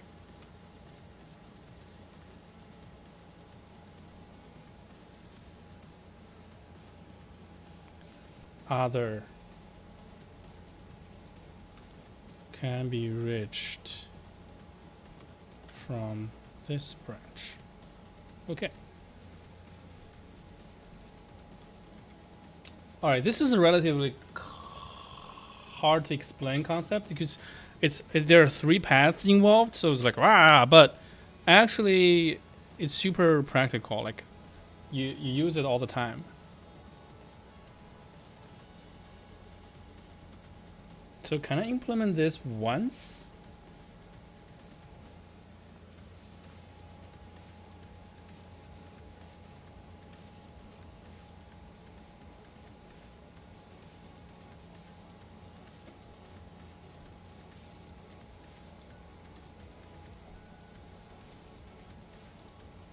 Because this looks like a pretty generic algorithm, right? You start with start segments, starting path. Right, that's the other segments. You get the other segments, you get yourself segments, and then you compute the common path between these two, and then you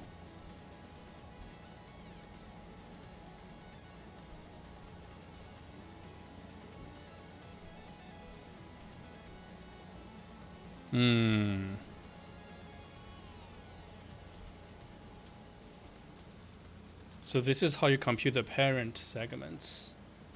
Right. So the number between the shared and self, and then you take the remainder of self, and then you add them together. Yeah, if they're empty, then it's current. Otherwise, otherwise that's it. That's that.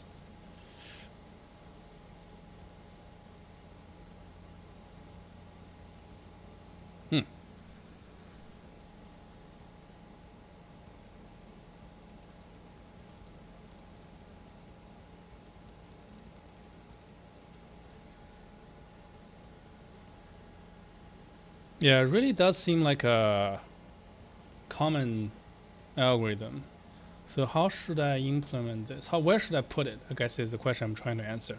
So it's definitely part of the pure path. So how do I share code for pure path? Pure path returns a binary string.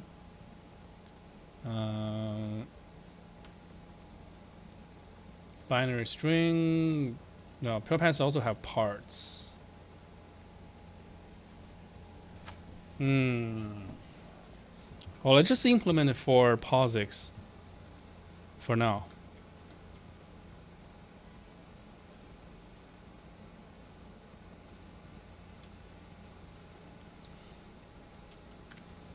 Relative to, okay, nice.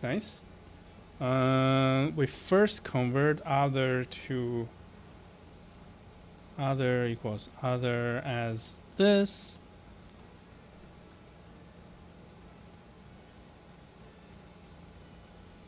And then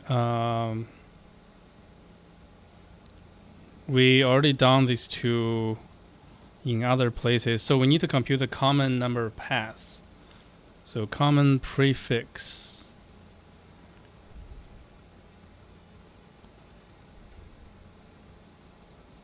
Whoa. Common prefix. Oh, this is not some special things. Okay, so it's self.segments, common prefix. No? Self.segment should be array. Okay. Is common prefix something I define myself?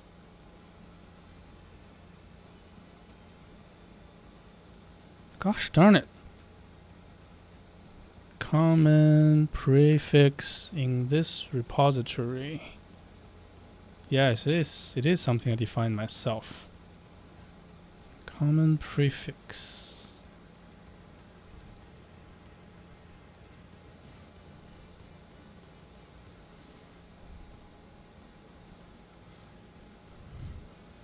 All right, fine. Fine.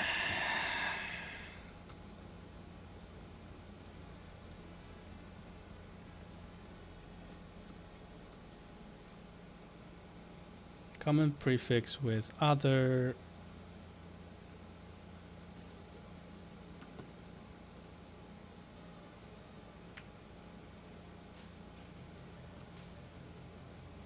Segments.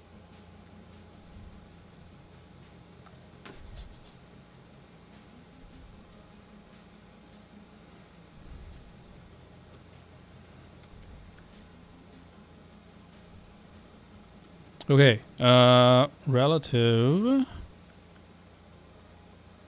Okay, this is a short and sweet, I guess. So we only care about the number, the length. So shared count, common count. It's just a count. Pretty sure this can be more efficient if I squeeze, but I will refrain from that. Okay, let's hide this. parent segment. Yeah. This is the interesting thing where we do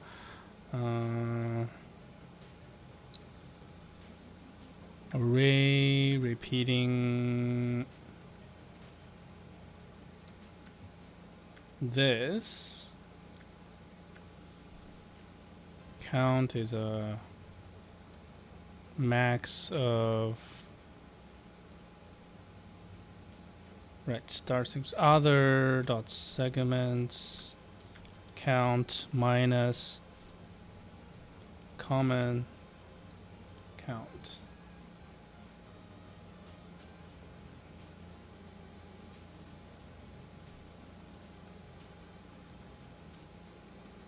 Max of this and 0.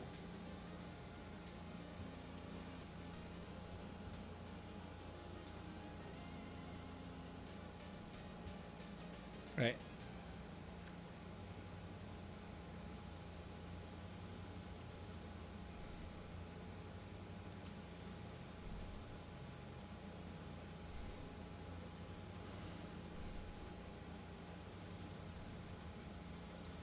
Remaining segments is segments common count dot dot dot all segments parents plus remaining.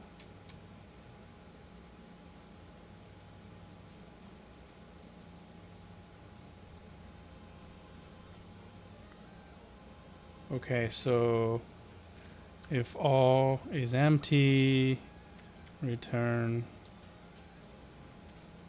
path this, else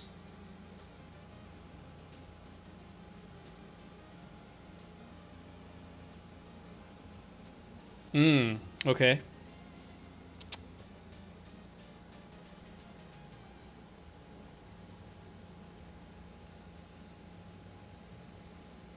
I mean, I not that I don't know what to do here, except I'm thinking of code reuse.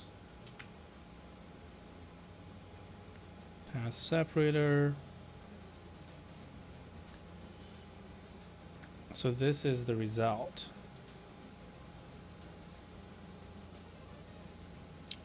Oh, pure POSIX.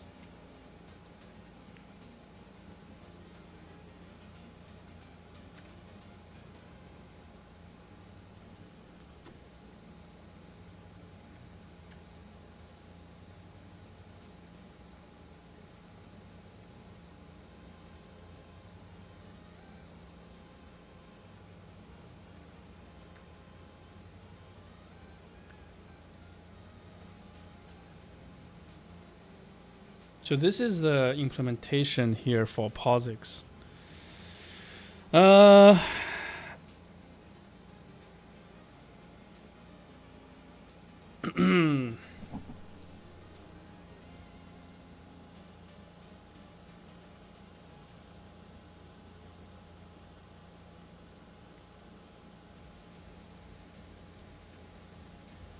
Hey Gilad, welcome back.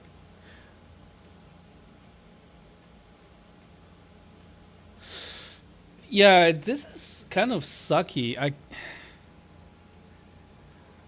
Because I referenced POSIX here, even though the core algorithms are the same, right?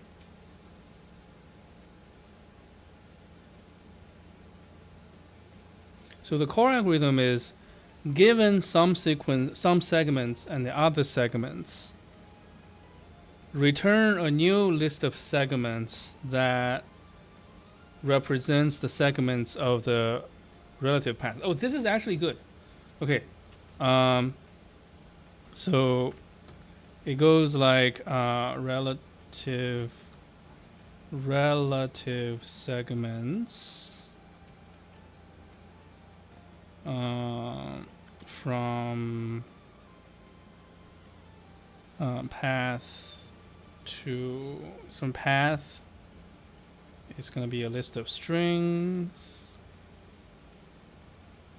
to other. It's going to be a list of string. And then we get a result of string. And then we essentially just do this. Okay. This is reasonable, I think. So path common prefix with other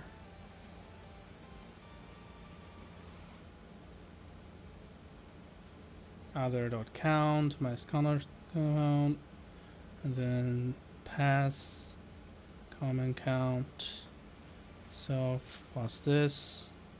Can return this now, I think. Okay, good. And here we can just do relative segments from self.segments to other.segments. Okay. And let all equals this. Okay, good. So this now can be moved somewhere.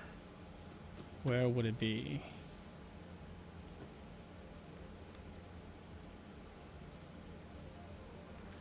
What is this?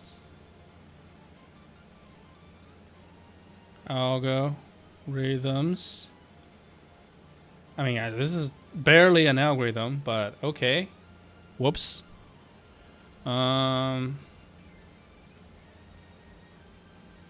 Okay, now Windows has to be computed as well, no problem.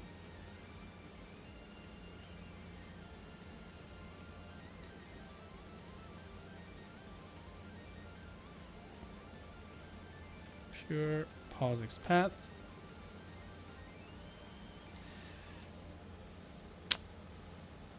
Yeah, because like I could go ham and make a bunch of protocols to make the code share even less duplicated, but at this point it's hard to say which is better. Why are there a bunch of pure POSIX paths? Why was there a bunch of plus operators? Oh, I guess it's the same. Okay.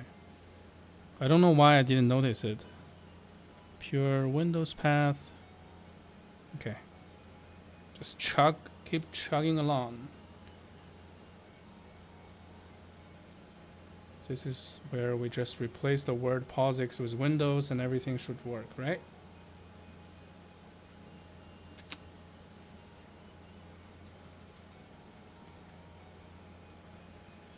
Programming, ladies and gentlemen. Okay, last stop, path itself.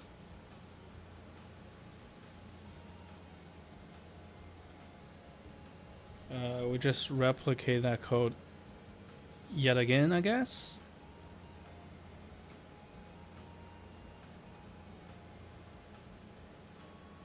Or you can try to be smart and do like func relative to path convertible. Is that a thing?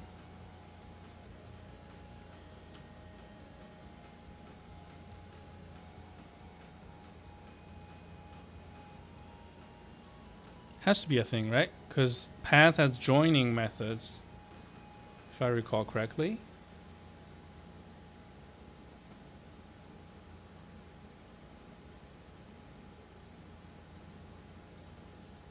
Yeah, path convertible. Okay.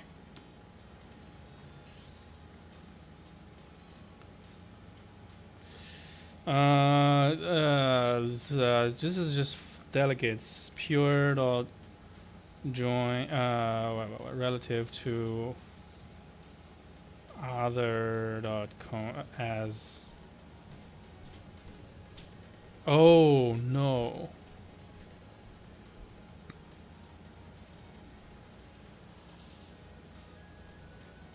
No, no, no.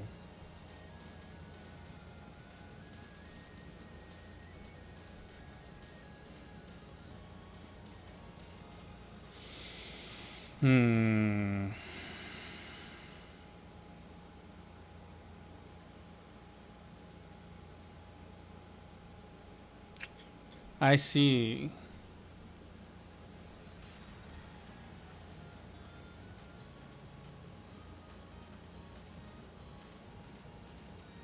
How do I thread this needle? Because I don't want to write as POSIX path or as Windows path.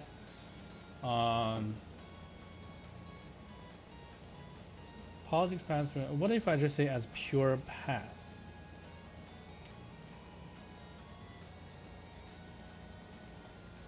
No. Yeah, because pure path. Yeah, pure path works on both platforms, so I can't just say as pure path.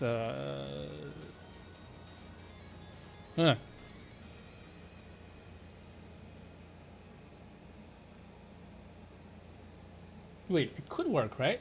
Because a path cannot be both POSIX path convertible and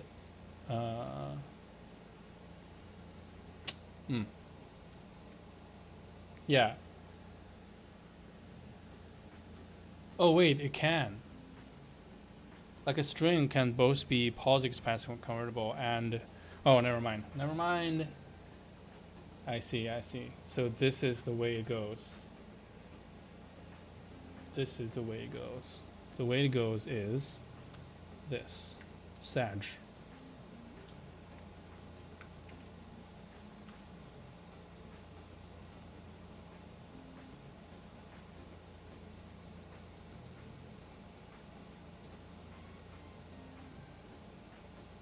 As Windows path.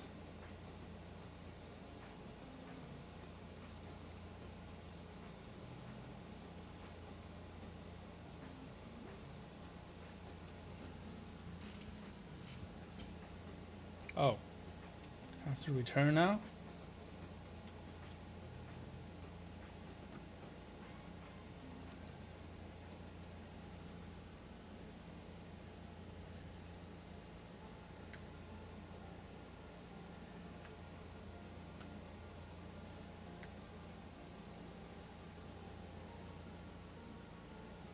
Okay, so that is presumably implemented. Just one thing I want to check.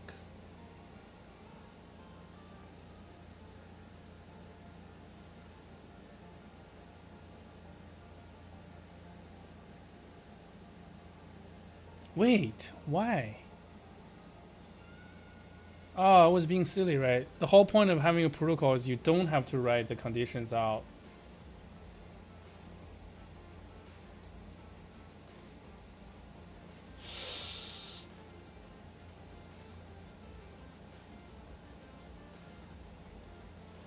Unless? Yeah. What was I thinking? Oh, okay. Okay. Now it's a moment of truth, I guess. It's to actually test these things. So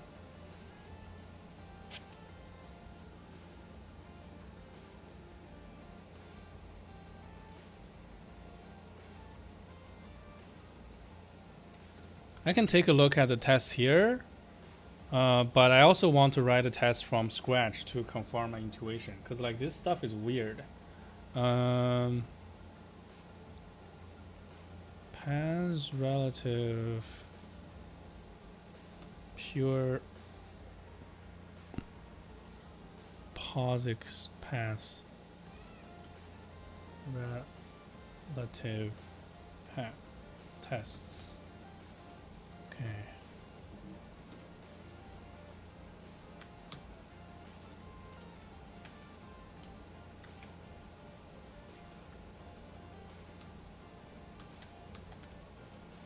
Pure POSIX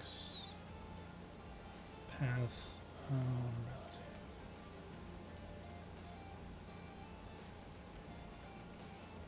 Okay. Test basic relativity. So let's see.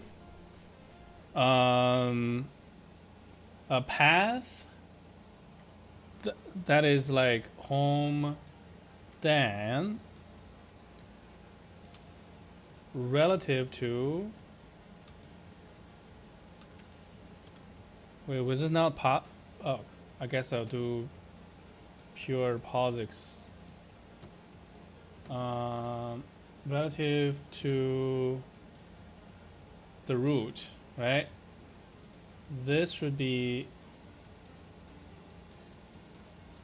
Wait, is a path equatable?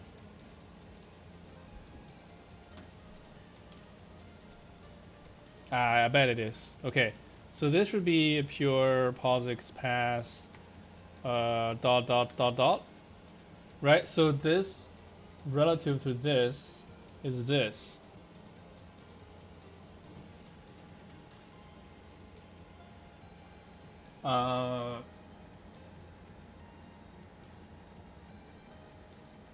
Somehow that felt backwards.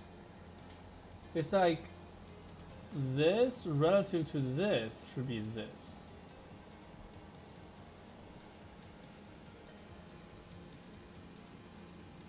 Oh.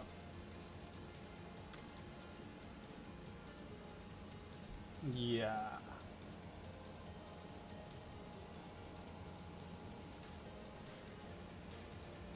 Relative to home then. Yeah, this reads grammatically correct, and it also fits my intuition, right? So you start from here. Oh, you're like, if I start from here, how do I get to here? That's how this works. That's why this API is awkward. I mean, it's counterintuitive because you start with your original URL, but it's not a path, but it's actually the destination. So you're going backwards. And in my mind, I always start from what you have now and go somewhere.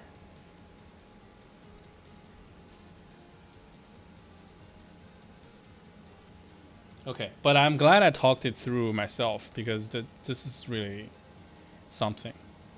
Okay, let's see what test I have. Relative paths. Ah, interesting. Okay, let's try func test relative to self. Very good.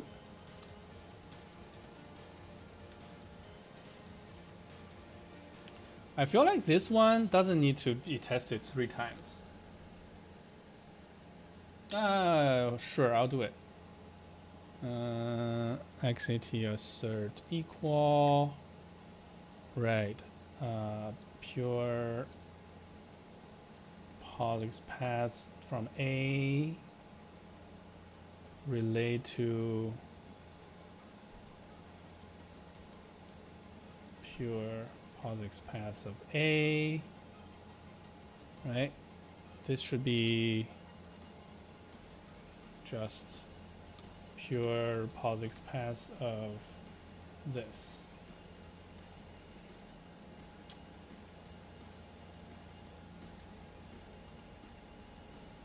Okay. Nice.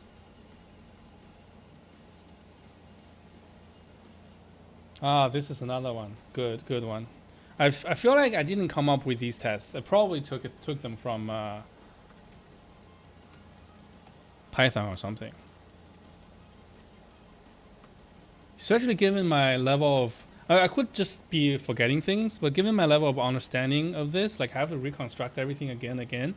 It doesn't seem like I could come up with. Yeah, again, I could be forgetting. Because this was what, like 2 years ago, a year ago, 2 years ago probably. Yeah. All right, so we're going with A, B, and then X, Y, and the result should be dot dot A, B, blah, blah, blah.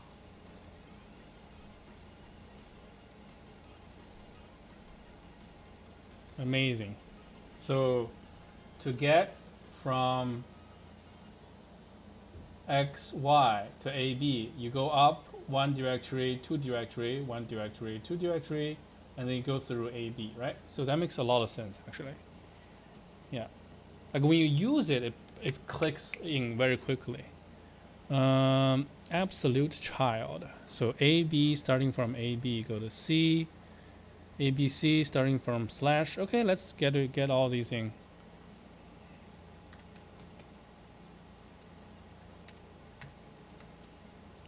Insert equal.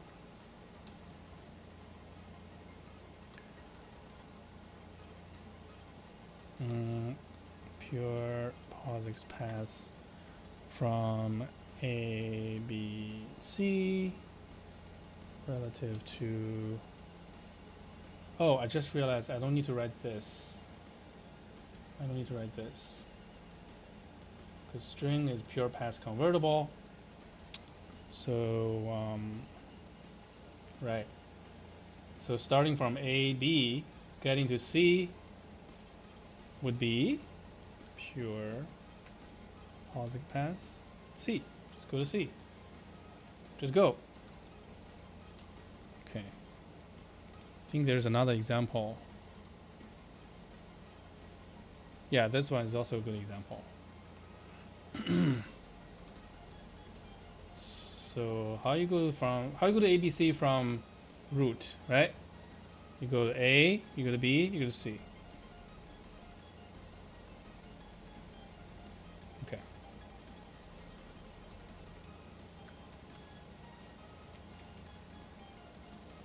These names, the test names does seem like a Daniel Duan production though. Because I feel like the tests in Python code base are very practical. They just like go, go, go, go. A bunch of assertions with, short names. I mean, they're understandable short names, but still usually pretty short. Okay, so this is going reverse. We go from pure POSIX path. We go from relative to A, B, C. So how do we go from A, B, C to root? You go pure POSIX path.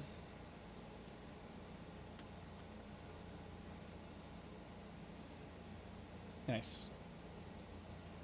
Okay. Absolute root. Okay, that's very similar to this guy.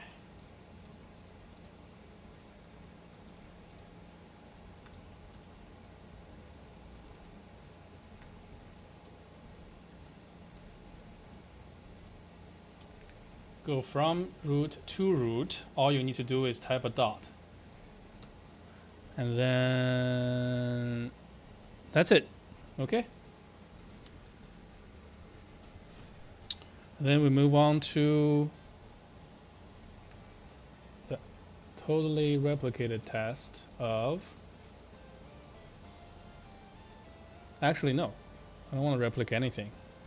Let's just do Windows. Pure Windows.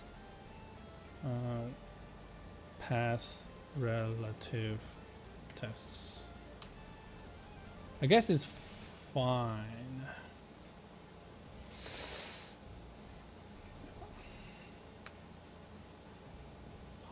Windows.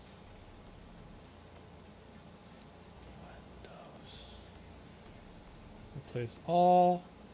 Then we find the /, replace them with /. Then we find this character, and then we replace them with this character selectively. Okay, so go one by one. This one is replace.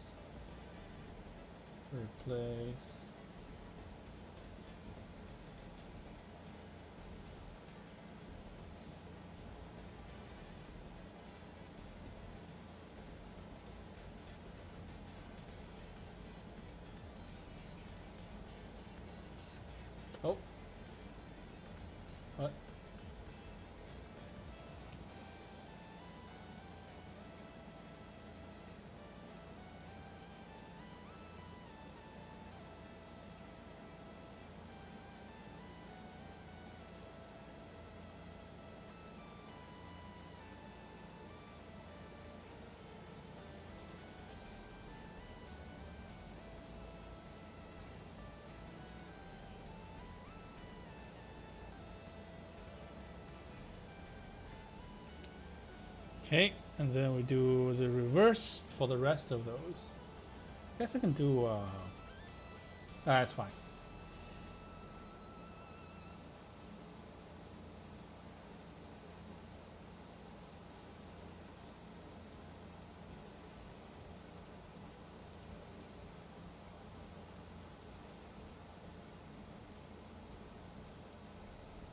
Exciting mouse clicking stream. Look at this APM.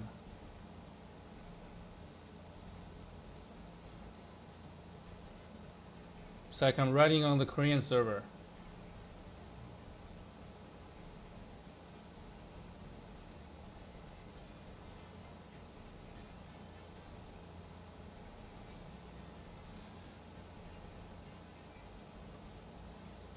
All right.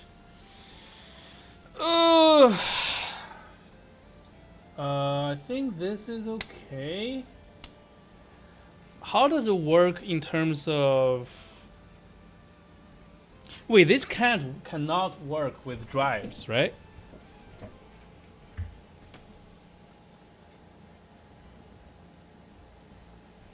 How does this work? Oh.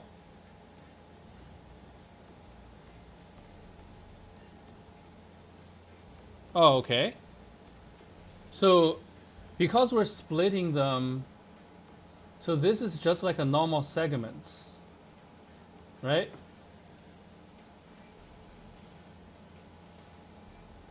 So it just works. This is a cross-platform algorithm.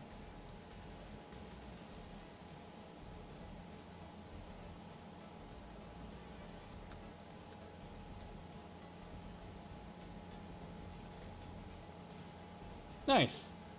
Okay. I guess I'll just go ham and go add this everywhere, because they do claim to be absolute in the title. Absolute root. Let's use the deface here.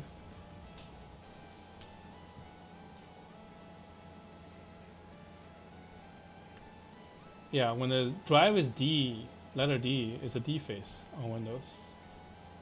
So it's like Windows developers like, what are you doing not using the system drive?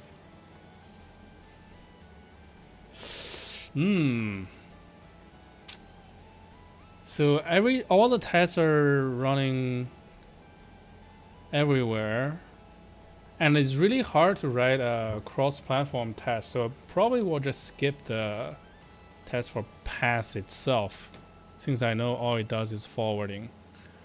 Okay, I can merge this now. Update my node. Oh, actually, pause champ. Do these issues get closed? Oh, if they're not getting closed, even though it's linked, even though I said close 180, 180 is open. Okay, GitHub.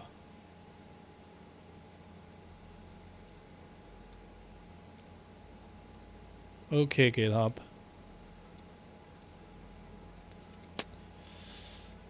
Let's see what happens to my project if I manually close those. Okay, they do move over at least. All right.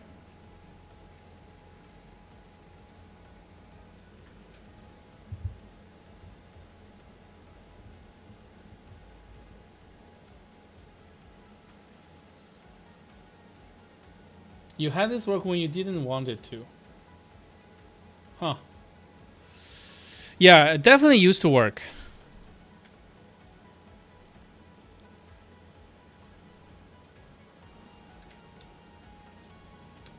Both modified. Who's both? Am I rebasing something?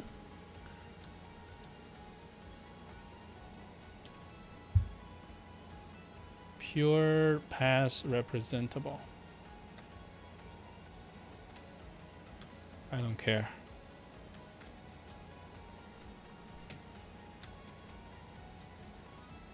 Implementing extensions. Implement relative to.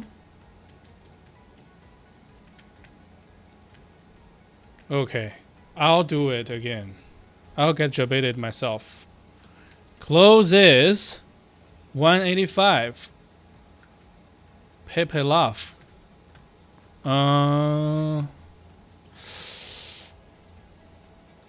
of course, it got formatted. We deleted itself. Nice, good job.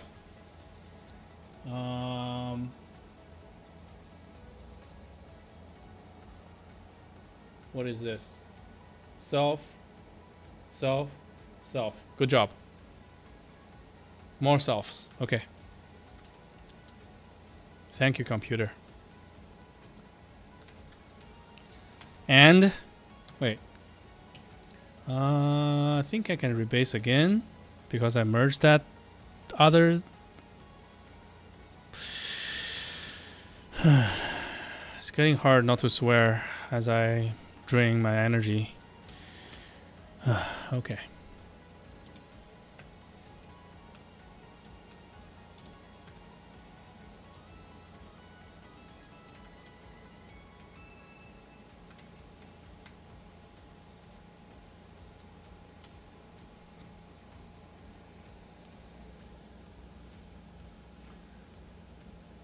Yeah, I get it. Yeah. It's a nice feature. I don't know. At work, we have much nicer things like, just merge the pull requests when all the CI passes. I really wish GitHub built that. And when I had colleagues that moved from my company to GitHub, I told them, hey, build that thing that you love too, like wink, wink, nudge, nudge. Okay, let's see. Is my issue linked? No, it's not. Go to issue for full detail. Sure. And notice I mentioned it in the little icon.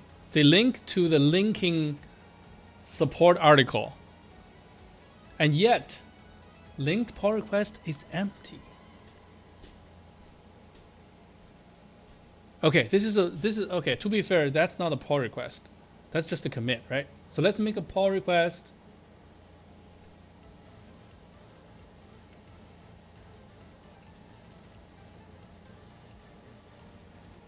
Okay. Using closing keywords. This seems like just like jump in my face. It's like, haha, debate.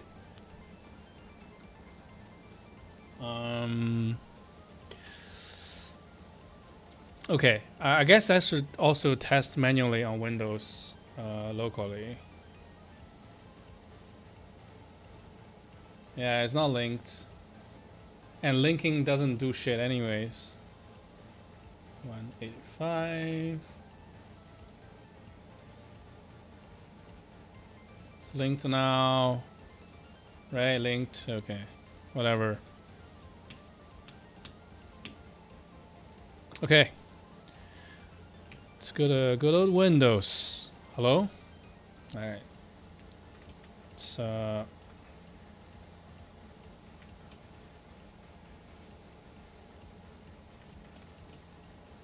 relative scripts make test. Okay. Relative segments. Relative segments.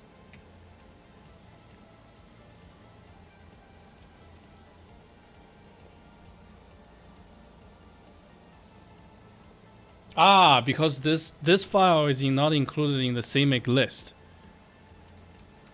Okay. Update. I just update everything. I'm too tired. Okay. Okay. Okay. Okay. I'm sorry. I'm sorry.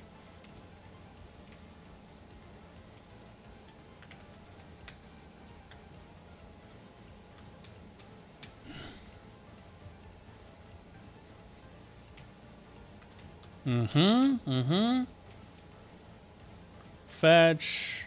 Reset. hard reset relative. Okay, let's do that again. Wait. I reset it on the hard, on the, okay.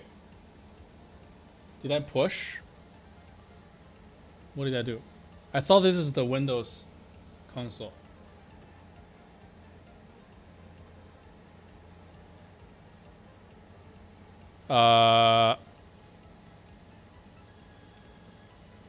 Okay. I pushed on the other console. Okay, I need to close some of these pans. Like I don't need 3 pans. I don't need to perpetually open Python REPL. Famous last words. Okay. It made a merge, but I don't want merge. Okay. Oh.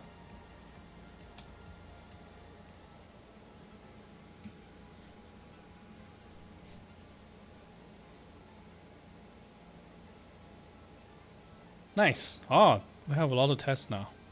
Okay. Let's pick the next thing to work on. Ooh, 5 hours. Maybe this is the last thing.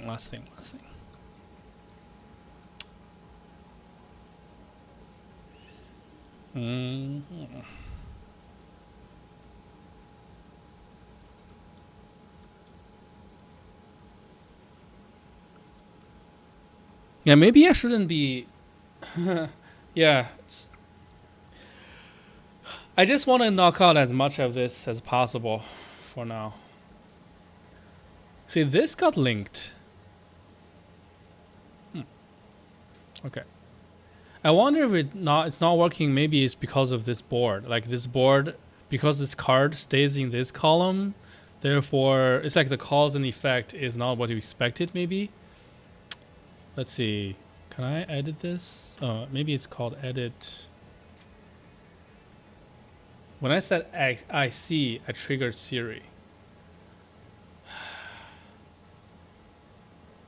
Move issue here when it's opened.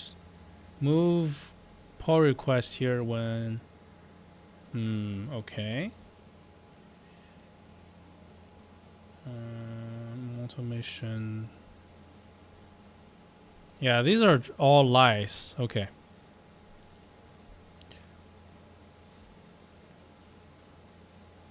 Okay, I'm gonna pick a challenging one. Because so far I've been picking the easy ones. Parent is another easy one. I'll leave it for my future self.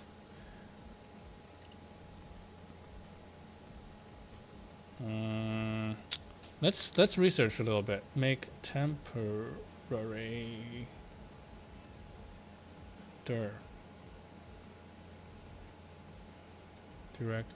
directory Windows. Is there a built-in thing?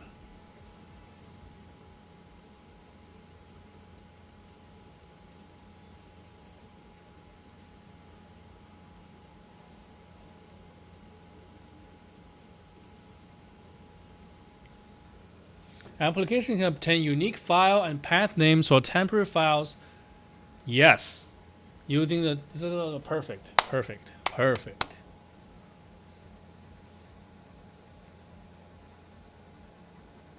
Retrieve the path of the directory designated for temporary files. Okay, so this is a particular repository, a particular path, right? Actual docs. Actually, you know, Microsoft has really good docs. For each function, they have an article like this. Yeah, it's really good.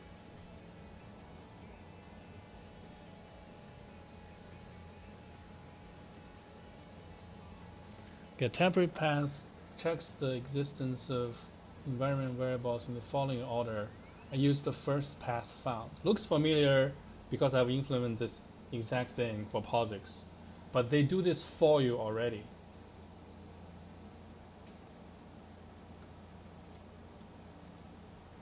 Creating and using. See, they even have articles for their example.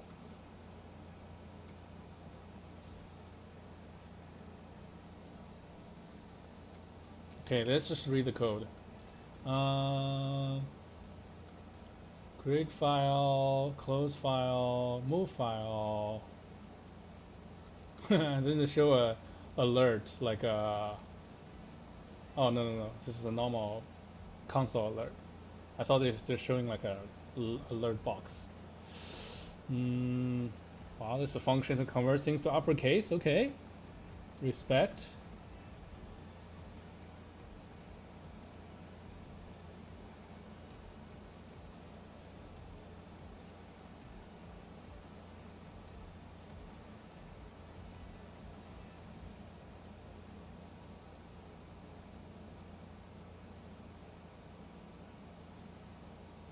So it looks like you can't create a temporary directory.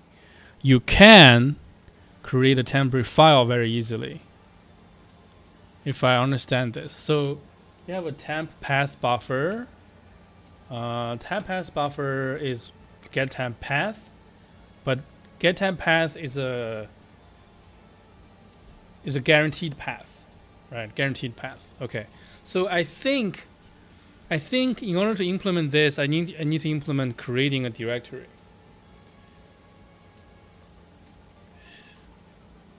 Yeah, Windows like MSDN is OP. It's like crazy.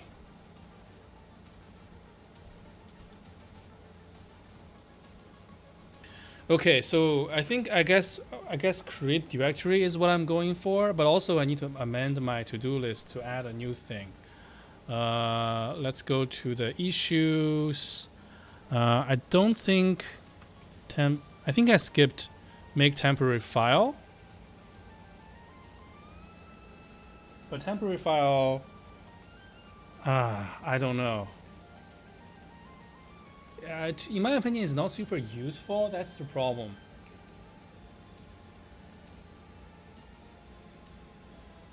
Yeah, and default temporary directory is something I can implement with that function that I saw.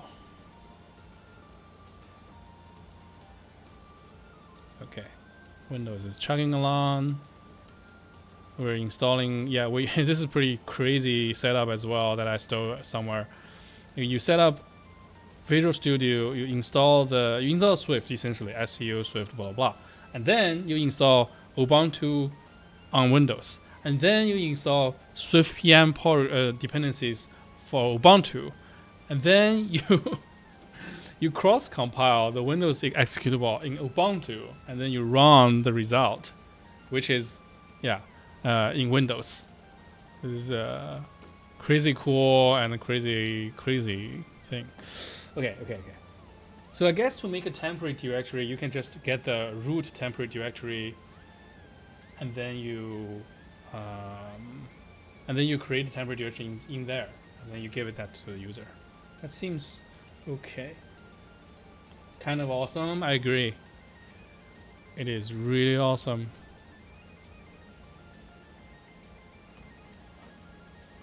The first few steps are so fast. Let's look.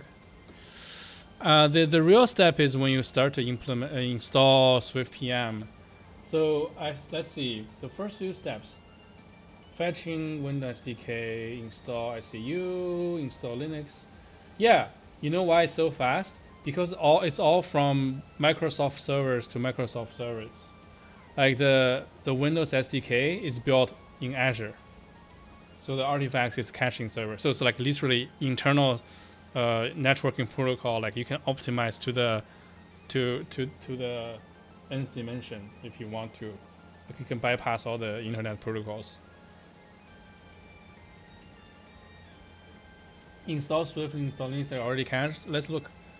Install Swift. No, it actually did download everything. So it downloaded, like, for example, 300 megs of things in how long is this? I don't know. So that's in 40 seconds. It downloaded a 400 meg thing, a 8K thing, a 5K thing, and then it installed them all. Yeah.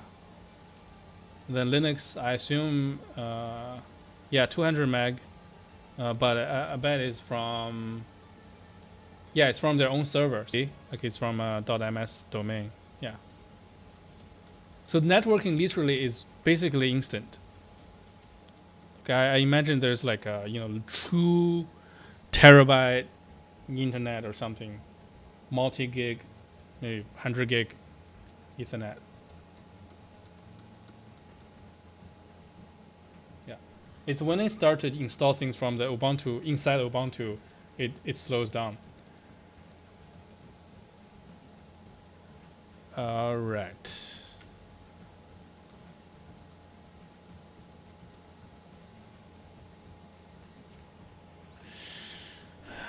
Okay, so create directory or make directory. Make directory is like, do you want -p or not? What is the permission you want? And oh, this passed. Nice. So I guess I'll merge.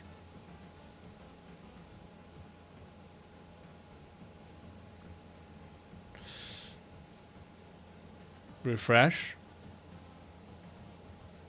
I don't know. I don't know, man. I dragged this over. Is the issue closed? 185.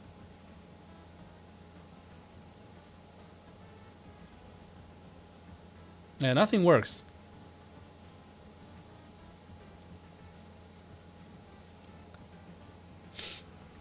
Okay, dude.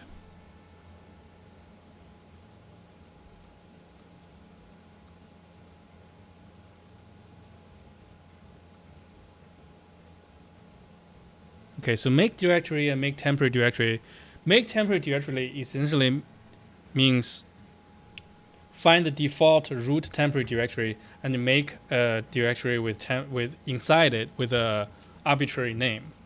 So yeah, that makes total sense to me now. Yeah, this is a pure and I guess effectless implementation. Absolute is one of those that requires your current directory. So let's just go with this. Yeah. Okay.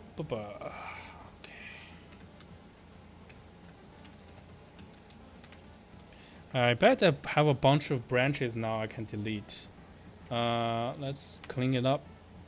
155 absolute Amazon Linux children CWD extend internalize binary lazy boxed metadata Windows more distros next bytes real is a failed attempt I think relative I think is from today just now set adders from today string parts last night WinCI done wind adder today Windows is a long-term thing Windows CI probably can be gone now okay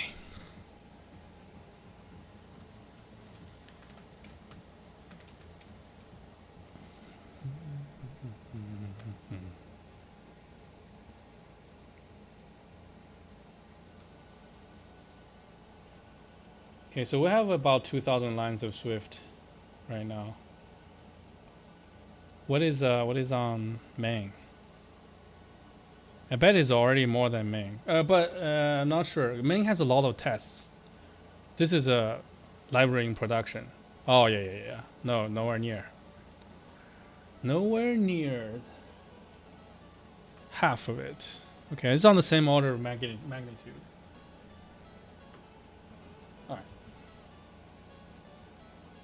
So make directory, make parents, permission, fail if exist. Okay. Again, the bar is always Windows. If I can Windows implement on Windows, I can implement it. Directory. Create directory W. Looks security attributes.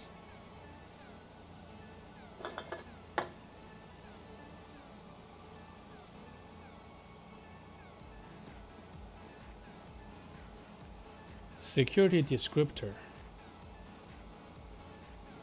Oh, what?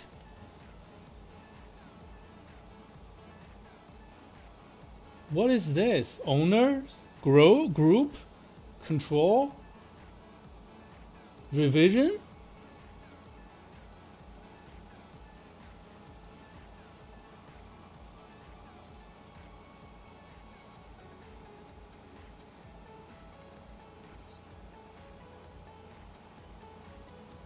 What?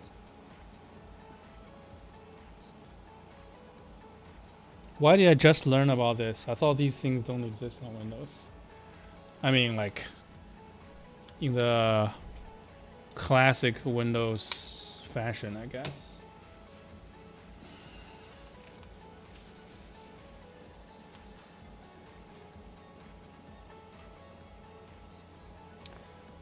Yeah, I just want to port. I don't know why. Maybe it's because like before I became a programmer, I used Windows. Yeah, it's like my first contact with computers. I just thought like being able to write Windows program is cool, and I'd like to do that in Swift. I think that's the if I put down all my defenses and really think about it, that's the real motivation behind this. But also, you know, I like others to write. I like Swift to. I like to add value to Swift, right? To my skill, to other skill. That's I guess the dressed up version of that.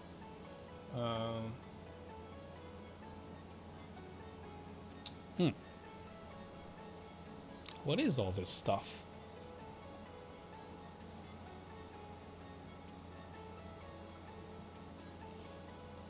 These are available since Windows XP.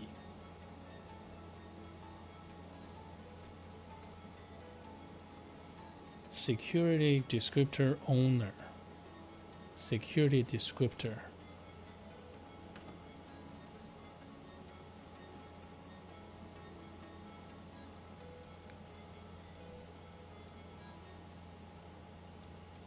Okay. Security superstructure contains the security information. I'm going to use this one to set and query security status. Because the security is going to vary, we recommend the application not modify directly.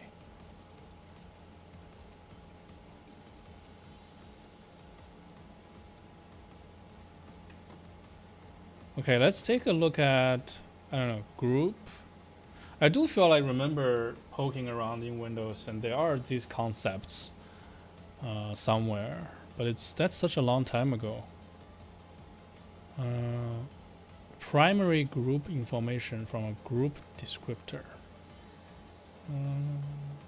Oh, sorry. I think this text can be bigger for you guys.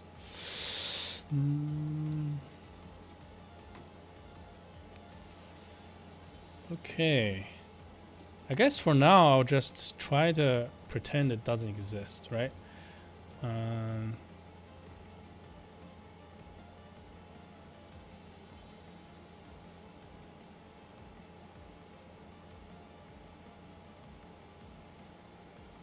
Target file system must support security on files. Some file systems, such as NTFS, supports compression, encryption for individual files and directories on volumes formatted such as file system. New directory inherit from compression. Okay, you inherit from your file system. You can obtain the directory by calling create file with file backup semantics. Yep, did that already. Examples: retrieving and changing file attributes.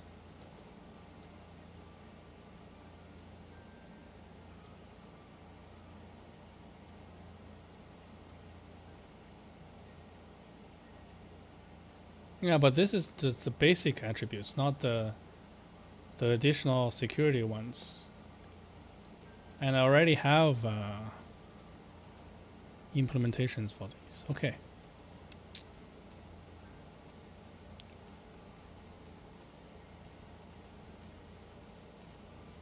Oh, error already exists.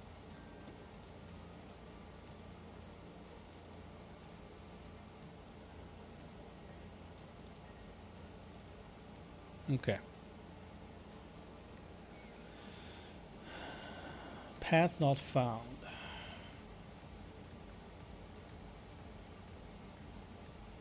Interesting. So on Windows, looks like you're on your own to manually check these two errors and fix it.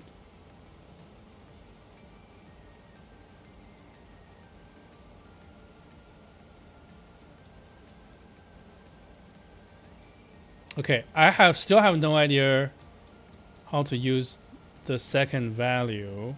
Can I just pass 0? Security attributes. See, they also have pipes. What the heck?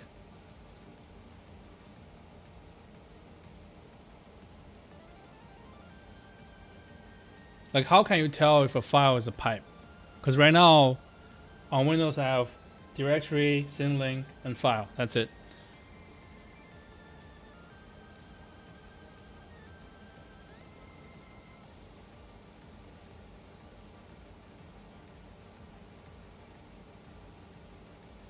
Oh, you can use null. Okay. That's good. And this guy takes a LP. So okay, I can pass in null. All right. Let's try this. I also want to take a peek at what I do on the current implementation.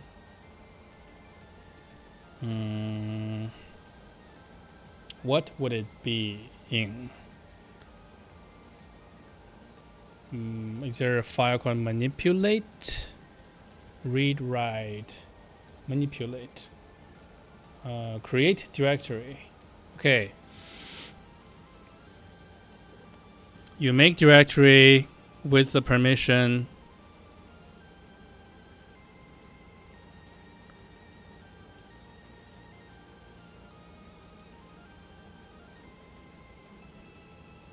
Oh, okay. So it's pretty involved. So let's read it a little bit.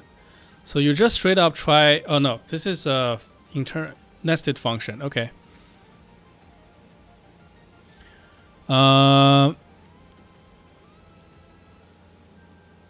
Okay, so if we're not making parents, we just try this. If it fails, it fails. Throw if already exists. Throw if already exists. Interesting.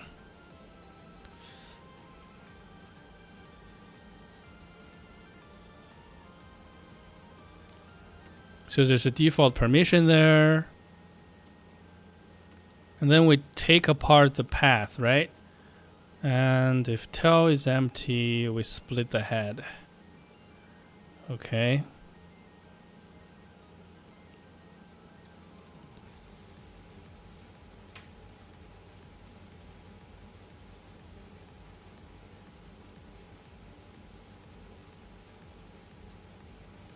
Ah, okay.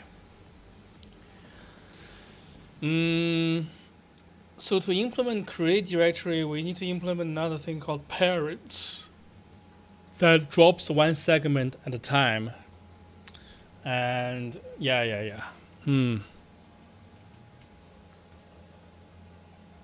Once you have that, you can simply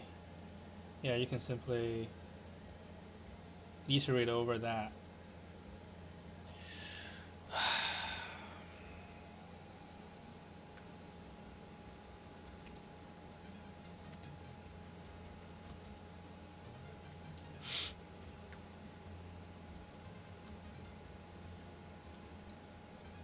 Then for p in p equals for p in p dot parents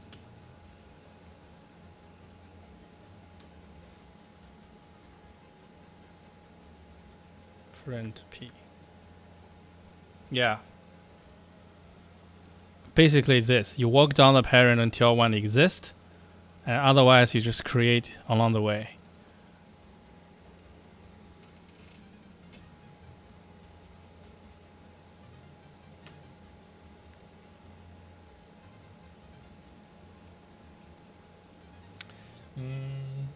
should I make parents?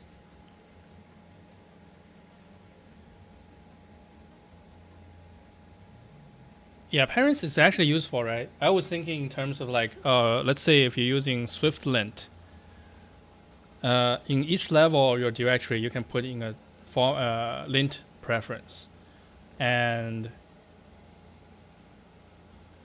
the child directory inherits from parent directory. So maybe in that scenario, for given a specific file to find its form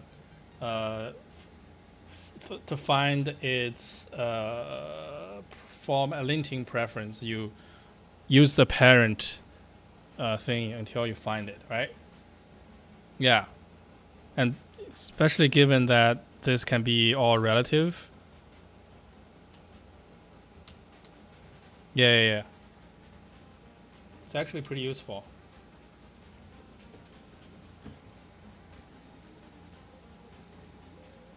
So maybe we put this back. Maybe we implement parents.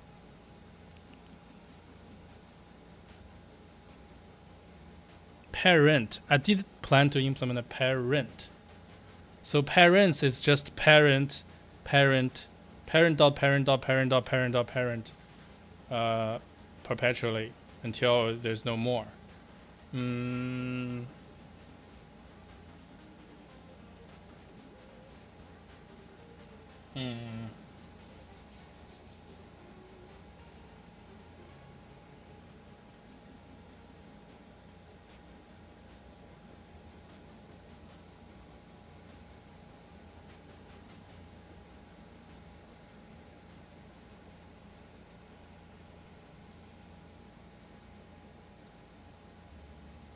Okay.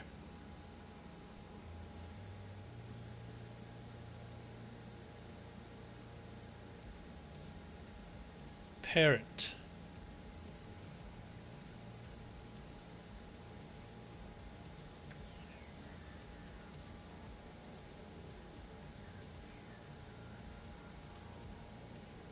Okay, so parent eventually will become nothing, right?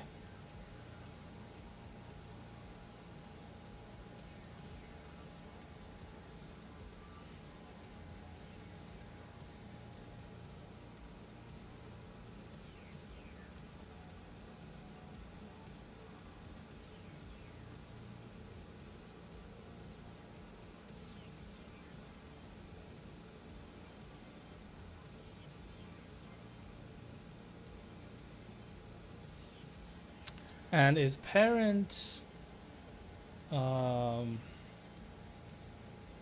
let's see.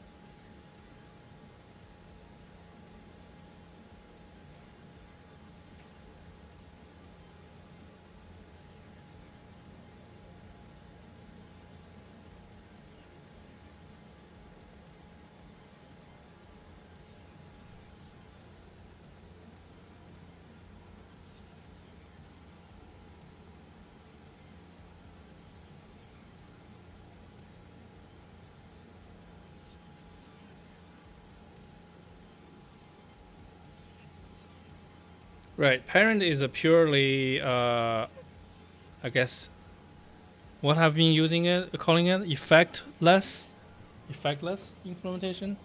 You literally just take your parts and drop one until holy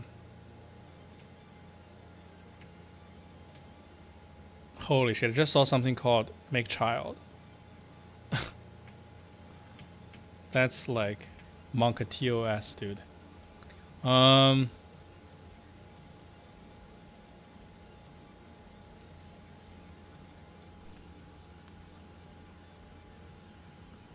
right, let me just write make parents, I guess.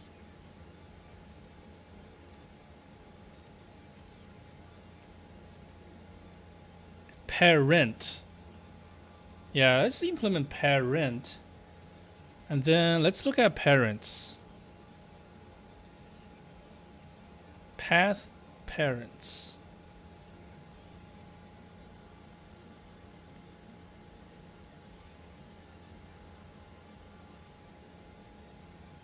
They made an iterator out of it.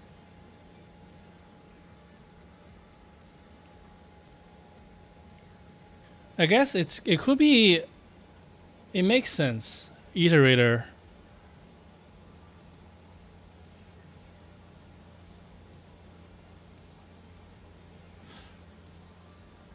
Yeah, that's a fun challenge actually, right? Because like, if let's say a path is kind of long-ish, then and it has a lot of segments, then its parents could like blow up the memory, right?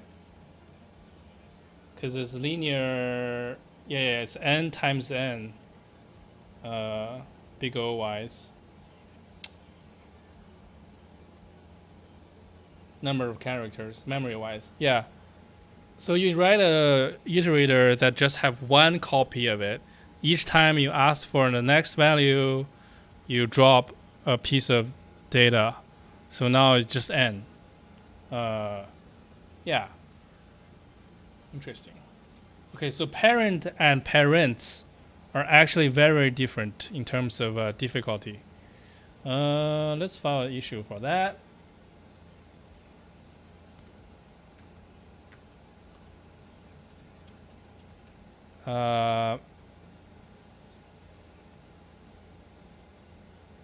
Parents for I don't know, A, B, C should be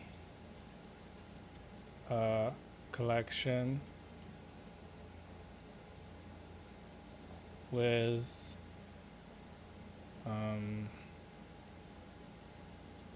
A, B, A, right, something like this.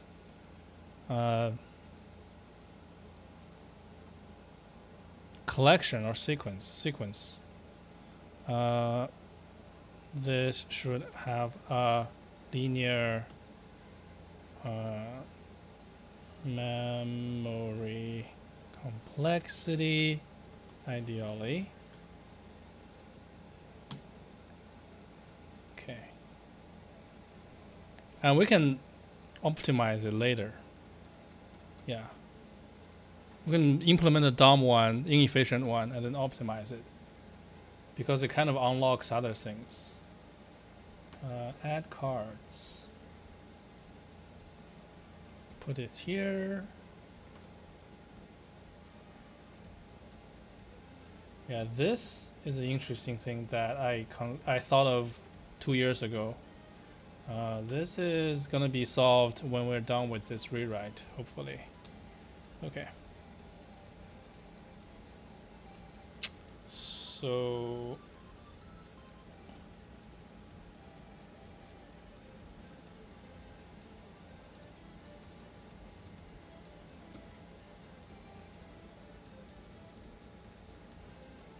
path representable.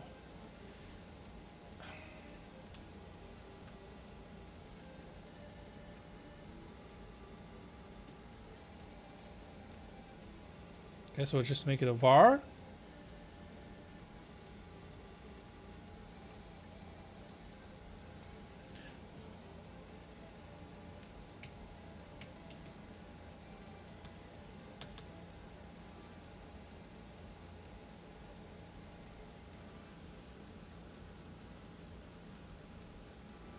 So this is like if your root or drive, then you just return yourself.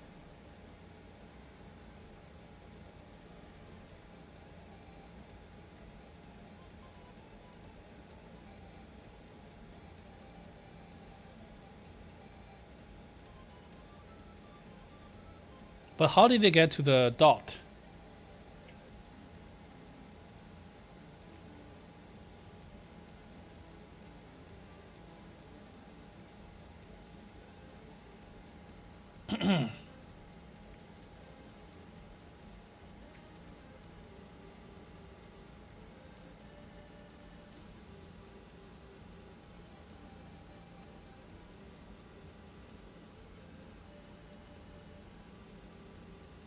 the logical parent of the path. But where did A's parent become dot? Right? Python 3, p import path lib, p equals path lib path. Oh, A p's parent is the current working directory for some reason. Where is this value from?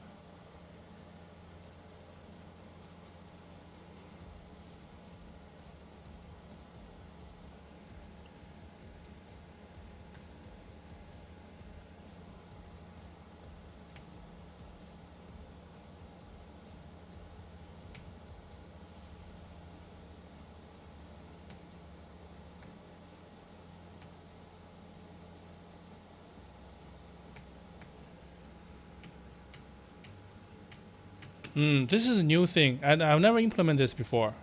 I don't think.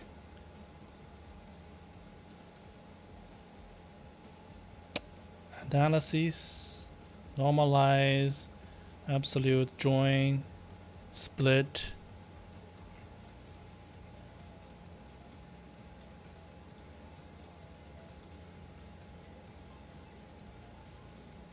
So how does it go? Like if you have no more parent. Wait, let's think about this. So you have parts, right? P have parts. Parts is a list. But if you're at the last part and you don't have a drive, your parent now is just a dot, right?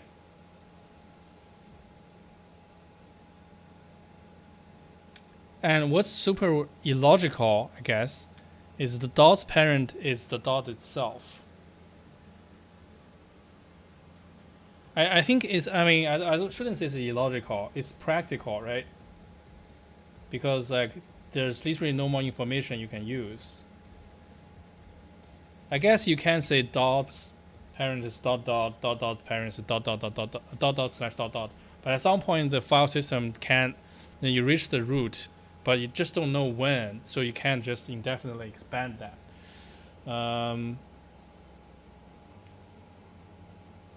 And A, yes, assuming if A being a relative path, then it literally does mean dot slash A.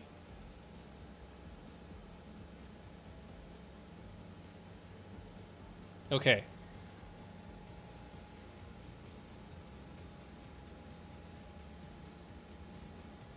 Okay, so if you have no more root and no more drive, then your parent is dot. And no more segments. Yeah.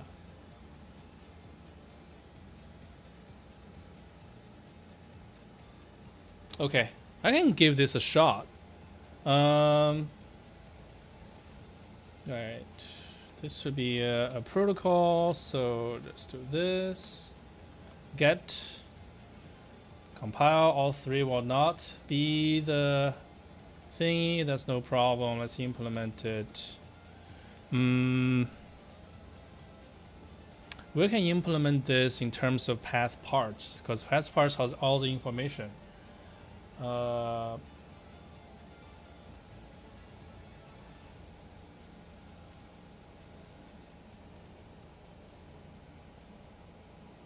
Yeah, so this is pretty interesting because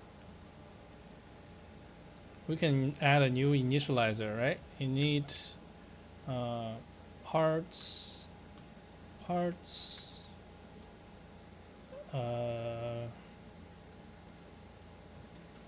Then we just have to construct, glue the parts together. And I feel like that's been done before.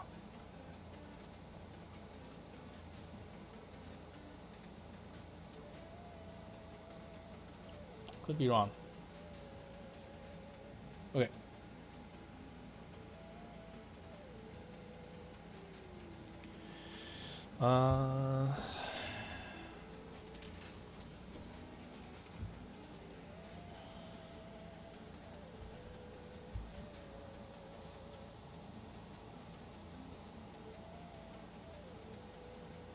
Okay, so parts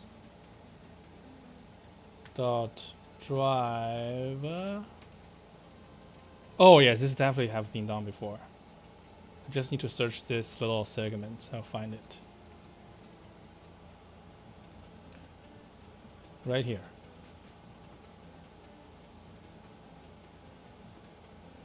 So take the drive, take the root, take the segments, join them by the separator.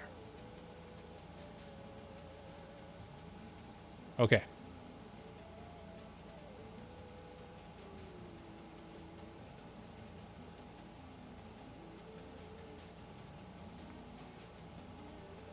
So in this case, I got the three of them, I guess, separately. Yeah.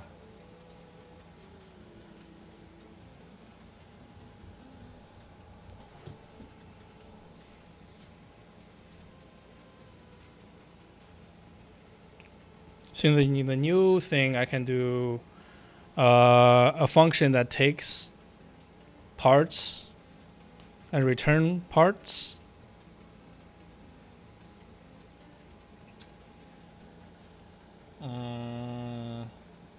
It is more flexible to take the three of them separately, though.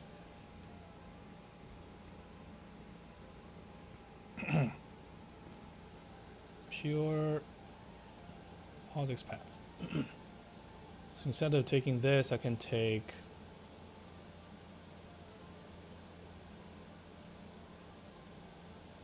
one sec.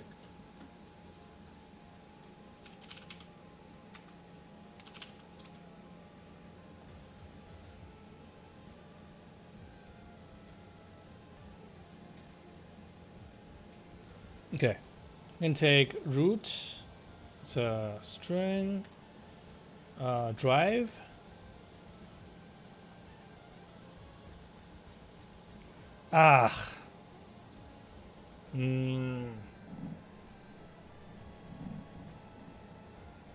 obviously there's no drive on POSIX.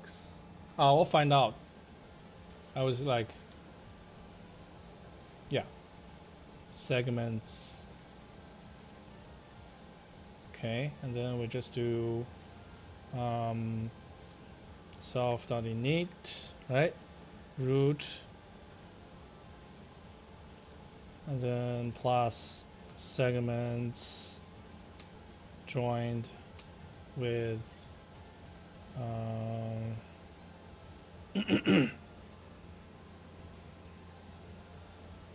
POSIX constants separator.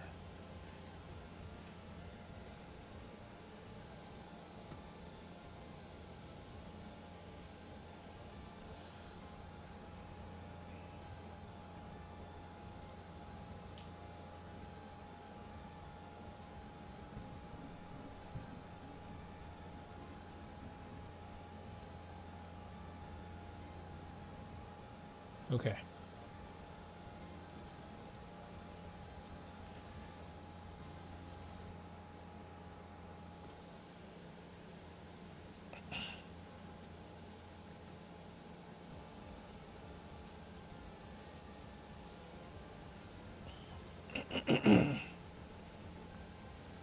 This is very similar for Windows, something like this, except this is Windows constant path separator, and we're gonna add a drive. Drive is optional string as well, and then just do drive.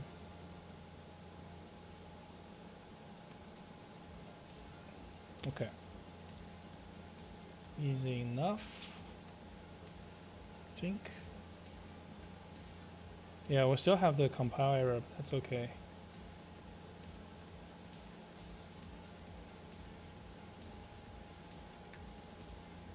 Bruh.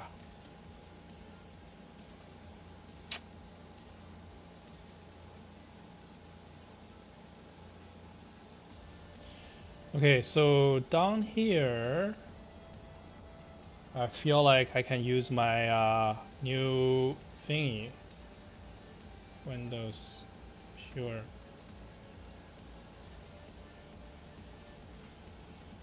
Sure. Windows path root.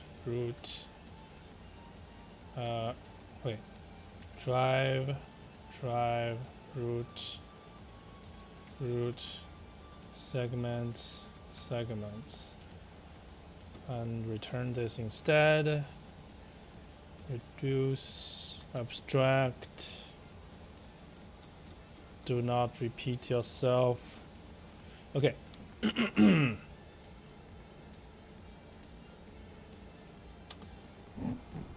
So now that I have this, I can, in the algorithm.swift thingy, algorithms.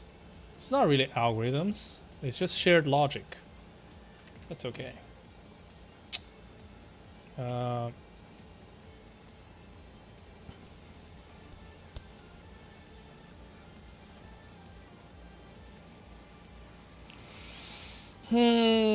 Okay.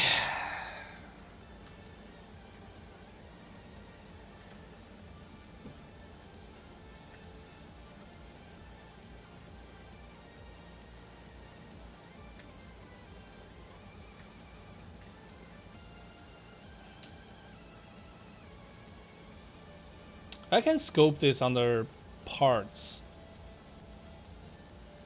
This one is really truly hard to scope, but this one is like okay.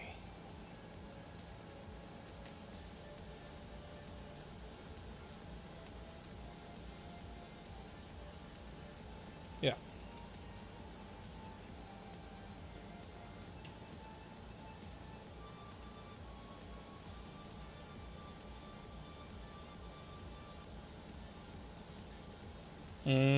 Yeah, so as I mentioned earlier, this would be, yeah.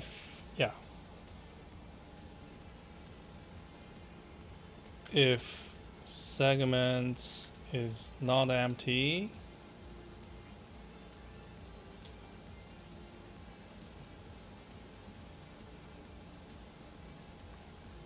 return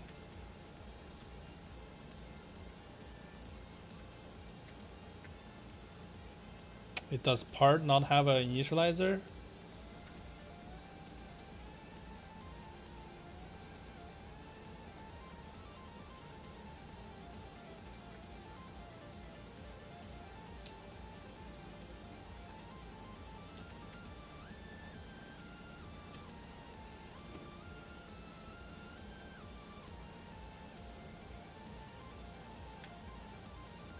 Are you serious? Can I return self? Okay.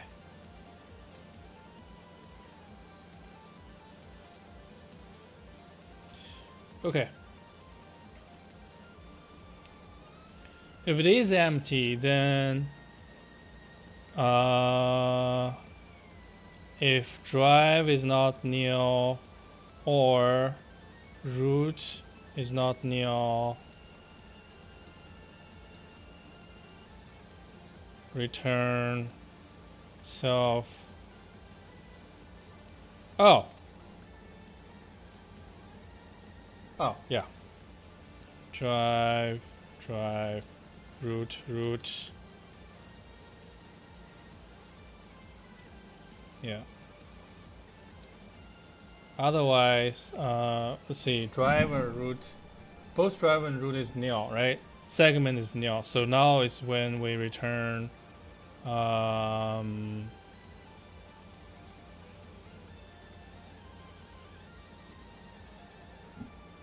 wait, this is wrong. There's a special case here.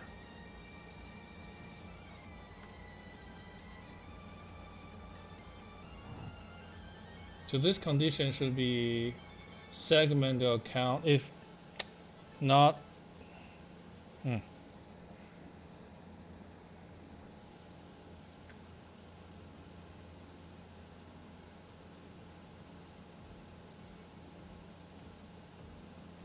Segment should never be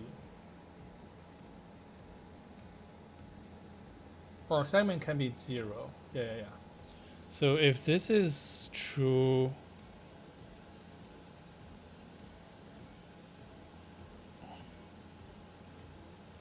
or segments dot count is 1, and segment first is constants current context.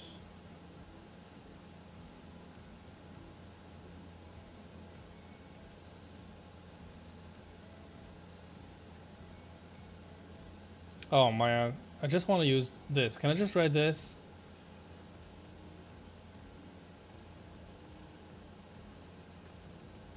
Right, so if this is the case, you also don't want to do this. Okay, so now,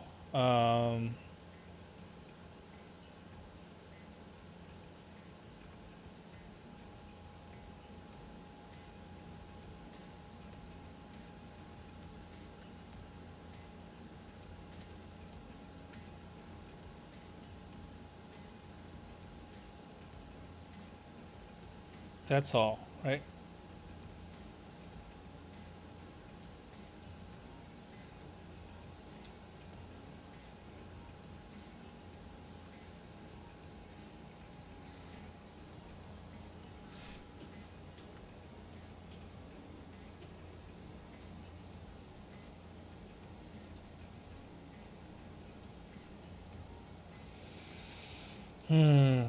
Okay, jump to definition. This would be current context character.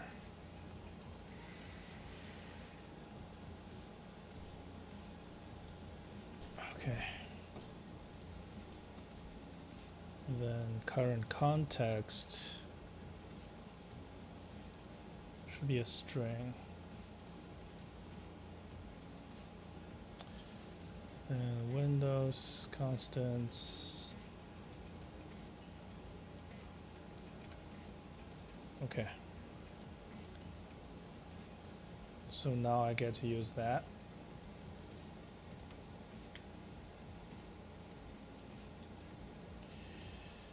Boop, boop, boop.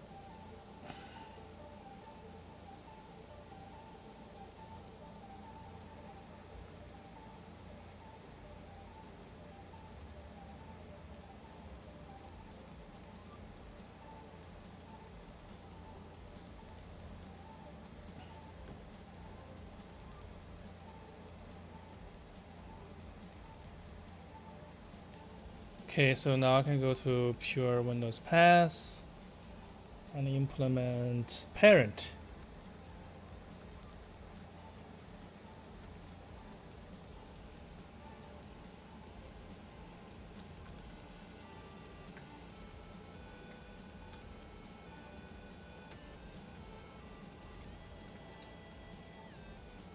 I take my own parts and then I call parent parts.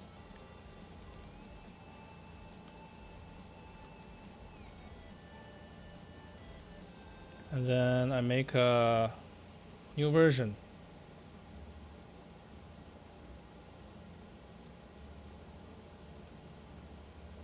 Pure Windows path, drive, new parts, drive, root, new parts, root, segment, new parts, segments. So is this the best way to do it?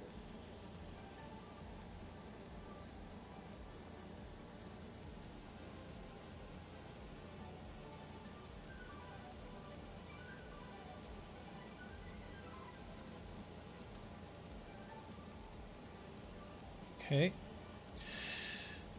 Pure POSIX path.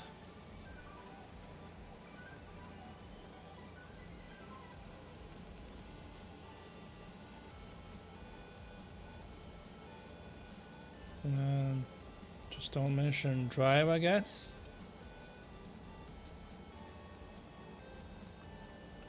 I guess it's not the best way. In POSIX, you don't have to worry about drive. But it's just one additional check, so And finally, path.swift.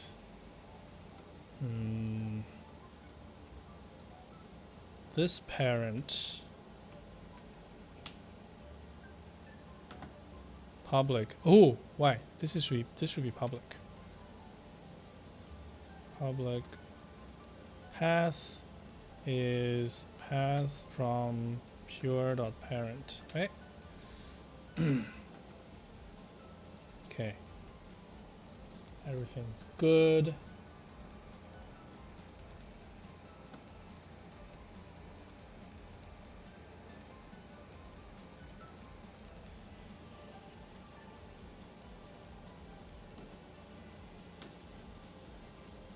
How does Python describe parent?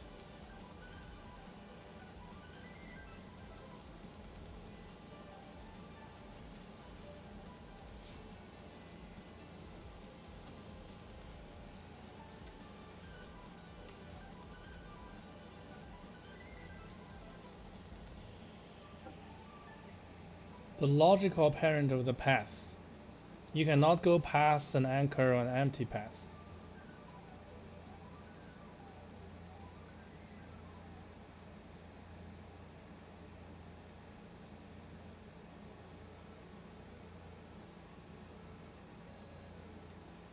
Okay. The logical parent of the path.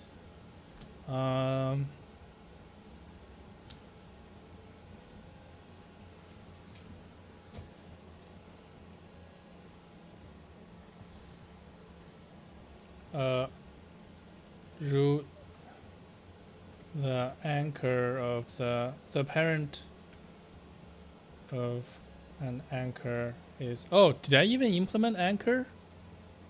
Probably didn't even implement anchor. Okay.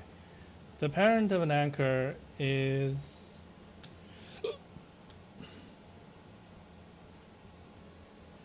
the anchor itself. The parent of is, okay.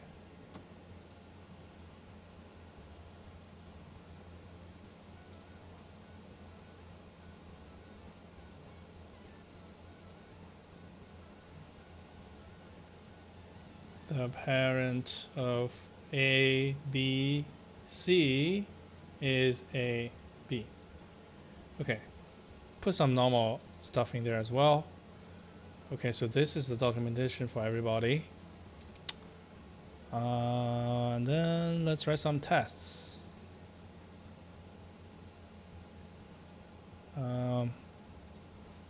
Pure POSIX parent tests.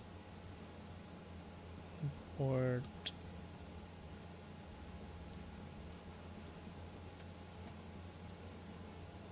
final class pure POSIX parent tests. Final test normal parent normal non-absolute absolute parent XCT assert equal path A B C dot parent is path, oh, not path, pure POSIX path, pure POSIX path A B. Ah, I keep doing this. Nice. Absolute. Oh, that's why did I call it non-absolute? It's called relative. It has a name. Call it by its name. Uh-oh. Uh-oh. Poopies.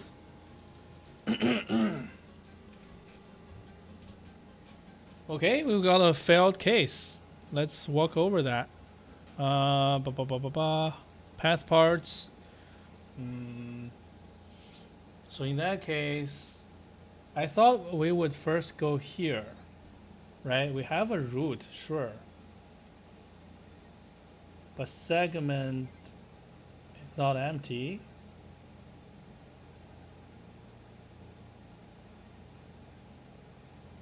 Segment count is not 1.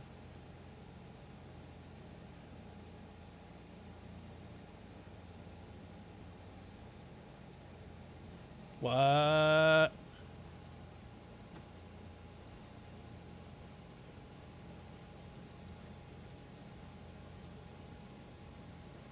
What's in the segments? Yeah, ABC. Segments drop 1. That'll be AB, right? So give me a AB. Then what?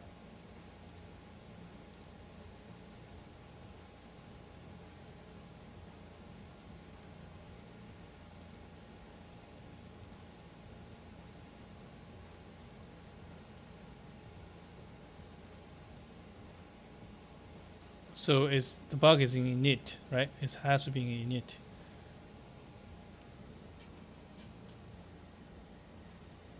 Oh, joined separator.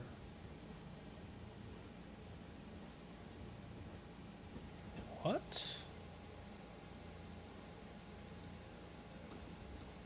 Segments, AB, root, / so it's / A and B. Wait.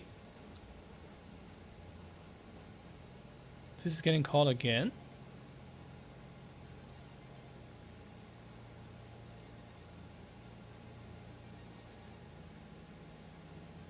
What? I thought it was calling this.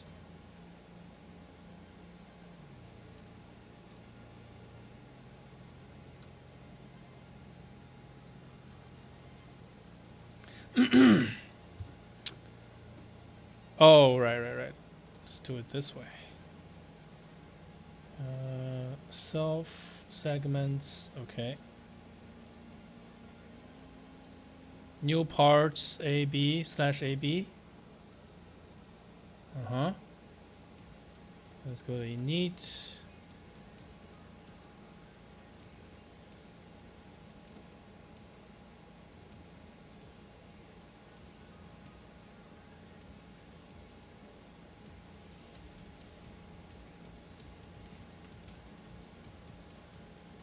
I don't get it.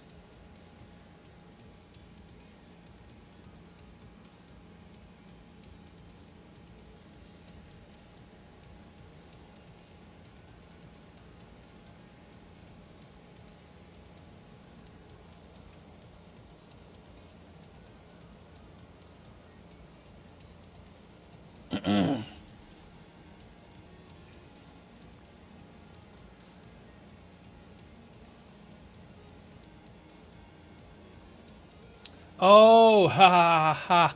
Poopy operator precedences. Oh my god. Oh my god. This is so dangerous. What the?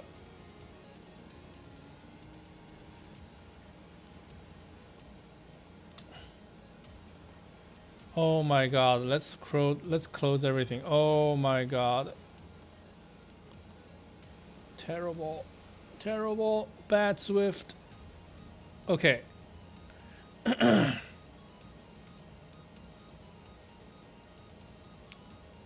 Always good.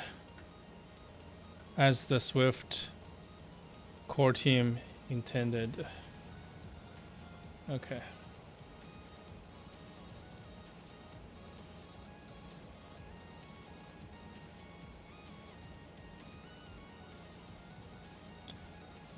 Yeah, that was wild.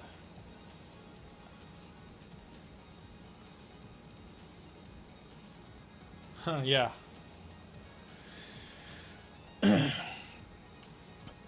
Don't say pathos doesn't work. Okay, so where was I?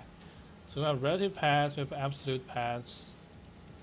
I think I can just slide into some edge cases now. Normal test root, I guess. So the parent root is root.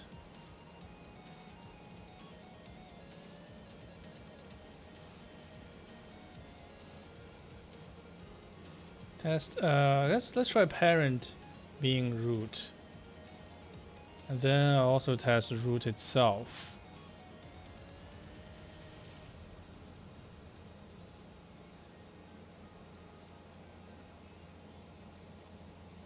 So all of these should just be just fine. And then what? Oh right. Test no more parent. Something like this. Oh, this. Its parent should be this, right? Oh no. I mean this. Okay, that didn't work. Something to fix. And then also test current context parent. Terminal parent is that's a little heavy. Current context parent. Okay, so this is not working. Interesting. Yeah. Right. So that definitely falls under the first branch. Definitely returned here.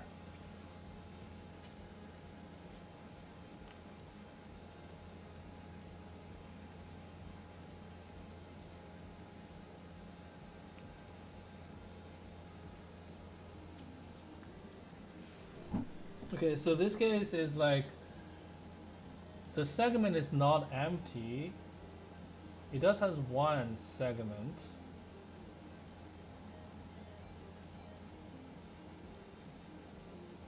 Okay, I see.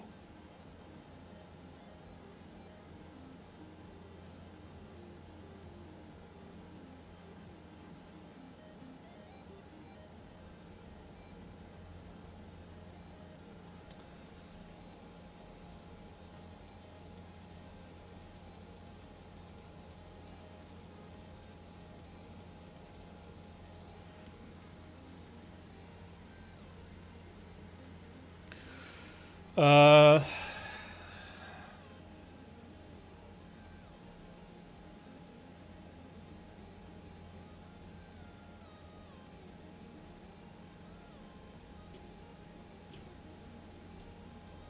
okay, so this is a pretty no.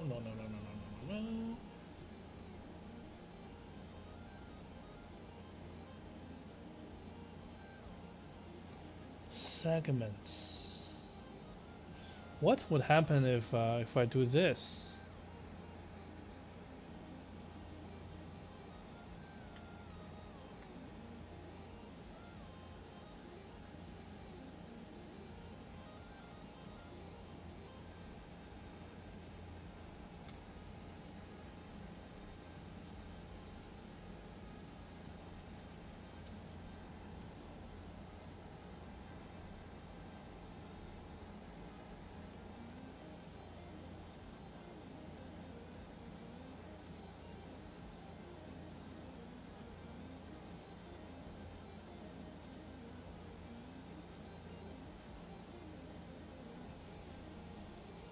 Okay, I guess so. I can simply add a thing where I say and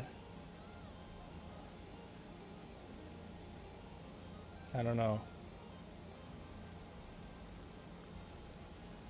Hands anchor equals this. If the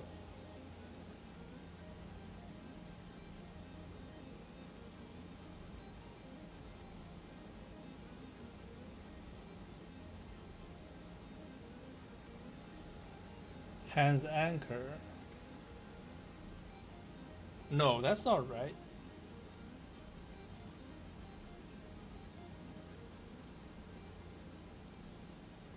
Oh, my brain is too slow. I need some caffeine or something. God. Okay. If everything is empty, we want to return a dot, right? That's easy. So maybe I can handle that first.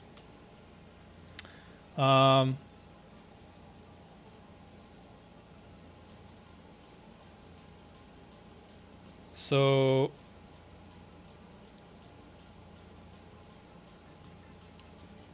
if I don't have anchor and my segment is zero, is empty, or I don't have anchor and my segment is this,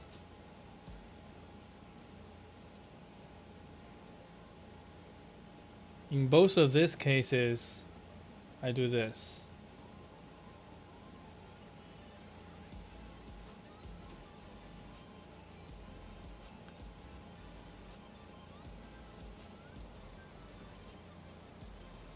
Okay, so in this case, I can factor out the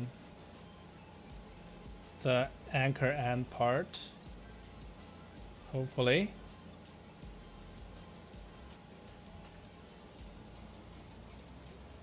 Not has anchor, this or that.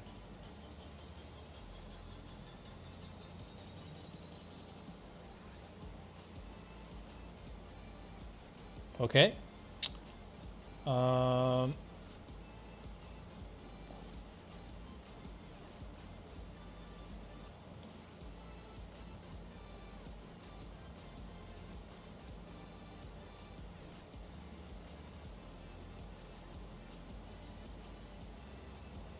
Wait, there's the actual case here.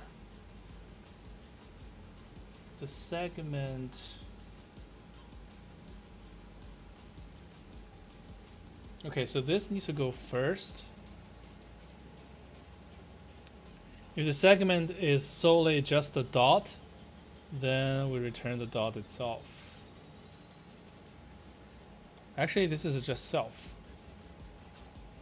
Don't have anchor, and the segment is the dot, right?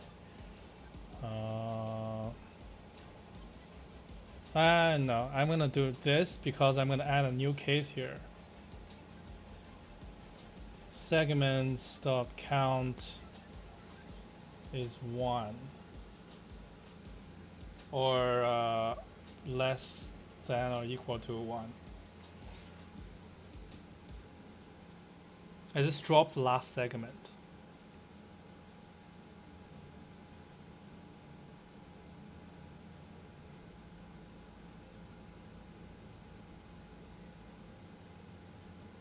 Okay.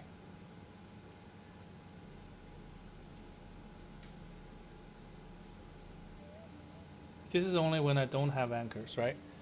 If I do have anchors, okay,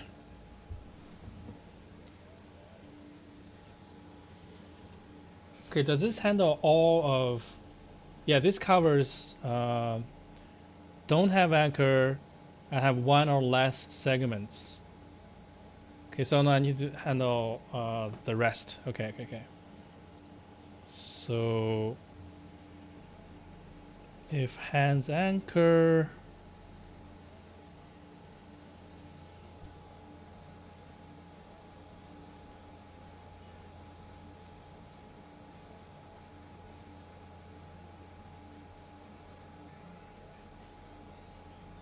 right, if hands anchor,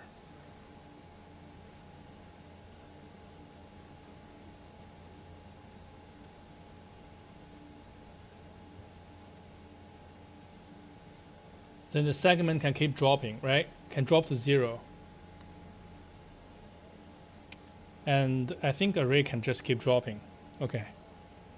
So if has anchor, You literally just do this.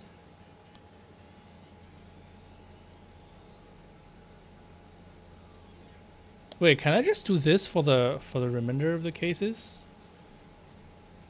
So there's like, you don't have anchors.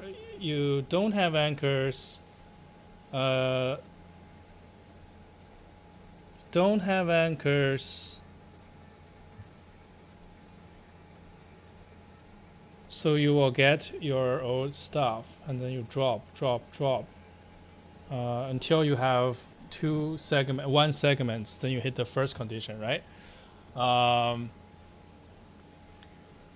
Don't have anchors. If you do have anchors, you definitely keep your anchor here, not dropping them.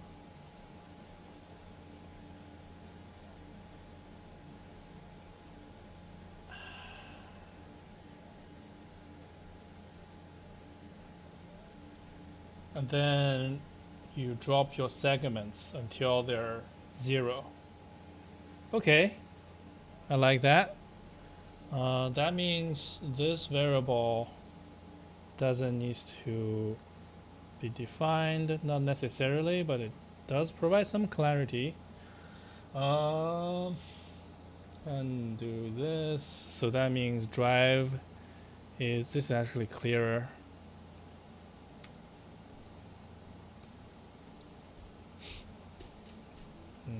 Drive and root are both nil. Only then you drop to the dot. Stop. Wait. What? Okay.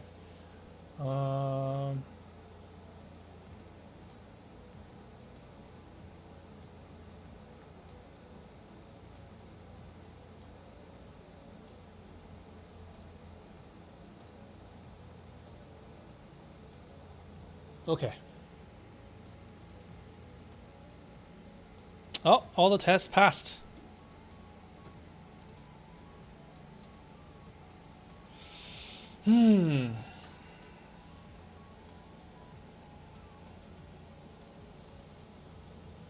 Okay, so is this all the tests I need? I dropped the last segment. I've stayed here. I've had root. Yeah, for POSIX this is all. And then for Windows, there's the manner of drive there. Pure Windows path parent tests.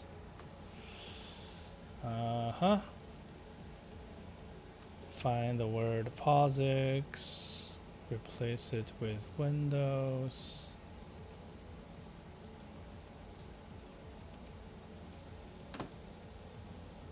And then, oh, lovely. This again.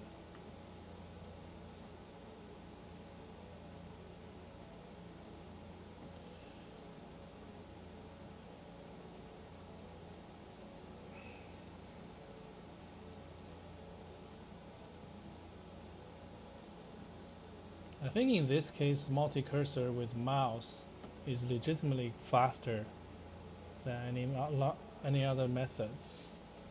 Well, maybe I read a regex, it'll be faster. But. Okay, let's find forward slashes and replace with backward. Okay, so these tests should pass as well. Oh, unless I forget to import everything.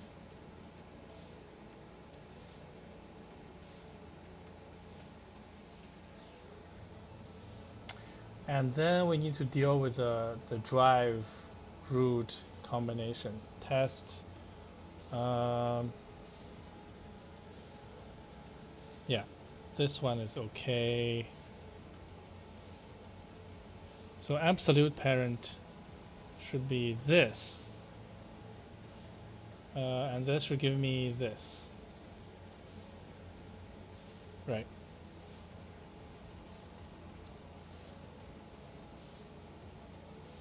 Parent with root That's the one we just had. And I know it passes. Test and drive. Parent being root, okay. Parent being drive.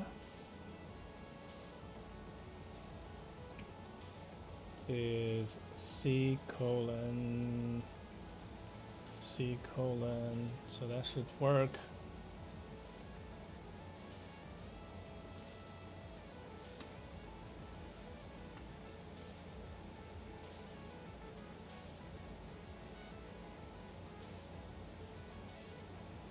Parent being root, parent being drive, parent being, I guess, the combo 2. Oops. Parent being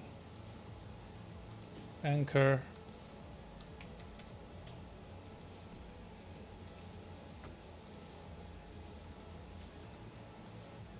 Okay. Test root. Test drive.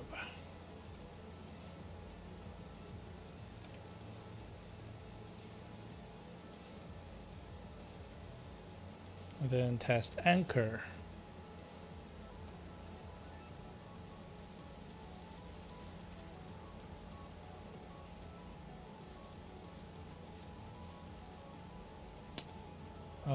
Test more no more parents. Okay. Everything works. And I think we're down here for this one.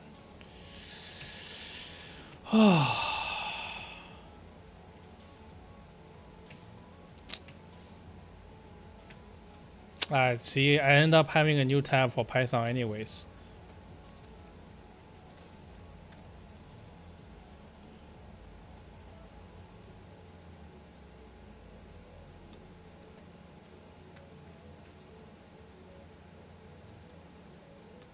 Implement. Wait, where was I?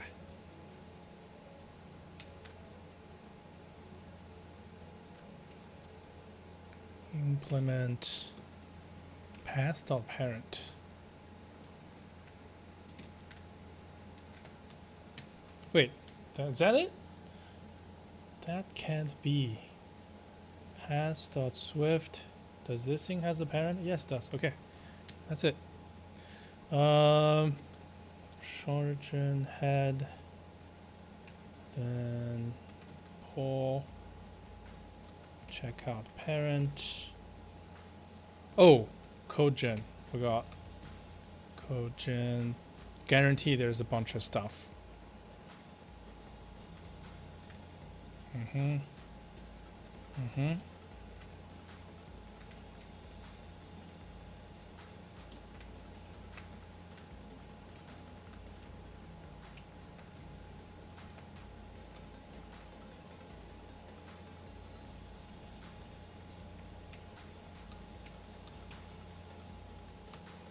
Okay, let's remake the CMake project and then run tests on Windows.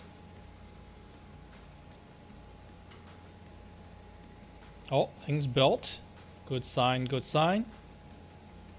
And all 136 tests passed. All right, make a pull request.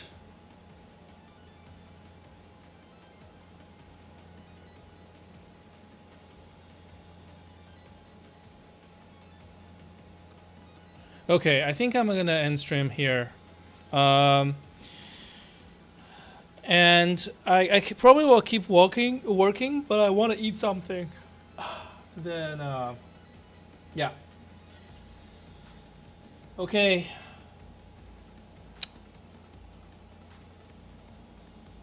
Oh.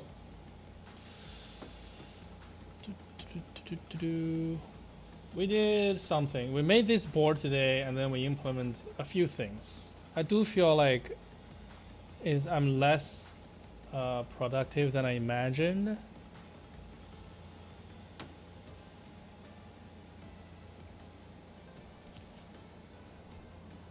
Haha.